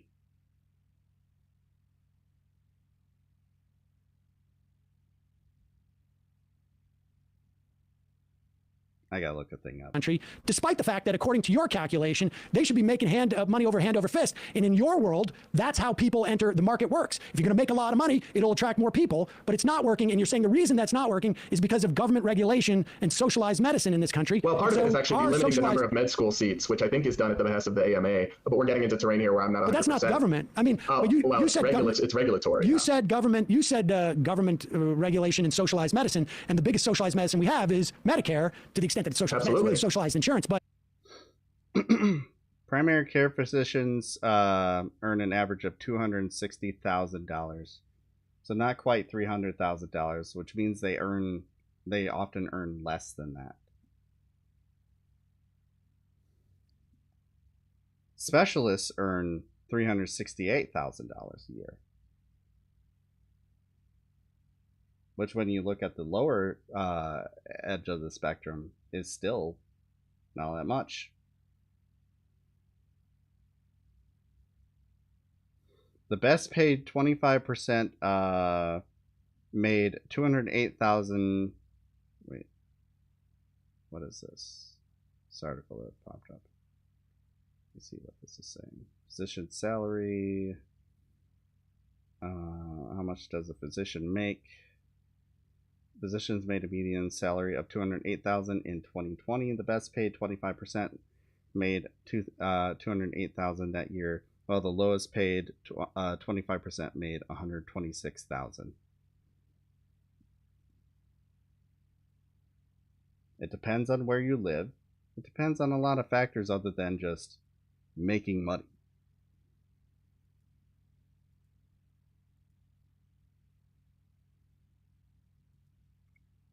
The poor ones,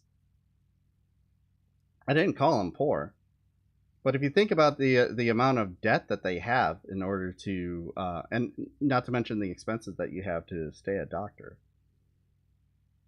that shit adds up. And it's not like you get right out of school as an intern and make that much money. You don't. You pay jack shit when you're right out of college. There's no socialized medicine in America. I mean, not by Canada's definition. Not by anyone's definition, really. VA, I guess. Guess it puts kids off looking at numbers they have never imagined. What do you mean?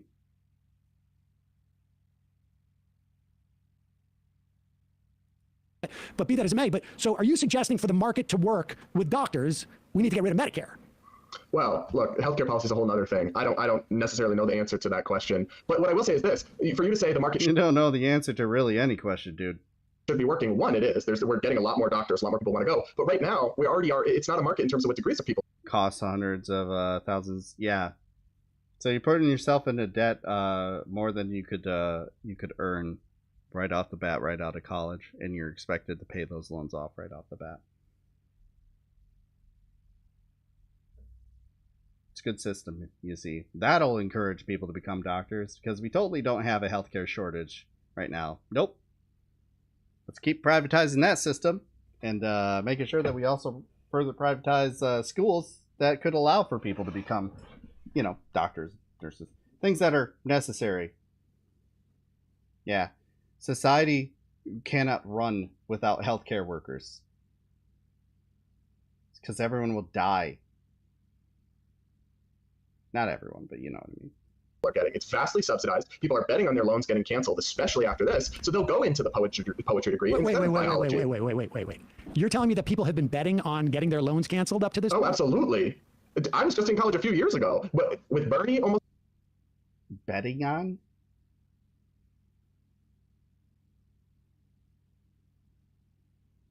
Don't get me wrong. I've been hoping that my loans get canceled. Yeah. But it's because I'm fucking broke. And before A Future for Frontliners, it was so that I could go back to college and draw more debt so that I could go into gainful employment. It wasn't like a bet like, I'm going to get one over on the system. What an idiot. Shame to see a young man such a zealot on the efficacy of the market. Obviously, history did end in 1980. Must have to ignore 40 years of economic failure. Of course. That's the only way that they believe what they believe. Just gotta lie to yourself. Winning the nomination twice, the Democrat Party moving from completely opposing cancellation to now being many of them all in on it, even the moderates partially in on it. Absolutely. Young people are taking out debt today that they don't expect to ever have to pay back. That's fascinating. Do you have any data to back that up other than the anecdotes that you massed? I'm going to guess no. Not off the top of my head, but I mean... Ha! Get fucked. There's a reason it's continued to skyrocket. I mean, I personally advised friends. The reason it's continued to skyrocket is for the same reason that tuition has continued to skyrocket before. Nothing specifically has changed or gotten different.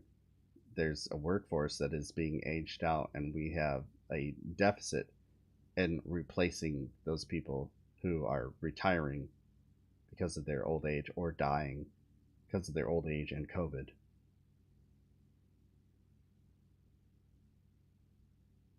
What a weird... Cannot do an anecdote off the top of his head. Good.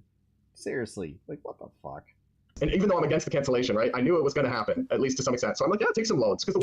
Yes, because it's incredibly popular, and economists have looked into it and showed that it would actually be beneficial to society. That's why it was inevitable. and it got mainstreamed.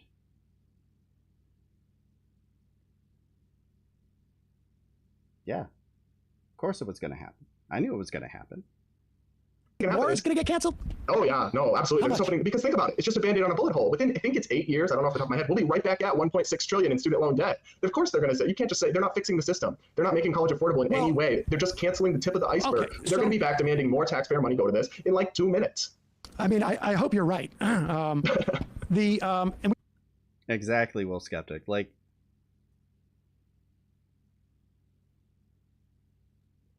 just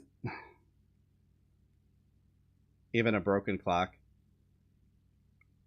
Yeah, he's right, but you know, he's doing the wrong math and arrived to the right conclusion and trying to paint it as a bad thing.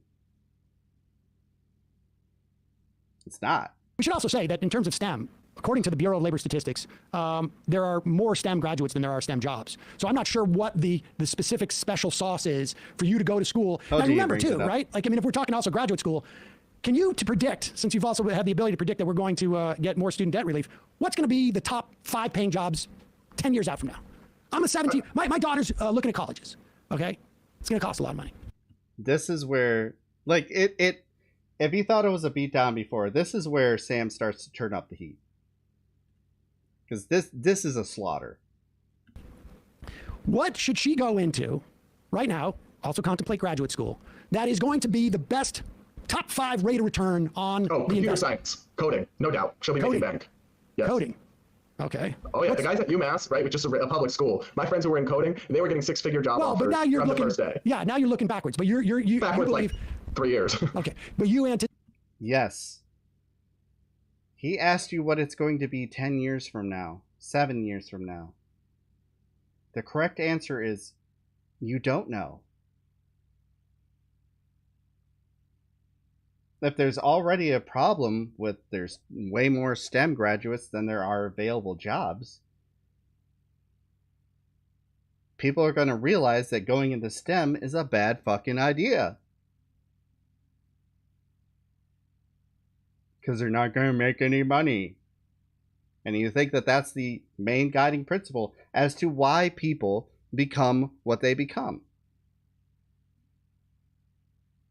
And something he completely leaves out when he talks about doctors and nurses is he kind of forgets that okay. Little industry secret. Anyone who goes into healthcare for the money is not going to last long. I got news for you. The job is not built for you to feel comfortable making money. You don't just show up to the office, as it were, and collect a paycheck because you're doing something that's just kind of, oh yes, like working on coding. It's like, oh, you just do what you're told. You know how to do it. No. You're working with human beings. Human beings can be sweet. They can be beautiful. They can be loving. Also, they can be violent. They can be absolute shitheads. They can be racist. They can be fucked up. And you're also seeing these people, depending on the job you get, absolutely fucking mutilated. So we're talking about the mental abuse, the physical abuse. We're talking about putting yourself through PTSD, putting yourself through seeing extreme images. If you ever, any of you know an EMT, ask them to tell you the most fucked up story from their job. You won't sleep right for a week.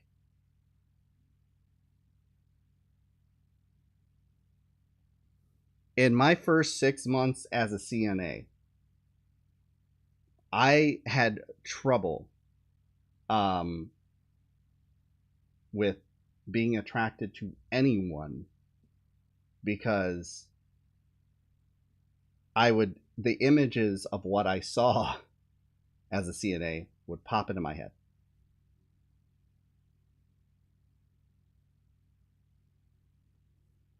As Learn to Code started getting pushed, I've noticed a drop in the quality of candidates we interview to join my team. It takes the type of person, not just wanting money.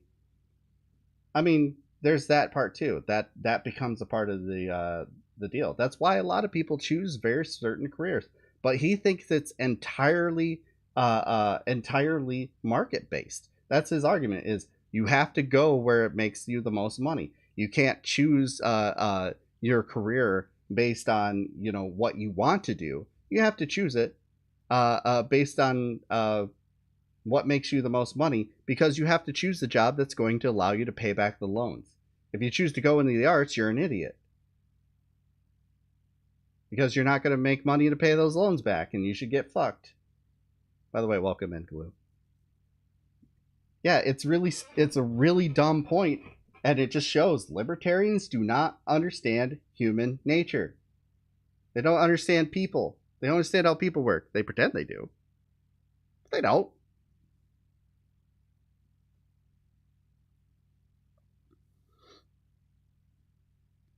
So yeah, you're absolutely correct. Like Sam said earlier, there's more STEM graduates than there are STEM jobs. So then the market's going to change. And you usually would be okay with that. So when Sam asks you the question, what is the market going to look like 7-10 years from now, to help his daughter decide what would be the most profitable to get into? Well, the answer is you don't fucking know. They give a fuck about one thing, and that's themselves. Yes. Anticipate that 8-10 years out, coding is going to be the biggest profession. Now, what if the show's not quite that big, but what kind of computer science? What kind of STEM? Get into specifics here, bud. Brad, hey, you can't just. This shows how little he knows about these things. You can't just say it's going to be computer science, engineers. My brother's an engineer. You know what he'll say to anyone who wants to get into engineering? Don't. Unless you have a parent or a friend or anything on the inside at any place where you could possibly get into even specifically his type of engineering, he'd say, enjoy the college debt and not gainful employment. I've heard him give that speech.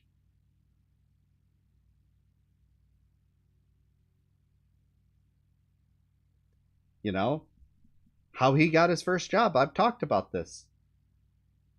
Really easy to... Not anonymous, thank you for the follow. Really easy to get to start your career in engineering when you're dating the daughter of someone higher up at General Dynamics. I wonder where he first worked. He left there. Don't get me wrong. He left there and he's happy in the job that he's in. He's actually like, he told me that he's comfortable where he's at, and he's like, I'm done playing their games. I'm not trying to advance myself either. I have people below me, but I have people above me. And I don't play nice with them either. I just do what I need to do to not get fired and keep the job that I have. Good. You know? Coding is a very, very broad category. Exactly. So is engineering. So like saying computer science, you're not getting into the specifics. It's not just computers. Oh, I went to school for computers. What kind? What kind of computering do you do? You know? It's like saying I'm going to go into marketing. Yeah. Marketing of what? What kind? People have strengths. They have weaknesses. They have specific things that they're interested in. Lost in all this is how capitalism kills innovation by telling you that your personal interest does not matter. You have to do what the market dictates you to do. Which is essentially what he said earlier. You have individualism only if the market decides that you are already in that marketable, have that a marketable ability. Thanks, Brad, for pointing out why capitalism's bullshit. What if everybody was to go into coding. Well, we've had something happen with this, like with lawyers actually a little bit, where there was kind of a glut in terms of more people going into law school than there were legal jobs because the salaries were really high and because the law schools were admitting tons of students. And it will adjust, right? If all of a sudden we have more, but I agree with you, it's not perfect science. But it will adjust. But I mean, you're telling me that a 17 or 18-year-old should be making wiser decisions about what they're going to go into. And if it adjusts, they're going to get screwed. So to those people, do we give debt relief or no? It's just luck of the draw again. I mean, I think if we want to talk about very targeted, specific things, we could talk about it. It would really depend. But it's not as if computer science jobs aren't going to be here 10 years. Like, we can predict with a good degree of certainty, we're going to need nurses, we're going to need doctors, we're going to need coders. You don't think that coding is... Yes, but again, like I said earlier, if you become a nurse for the money and because the market dictates it, you're going to be a really shitty nurse, and you're probably going to either get fired, lose your license, or leave the job entirely because you hate it. You have to want to help people. You have to want to have those interpersonal skills. Because otherwise, I'm telling you, I've seen it. I've seen it. You ain't gonna last long. Plenty of nurses phone it in for decades. I mean, sure they do, but they still generally care about what they're doing.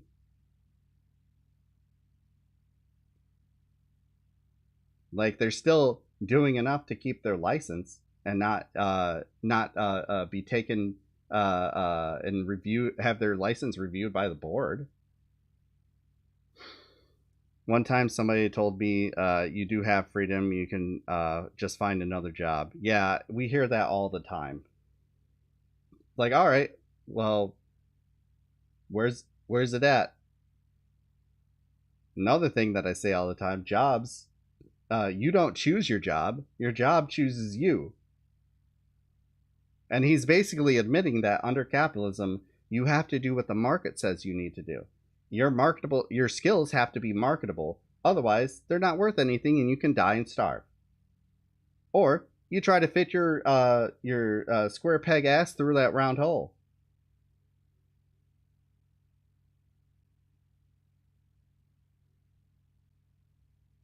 I like how much he's exposing capitalism. There's an opportunity for coding maybe to get offshored. We're booming in our coding centers. What's the average? What's the average? What would you say the average is? I live in Brooklyn. What's the average per year for your coder? Right out of college, honestly, I don't know, but I would bet my hat it's six figures, right? I just know that. So look, I studied social sciences. I studied economics, which is the best ROI on any of the social sciences. However, a lot of my friends. I went to a school that taught me libertarian economics and nothing else, and then teach me to question the fundamentals of capitalism. Cool. That's the silly part, because at the end of the day, it's the employer that's chose if you're worthy or not, or worthy enough. Yep. What's the refrain now? You don't have enough experience. Okay. Well, if you hire me, I'll start to get the experience. You just want me to have the experience without being able to get it. Meaning, you want to spend less on training me. Coder in a small city starts at like 60K. Beginner coders typically make between 50,000 and 60,000 per year, depending on location. But the important thing to remember is that with a boot camp education, you can be working in the industry in a matter of months after your first class. What's with the date? We're in the coding department, and I'm just telling you, everyone wanted to get into this department and couldn't, and was applying and trying because there were only so many seats at the school. They had no shortage of high-paying job opportunities. The idea that they're going to get some of them. He doesn't know that. He doesn't know that. Sam literally asked them what they make right out of college, and he's like, I don't know. Oh, they had no shortage of high-paying job. You literally said you don't know what they made right out of college. How can you make the claim that you know that they had all these opportunities, but you don't know what those opportunities actually were, or what they added out to? Dumbass. are going to get debt relief, right? They're fresh graduates, they're making 130, they'll qualify. It's obscene. It's absurd. These people are going to be they're going to be millionaires by the time they're 35, some of them. And they are going to get some taxpayer relief right now. Some are, but the vast And majority none of them are people, going to be poor. None of them are going to be the working class. For the vast majority. Well, no, I agree that except for that 35% who didn't get the degree, the college degree, and probably more out of those, this does not target exclusively working class people. But that's what bothers me, though, Sam. On your side, the progressives, they frame it like we care about the working class, we care about the poor. Student debt relief mostly targets the middle and upper middle, a relatively affluent, educated. That's simply not true. I mean, it definitely captures people who are making $125,000, and I'm sure there are some families where the individual is making more than that and supporting both his or her spouse or living partner. I imagine if that second person is not working, they probably have kids. Sam, do you support not Biden's plan with the income caps? Do you support canceling all student debt? I would go up to 50,000. Okay, well, that just so you know, look at any analysis, 50,000 per borrower with no income caps would be vastly regressive. It would be the Trump tax cuts and everything you say you hate. But it's a soft spot for progressives where they don't live out their values. Not if you couple it with making community college free. Not if you couple it with federally subsidizing healthcare or education as a whole.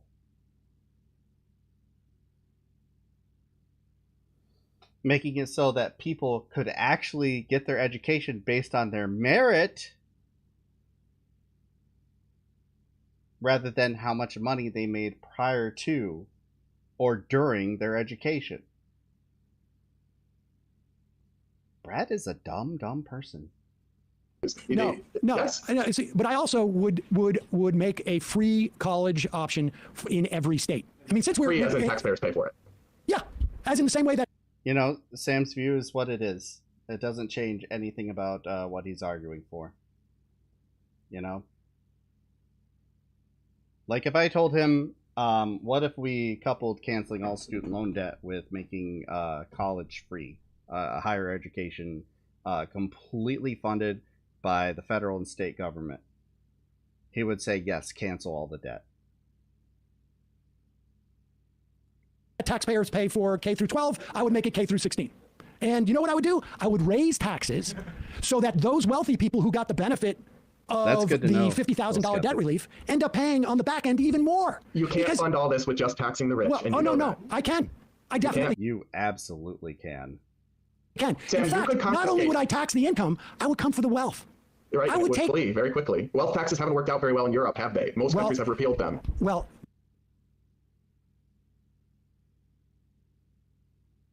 What? Then good luck to those people. I say just chase I don't all the wealth want... out of our country. Yes, that's a very good idea. Wait a second. We're not going to take all the wealth out of our country. I'm not worried about those billionaires. I would take their, since we're getting my wish list, not only would I get their $50,000, and I'll tell you why. Because if you want to talk about government efficiency, I know you guys like the idea of a smaller government and a less bureaucracy. This creates less bureaucracy. Everybody gets $50,000 debt relief, and then I collect that money on the other end because I already have an apparatus set up to do it. The only thing I got to do is change two numbers. I got to change 10,000 to 50,000, and then I got to change the top marginal rate, where I think it's and I would maybe three numbers because I would do capital gains as well, and I would push that up to where it was in the 50s and 60s in this country, which is around every dollar you make over 3 million, we're going to take 90 cents of it. That's what the rate was terrible idea. In the 40s and 50s. Sam, let me ask you a question, right? Why do we tax cigarettes? Because when you put a tax on something, you get less of it, and cigarette smoking is bad for your health. You want to put a tax on... That's not why we tax cigarettes. That's why you raise the tax on cigarettes. Sure. I mean, the amount that's actually been beneficial in lowering the amount of smokers is very debatable. But at the same time, like raising the price of something, if you want to look at look at fucking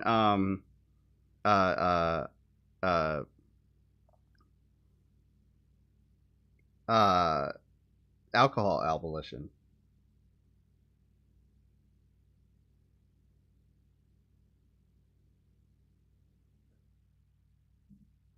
These are not comparable. Something that people can get addicted to that destroys their life is not the same thing as an education. It's just it's a very weird thing. like making people pay more, they're going to pay that amount. You think speakeasies were cheap? And yet alcohol was still easily attained. Weird. I don't think people who are addicted to tobacco are going to stop buying if the tax is mildly raised. It's not what happened. People wanted to quit because, not just because of the expense, but because it was destroying their life.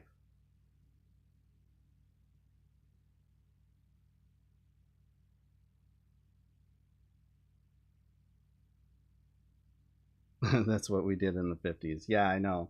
And it didn't destroy wealth. He makes the other copy pasta bullshit argument in a second here. Productive investments, income, and wealth. Those are things we should want more of in our country, not less. And you're talking about 90% We won't taxes on have, income. first of all, I dispute the fact that it's productive, that capital gains. It's the definition of a capital gain. No, it isn't. A return on a productive investment. What's productive about you investing in the stock market? Oh, this is Well, great. it's indirect, but what stocks go up and what stocks go down, what businesses perform well. And what... Explain to me the indirectness of when you buy stocks, you buy 100 shares of Apple, and it goes up 5 points, and you make this chunk of money. What's productive about that investment? The fact that Apple is worth more as a company because it's getting bigger, it's growing, is why the stock goes up. If you bought But what did that produce, Brad? Amazon in 1985 No. What or is whatever. productive? No. You're telling me that Apple's value is reflected in its stock, but I'm asking you, your $100, which Apple doesn't see, what's the productive value in that? What is Apple producing more for society than it would have otherwise? Because the reason that the stock is going up is because the company is performing well. Yeah. That's not necessarily true either, though. That's not true either. There's some absolutely shitty companies that are providing very terrible products that their stock prices are through the roof.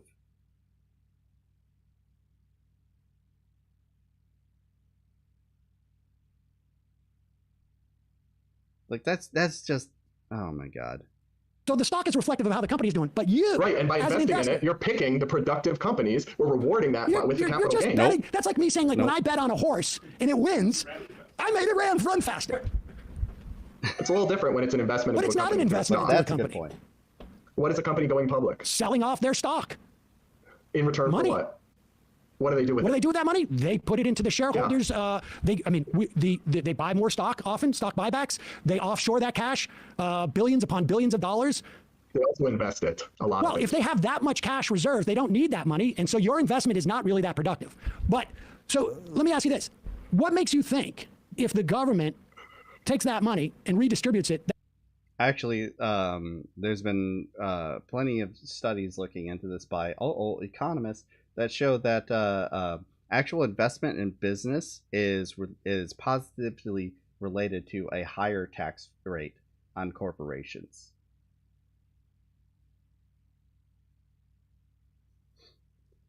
Because they need to see a way to grow their own profit, grow their own income. And the best way to do that is to increase the size of their company, which means they're putting money into their company expanding, their company growing. What you do when you cut their taxes is you're giving them money to just invest in the stocks and not the company itself. There's less of an incentive to want to put money towards said company. Because they're like, we don't need to expand anything. We don't need to make sure that our workers, there's more workers and there's more factories and, safer working conditions, and we're producing a good product. We don't have any incentive to do that now. Because we were just given this free money, basically, where we can keep all the profit and keep everything the same. Now all we need to do is make sure that we're paying less to those workers. And the way we do that, we lay people off and we make those people do more work, do several jobs that used to be designated to several people as one. That way we don't have to give them raises. We don't have to move them up in the company. And then we don't need to hire more people. We can just overwork the fuck out of them. And that's seen as a good business move. Which, weird enough, raises your stocks. It's fucking ridiculous. Does any one of these guys do research on how Sam comes with facts? Yeah, they think they could just bullshit their way through. I can tell by the dude's face that he knows he did a fuck up. Yeah, he pretended like he didn't on his Twitter, but of course they're going to. That as a society we have less wealth. I mean, what's the difference in terms of societal wealth? If we, let's put it this way, you walk into the room and I walk into the room, or Bill Gates and I walk into the room. If the government takes $1 billion from Bill Gates and gives it to me, the wealth in that room is exactly the same as it was when Bill Gates and I entered. The future wealth creation is going to go to crap. I mean, if a billionaire can create... Why would they stop... I hate this argument. Why would they stop making money? Oh, I'm not allowed to make this much more money without having to pay this much in taxes. So I'm going to stop making money entirely? First of all, if they chose to be like, okay, well, because of this, I'm going to throw a hissy fit and I'm going to retire.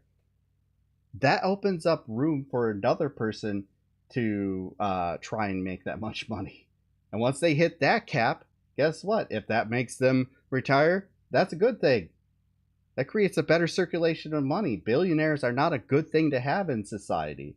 Having people that are so rich that they have money that they could never, ever, ever, under any circumstances, spend all of it is bad for society. Especially when the lowest portion of your society has so little wealth between them that they're struggling to survive. I don't want to be rich because they pay more tax. Nobody probably. Yeah, literally nobody. Oh, I don't want to be a billionaire. I'd have to pay so much more in taxes. Bullshit. Bull fucking shit. It's like those people that talk about how, oh, if you win the lottery, you have to pay so much of it in taxes. Oh, you're not getting, some odd $1 million. You're getting like a percentage of that because you have to pay it in taxes. And it's like, oh, okay, what am I making now? Oh, not that? Not even the money after taxes? I still want that fucking money. Just ridiculous. People clearly don't understand the hardship being a billionaire is. Yeah, seriously. A super productive company for millions of people and then have all their wealth confiscated. The next one's not going to do it. With 90% tax rate over $3 million. Why wouldn't they? Why wouldn't they? They'd still be incredibly wealthy. And they'd still have upward mobility because it's not 100% of their wealth. I mean, I would want that. It's still 90% past this dollar amount. They would still want to be wealthy. They would still have the power that they have. They would still have the cash that they have. They would have all the major things that they have already. This is I've heard this point a bunch of times, and it never gets dictated in any sort of smart way that recognizes how people work. Reminds me of the Silicon Valley character who freaked out when he wasn't a billionaire anymore. Yeah, I need to get my bee back. I know what you're talking about. I forget his name. But yeah, that dude. He played a good douchebag, I'll put it that way. Dollars is what you said. Why didn't that work in Kansas? In Kansas, Sam Brown. Yeah, I'm familiar with the Kansas experiment, but that's a whole complicated thing that we would need a whole. I'll come back on if you want to dive into that. The Laffer, it was an Art Laffer. You're stating the Laffer curve to me. You're suggesting the Laffer curve isn't that always true. It's true at a certain point. Obviously, 100. It's never true. It's never true. When is tax the would raise? Oh yeah, no, I'm not for 100%. Tax. I'm not for 100%. You're just for a 90. I am. I'm for a wealth cap. Come at me. 90% over the first $3 million, which is what we had Jeff Bezos in the would have 50s. stopped. In what, 1998? Why? You're telling me that he would have stopped trying to become a billionaire because it would have taken longer because of taxes.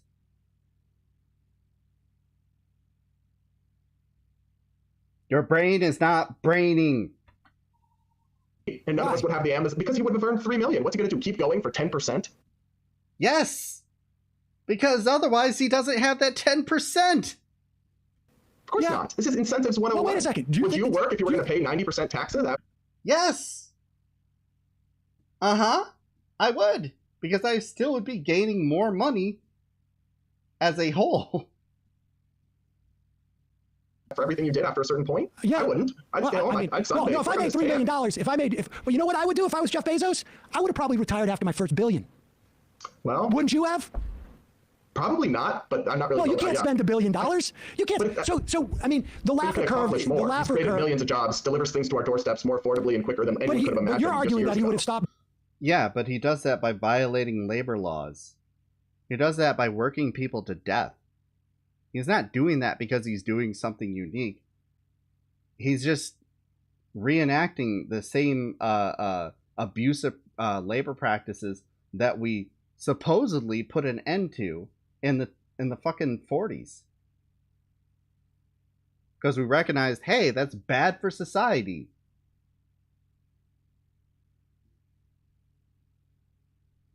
Like, that's really fucking stupid. Like, maybe, just maybe, he would have found a way to invest more in automation. And those deliveries would come just as fast. It just would be more automated.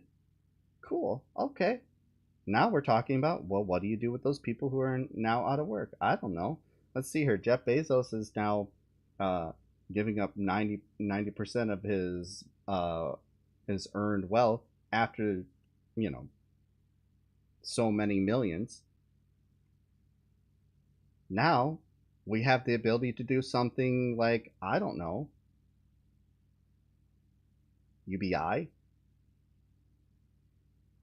I mean, we already have the money to do that, and we already have the money to do Medicare for all, but we could do all of that. There'd be like no argument about it.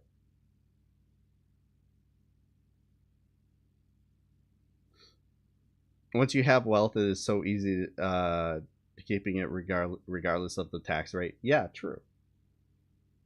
It's ridiculous. It's a ridiculous point to make.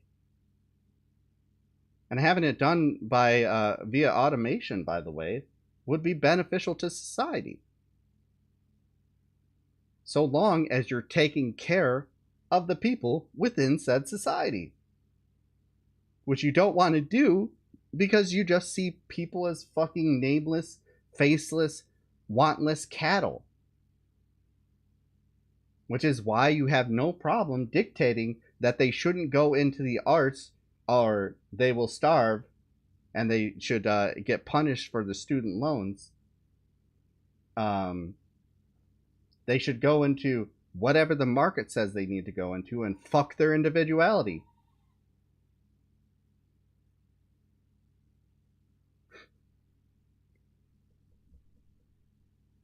Thank you for exposing capitalism again. Doing that if he wasn't making as much money, and I'm arguing that I don't think he would have stopped because he still wants to They still want money. It's just like I'm always amazed by. I love soccer. Yes, they still want money. That works against your point, Brad. Professional soccer players, how they'll make a deal, they'll make a trade for like my salary will go from 50 million to 75 million. I'm like, what's the practical difference? It seems crazy, but it's how people work. It is how people are motivated. Well, it's not a practical. It is not a practical difference, and you can still make more money than the next person. It's just but they're still motivated by it. It's just what happened in the 50s and the You literally just undermined your own point, Brad. 60s in this country. Why didn't what you're suggesting? Why didn't all of those people? You know what the tax rate was in the 50s, right? On the income tax? Yeah. Wasn't it as high as 70% at one point? It was 90%. But almost no one paid it back then, though. The brackets, almost nobody was in the bracket. That's not true. $450,000, every dollar you would make over that, 90 cents on the dollar, that existed for almost 20 years in this country. And then in 65, I think it was, 64, somewhere between 64 and 65, it went to 75% on every dollar made over $470,000 annually. But that's But it was also it also boosted us to having the most productive period and garner the most wealth for the most amount of people than any other period in United States history. That's immoral. It's immoral for us to do the thing that was actually good for society. Got it, bud. You can say it's immoral, but it's not ineffective. We still had things produced. It was a very productive time. And in fact, we had a rising middle class, didn't we? It was called the Great Compression because we had wealth inequality was at its lowest ebb. Maybe there's like a million different things that are different from 2020 to 1960. Sam. Well, of course, but you I do think that's taking immoral. 90 cents out of a dollar. I mean, what's 100 cents? If you have to work for free, I mean, that's at that point like. Well, I know. But you're not working for free. At that point, you're still making all that money, all those millions up to that point, and then you're paying 90% on every dollar after that, which is still added wealth. There are people who like to accumulate things, and so they can have that 10%.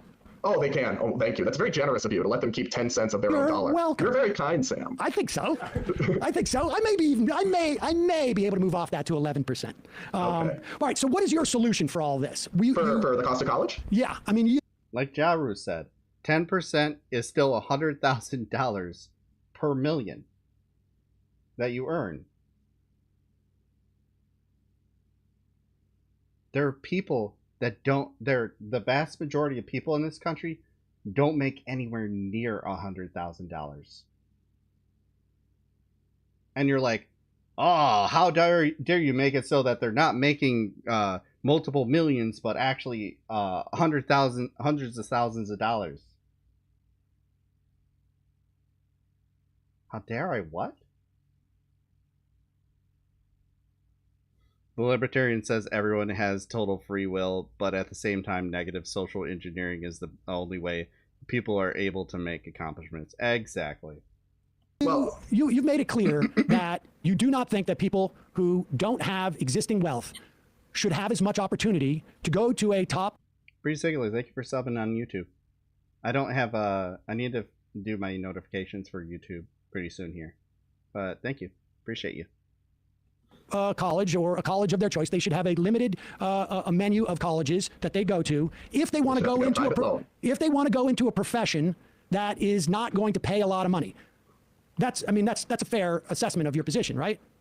That's not very charitably stated, but sure. Well, but that's reality. I mean, that is the real. That's the reality. It's a spin on it. Alternatively, I could say that everyone has the right to pursue a college investment of whatever they like. They simply can't force other people to pay for unproductive investments. I could put my spin on it. Society should not enable people to do anything that isn't going to give them a return. He's not really putting a spin on it. He's telling you brass tacks what it would be. It's not really a spin, bud. You can sugarcoat it, but when you're sugarcoating it, you're leaving a lot out of your description. He's just giving you the full picture. And if you don't like that full picture, I got news for you. Just admit that some people, like yourself, Bradley, are greedy and want as much as you can possibly get for yourselves. Exactly. And only wealthy people will be able to afford. The reality is that only wealthy people want to waste their money. That is their right. Right. Okay. Well, it's not a waste to them because they don't have the same. I think it's a waste. They don't have to agree. Well, I agree. That's their right. But the fact is that if I'm wealthy, if I've gotten millions of dollars from my parents, and I know that's coming, I can live a very, very good life, and I can dabble around. Maybe I can be a teacher. Maybe I can be. It doesn't make your English degree a positive ROI, or but you can absorb that loss and still be rich. Sure. Right. Okay. Right. Only those rich kids can see the value, though, of a humanities degree. Wealthy people would just be largely more educated in the humanities. That's the result of what you're talking about, right? I think most humanities education at colleges in America today has become a joke. So if they want that, okay. Okay. Which is why he keeps bringing up gender studies, because gender studies is not something that is needed in society. We are easily able to pick up a high school biology book and know the answers to all these complicated questions about gender, and we all know that biologists only use high school level education. Therefore, all we need to know is high school level biology. Wait a minute, that sounds like a terrible society. I mean, and you know this because of your economics degree. Sure. Yeah. I mean, I've studied all about grade inflation, the absolute state of the modern academy. I mean, the rigor. There are some really depressing studies. Brian Kaplan has a whole book where he shows that the number. I don't have it in front of me, but the percentage of people who 5 years out from college report no increase in critical thinking, reading, and writing skills on a test from before college when they studied liberal arts. It's a shockingly high percentage. Is there value? How do you measure that?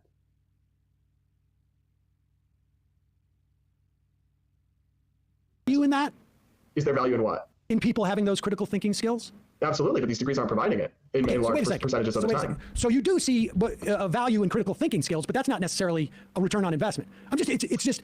Yeah, he's wild sidewalk connoisseur. Good to see you, by the way. Like you're basically saying like the food sucks here and the portions are too small. I mean, because if you think there's value in critical thinking, I am a big believer in big portions. Right, but if you think there is value in critical thinking, but for thee, not for me, or for me, not for thee. Self-assessment survey, and I mean, how else do you check that? You know, how else do you check that? There's a lot there that's just kind of left up to interpretation. Oh, they say that they don't have better critical thinking. I mean, yeah, but how was the question asked? What percentage? He didn't give any legitimate anything. I should tell my STEM educated biologist friend that she's wasting her degree on that job she's got doing biology things. Yeah, she's just do you don't need gender studies. You're fine, apparently.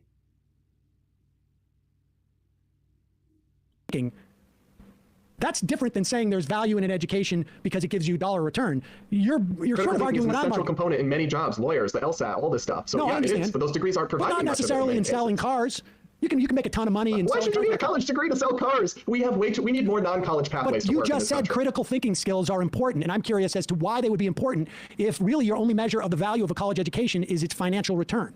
Well, because college is essentially a sorting device more than anything. The idea of it as a human capital expansion is more theoretical than actually proven true in the data on it. I mean, this is the whole premise of Brian Kaplan's book. Explain the sorting thing. What do you mean? Yeah, college is...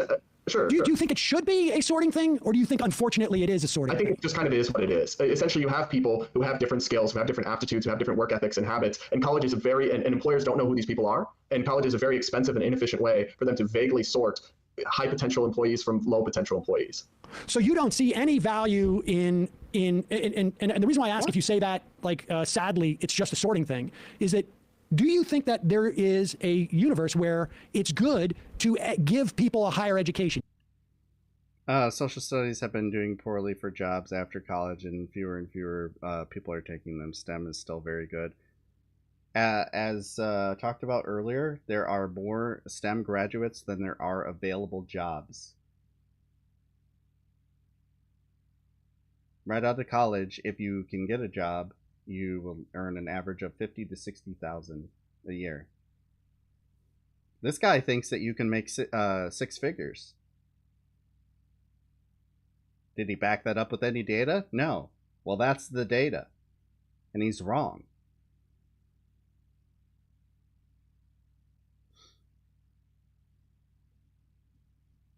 Yes or no? Sure, but Sam, let me just put it like this. How come when you go to college, if I do 7 semesters and then I quit right before graduation and I don't get the degree? And my point isn't about just like the market. It's understanding why people get into careers as they do. Why does somebody want to become a nurse? It shouldn't be for the money. Why does somebody want to become a teacher? It shouldn't be for the money. Why does somebody want to get into STEM? It shouldn't be for the money. That shouldn't be your guiding factor to do these things. That's why so many people wind up so incredibly unhappy at their workplace. Because they're like, well, I went into this because I saw that it paid the most, but I'm miserable. And this is not what I want to be doing with my life. That should be something that dictates the trajectory of your life. Or whether or not you earn the right to live. It's ridiculous. You know, I don't give a shit that social studies have been doing poorly for jobs after college. They shouldn't, because they're important too. But they don't create a product that you can sell. So therefore, they're not profitable. So they deserve to starve. Even though, are they valuable to society? Yes. They are valuable to society.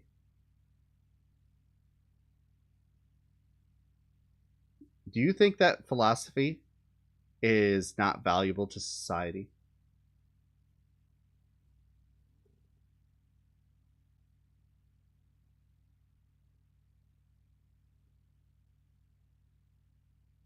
Which would you say had a bigger impact on society as a whole? Uh, I can study philosophy on my own and have done.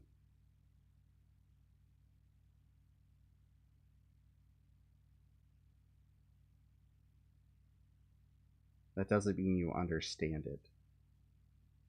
You could be studying it and have the wrong interpretations entirely. That's what teachers do. I could study how to become a nurse on my own. That doesn't mean that I'll know how to be a nurse. Just means I'll know some things. And if not put in the proper context, I'll be a really shitty nurse, or I won't pass my NCLEX.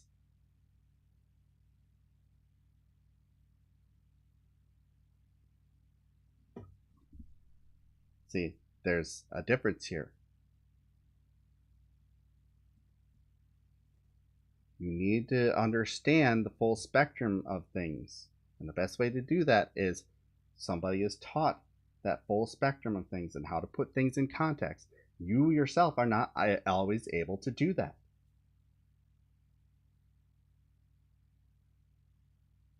And if you say that you're capable of doing that, I dare you to go against anybody who either teaches philosophy or has a degree in philosophy. And try to hold your own. But why is knowledge gatekept at a university? It's not.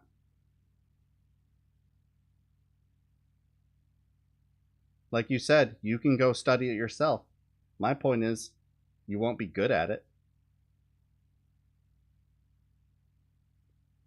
And even if you go to college, you can be really shitty at it. But that's a different discussion entirely.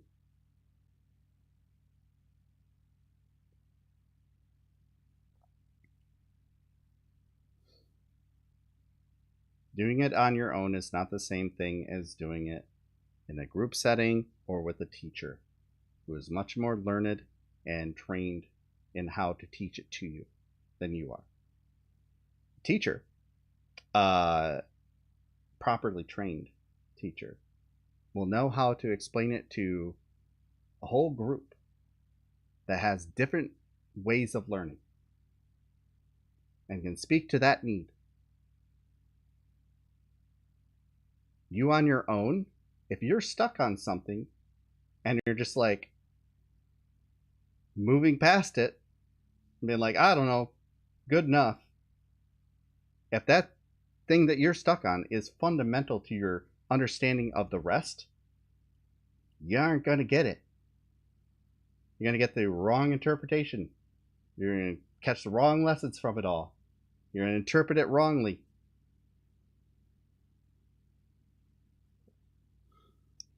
That knowledge is not gatekept. The ability to have it taught to you by someone who knows how to do it is. And I agree. It shouldn't be gatekept by your finances.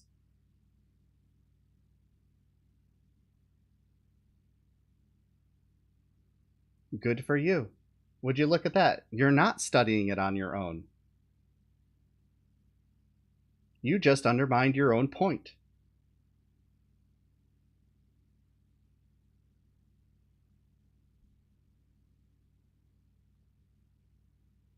Why?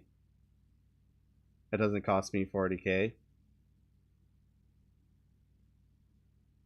Do you think that you're getting properly educated in philosophy? Like I said, I would love to see you then stand up against somebody who has a degree in it and see how much you actually know.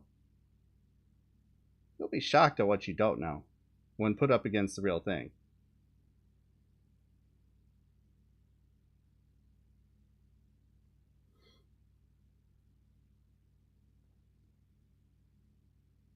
Which is my overall point. For a hobby, I think I'm pretty happy, and the amount I do know has enriched my life. Okay. But what about the people who don't want to do it as just a hobby?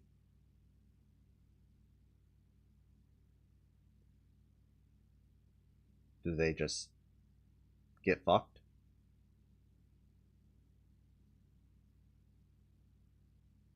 Because you're talking about the difference between doing something as a hobby and somebody who wants to dedicate their life to it.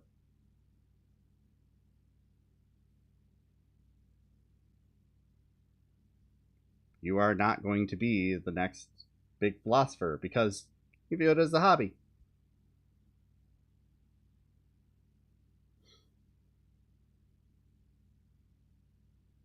At some point, no. I feel like I'm asking you pretty simple questions for you to answer. You're degrading your own point by pointing out that you do it in a group and saying, oh, I do it on my own. Oh, I don't have to pay $40,000 a year for it, but also it's a hobby. Okay. What about the people who don't want to do it as a hobby? That was my question. And if you feel like it enriched your life to know this stuff, guess what? You already answered the question on whether it's beneficial for society. If market doesn't need philosophy majors and the people who get a PhD will be miserably poor, then what is the point? You're missing a key factor here.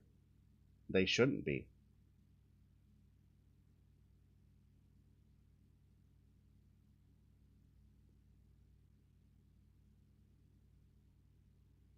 We as a society have decided that we choose market profitability and the ability to sell trinkets and otherwise to people as what is of value, and we don't look at anything else that could have a different kind of value that isn't monetarily. Philosophy doesn't have a monetary value, but it can have an effect monetarily on society. It can have an effect on the general well-being of people in society. It's how you get concepts like socialism and capitalism and feudalism. Would you say that those things that absolutely shaped our society had no effect on it? Where do you think this stuff came from? Somebody just, like, I don't know, farted wrong and all of a sudden the feudal lords disappeared and they changed the capital orders?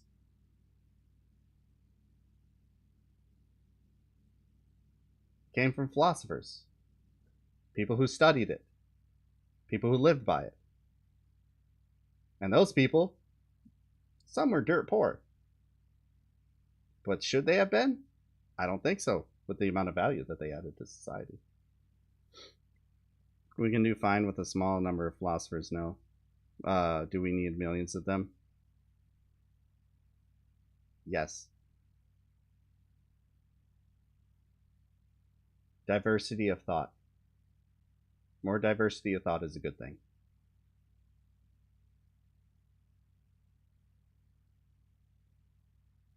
Lawyers, like, I don't get almost as much nearly as much benefit. It's because, unfortunately, college is really about the degree. We've got this huge degree inflation. It's not actually about the massive expansions in your critical thinking. We do the same thing with high school diplomas, right? You get a GED. High schools also, it's the same thing. You're sorting people who can't complete their GED. Often, it's because they don't do their homework, they don't show up to school. Well, it's not hard to get a GED. Do you think that's the purpose of higher education, though? I mean, do you think that's the purpose of higher education? That should be the purpose as a... I don't know that it should be, but I think in practice it is. Okay. So what do you think? Do you think that we should have higher education so that people... Big whoop. Wanna fight about it? Maverick gifted a tier 1 sub to Zombified Hero. Appreciate it. Wanna fight about it? Maverick gifted a tier 1 sub to GFT Music. We're gonna be finishing pretty soon. I've gone a lot over my time.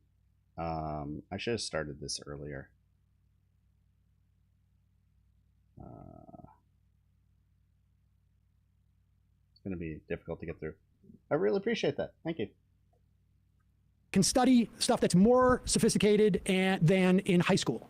I think you can self-study more things than not in the age of the internet, right? So you don't think that we need higher education? I think it should be an option for people, but it should be largely with a mind to your vocation and your return on investment. I don't think, if you want to study poetry, I don't know why that you should have to spend $200,000 to do that. Go to your library, go to listen to YouTube lectures, go listen to Sam Where do you Cedar. think all of those people who did those lectures and, basically populated most of those books in the library, where do you think they learned about poetry? At universities in the age before. I mean, okay. When did this age change? When did universities become? I mean, you're trying to tell me that the internet and things like Wikipedia and YouTube haven't radically restructured our access to information and how we approach education? No, Look at that's something not like what I'm Khan telling you. Academy. It hasn't restructured our ability to understand things. Just because you're capable of reading anything doesn't mean you understand it. Which was my point earlier to Zombie Hunter. You know? I'm someone that, in order for me to learn, I have to learn in a very specific way. I have to have certain things explained to me. You know? Because I'm neurodivergent, I learn a certain way. I'm not incapable of learning. In fact, I'm very capable of learning. A lot of times, that shit gets locked in like a motherfucker and I never forget it. It becomes like riding a bike. And I'm capable of using that knowledge for other things. So, it's, God, this fucking guy. I'm not telling you that. I'm telling you that information emanates from human beings. And those human beings went to university, and that at one point, the supply of new people who've gone to university, and I think you've even written how remote learning is certainly not as good as in person, right? Didn't you write something about that?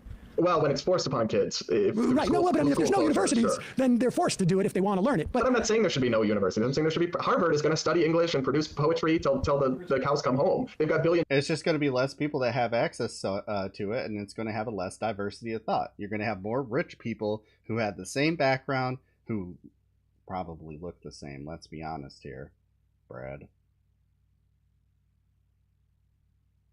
Doing it. And it's not going to actually expand any sort of thought. It's just going to be,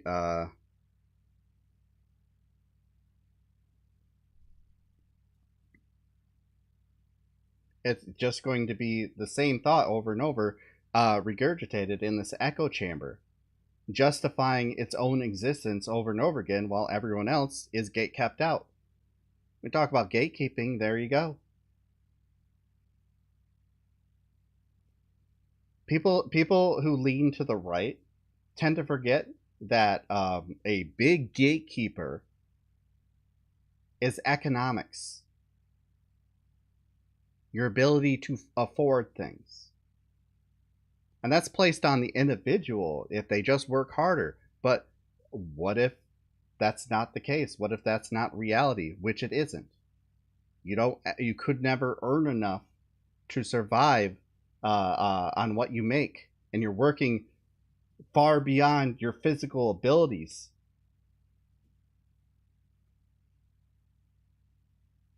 And you never achieve. You never earn enough to justify them giving you this thing because you didn't earn enough useless fucking paper. You didn't get enough numbers in your bank account.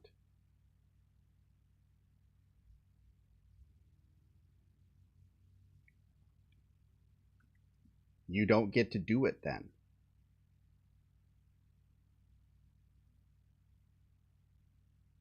It's shitty fucking logic. $1 endowments. All I'm saying is I don't see why taxpayers have to subsidize poetry. Well, I was getting at the question as to what you thought the value of higher education is. If you thought it was a lament that, and I don't agree with the premise that it's simply a sorting thing for businesses, but you feel that way. When I moved to UMass, most people went there to get the piece of paper, get drunk. They learned basically nothing. They slept through half their classes. They cheated on tests. Like, I'm just telling you the honest truth.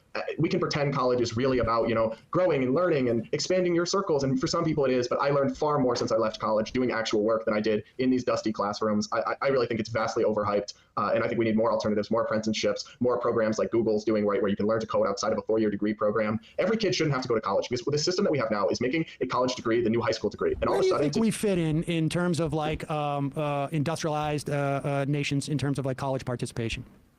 I don't know if not everybody does go to college, Brad.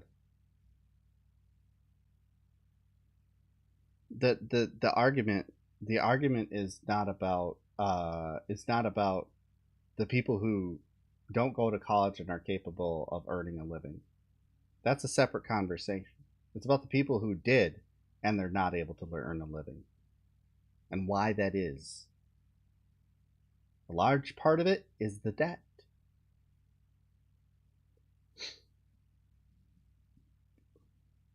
Just veering off into no man's land here.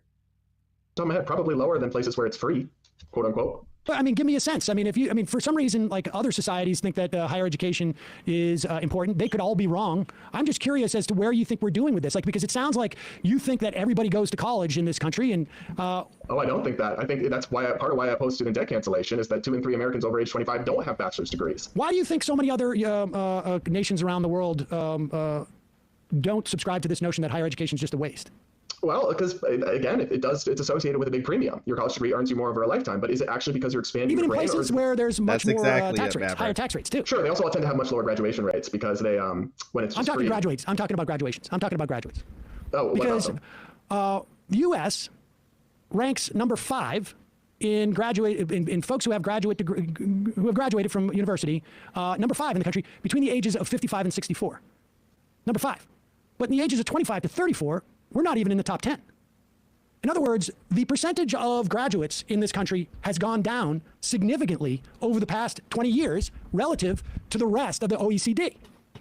Sure. Like, it matters what those graduates are in. If France has 10 times as many, poetry majors as us, but we have enough STEM majors and they don't, then we will be better off than them. So that's sure. I mean, okay. I'm not sure what the significance of that is.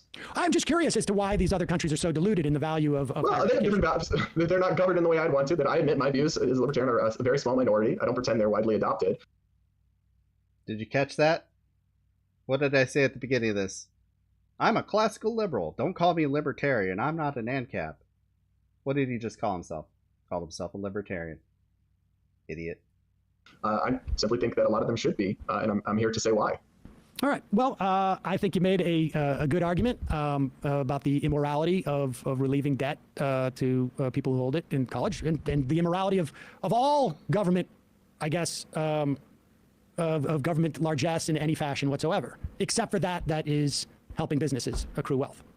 Well, I think the basic needs of society, like infrastructure and national defense, need to be funded by taxes. And yeah, that involves people paying for others. But I think when it's a personal investment like education that will earn you huge sums more over your lifetime, it's perfectly fair to expect you to pay back that yourself. And I think we should focus our efforts on actual ways to make colleges more affordable rather than just putting a Band-Aid on a bullet hole and spending tons of taxpayer money. This is the double-edged sword, though. You create this issue where it's self-defeating, and that's where you're not getting it, Brad.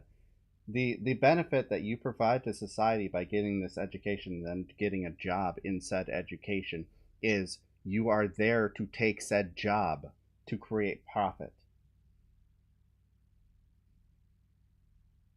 The investment is for the betterment of society, even according to your own definition. So then telling somebody, not only are you going to get out of school after putting all this work and time into going to school and learning this thing, but on top of that, you're going to have to pay a bunch of money back, so your ability to earn will still be far less than your capability, far less than the average income that you got, or that you were promised.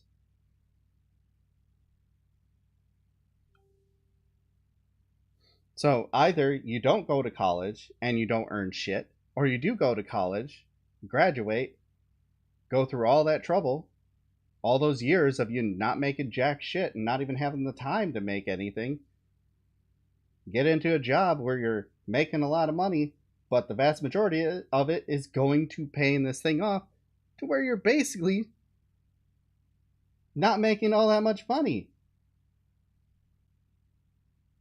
And that's considered upward mobility in the United States of America.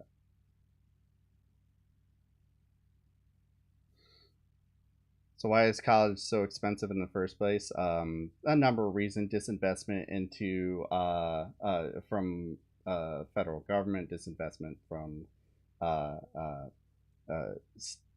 state governments, football programs, a massive investment into sports programs.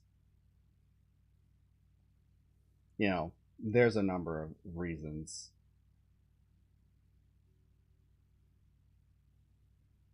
Lack of cutting of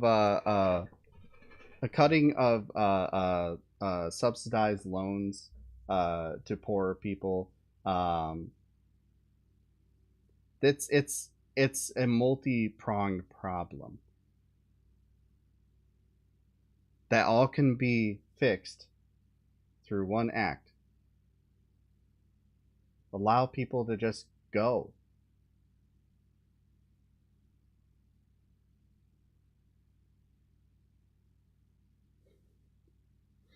He said, I don't see the significance of that. I'm like, I don't see the significance of that stupid analogy. Yeah. On something that doesn't actually solve the problem. We're going to run out of time, so I'm just going to... I think it's too expensive at this point to nationalize it. But that's suggesting that it needs to be this expensive in the first place. I hear the same argument about healthcare. Well, if the government has to pay out all this amount of money to healthcare providers, they're paying the insurance. Private insurance pays out a lot as is, pays out too much. And the vast majority of that is not getting back to the people who actually did the service.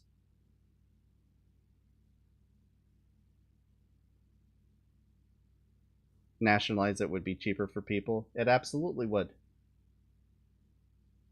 You're thinking that the costs of it are inherent. It's not. Certain things would have to go. Absolutely.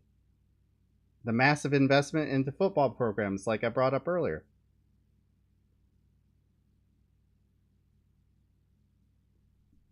There's no way to rationalize why college is so much. Yeah. Just capitalism. Yeah.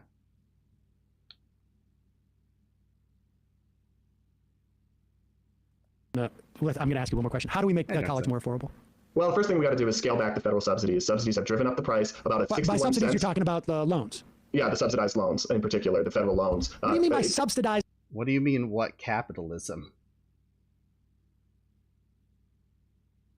You don't think that colleges make a profit? You don't think that they're owned by capital investors? It's not a free market. There's no such thing as a free market. Capitalism does not inherently exist next to the phrase free market. Markets exist across many, many different economic philosophies, not inherent to capitalism. Free market is not real. Then call it a mixed economy? Why would I? Who owns the means of production? Capital owners. Who earns more of the benefits from your labor? Capital owners. That's capitalism, bud. There's some anarchists that support Marcus. Yeah, exactly. What do you mean, dude? Do you know what capitalism is? The government is half the GDP. And where does that GDP come from?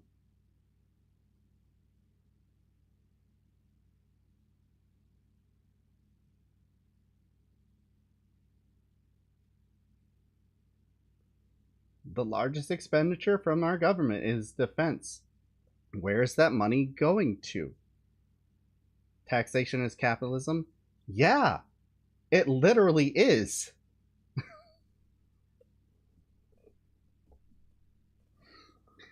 Capitalism inherently needs governments in order to function. What do you think a corporation is?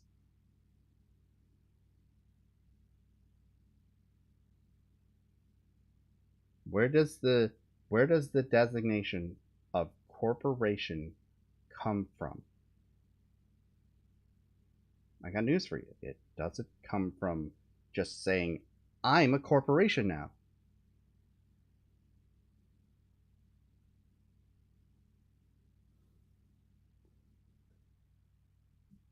Capitalism is a social system based on the recognition of individual rights, including property rights, in which all property is privately owned. Meaning, the means of production is owned by the people who have said capital to purchase and control said capital. Yeah, colder. Just the weirdest interpretation. Capitalism doesn't have anything to do with individual rights, except for the individual rights of those who own capital. Not all property is privately owned, though. No shit.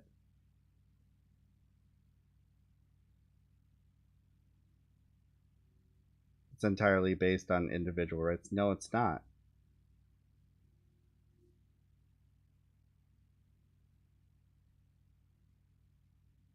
How do you trade without property rights? What do you mean? What property do you think I own?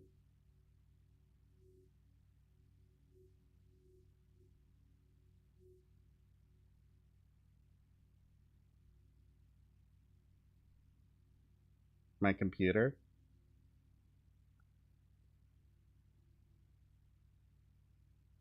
Really? You think my computer is enough to justify me as having capital?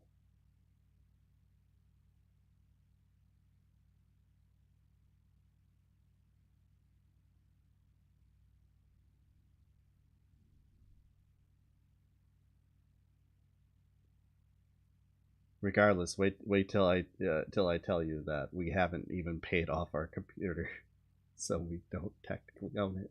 The bank does. The point of trading in a market is that you own that property, but I don't. That's not capital. You don't know what capital is.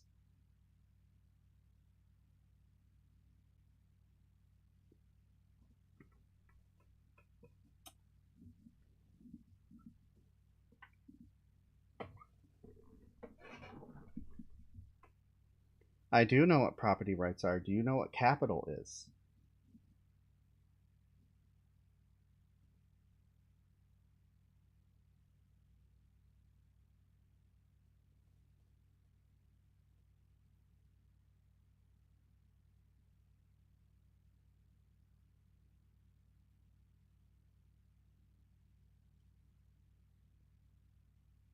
Capital good?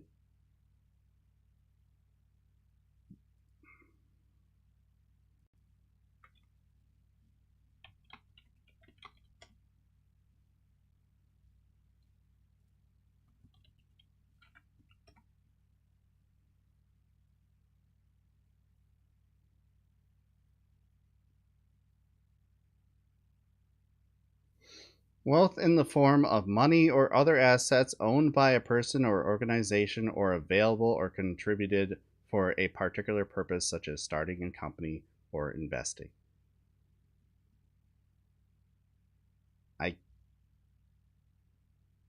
My computer was not an investment.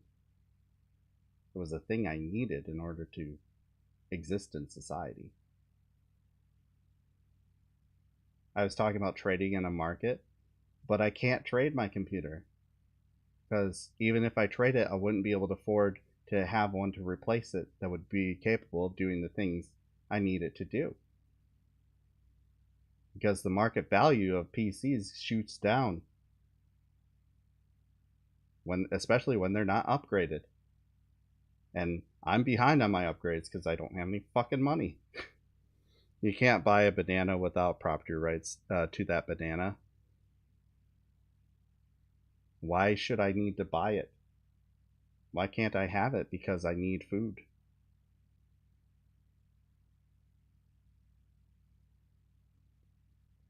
If I'm hungry and there's only banana to eat, and I eat that banana, and it's somebody else's property rights, I got news for you.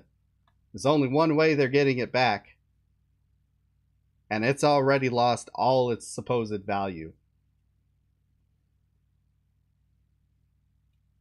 You want to base property rights on... I'm a socialist, yes. Yes, I am a socialist. I don't know how you've made it this long without realizing that I'm a socialist.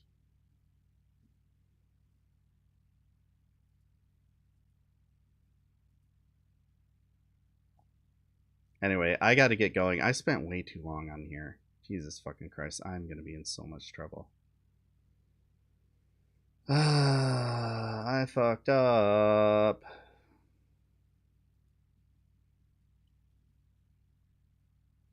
I don't own any private property, and I can own a banana. I can buy a banana, yeah. Or I could steal the banana and eat it. And you can punish me, but the banana's gone. Alright. Let's see here. Where am I going to send you guys? I'm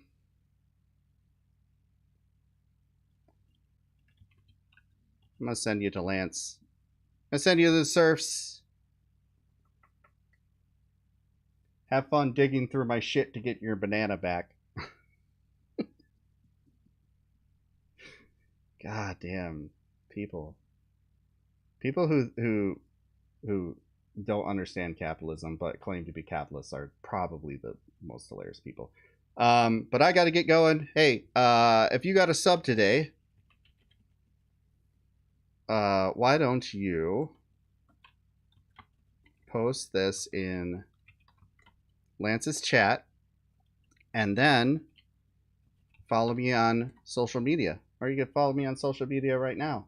We're dual streaming on YouTube. And also, hey, why not donate?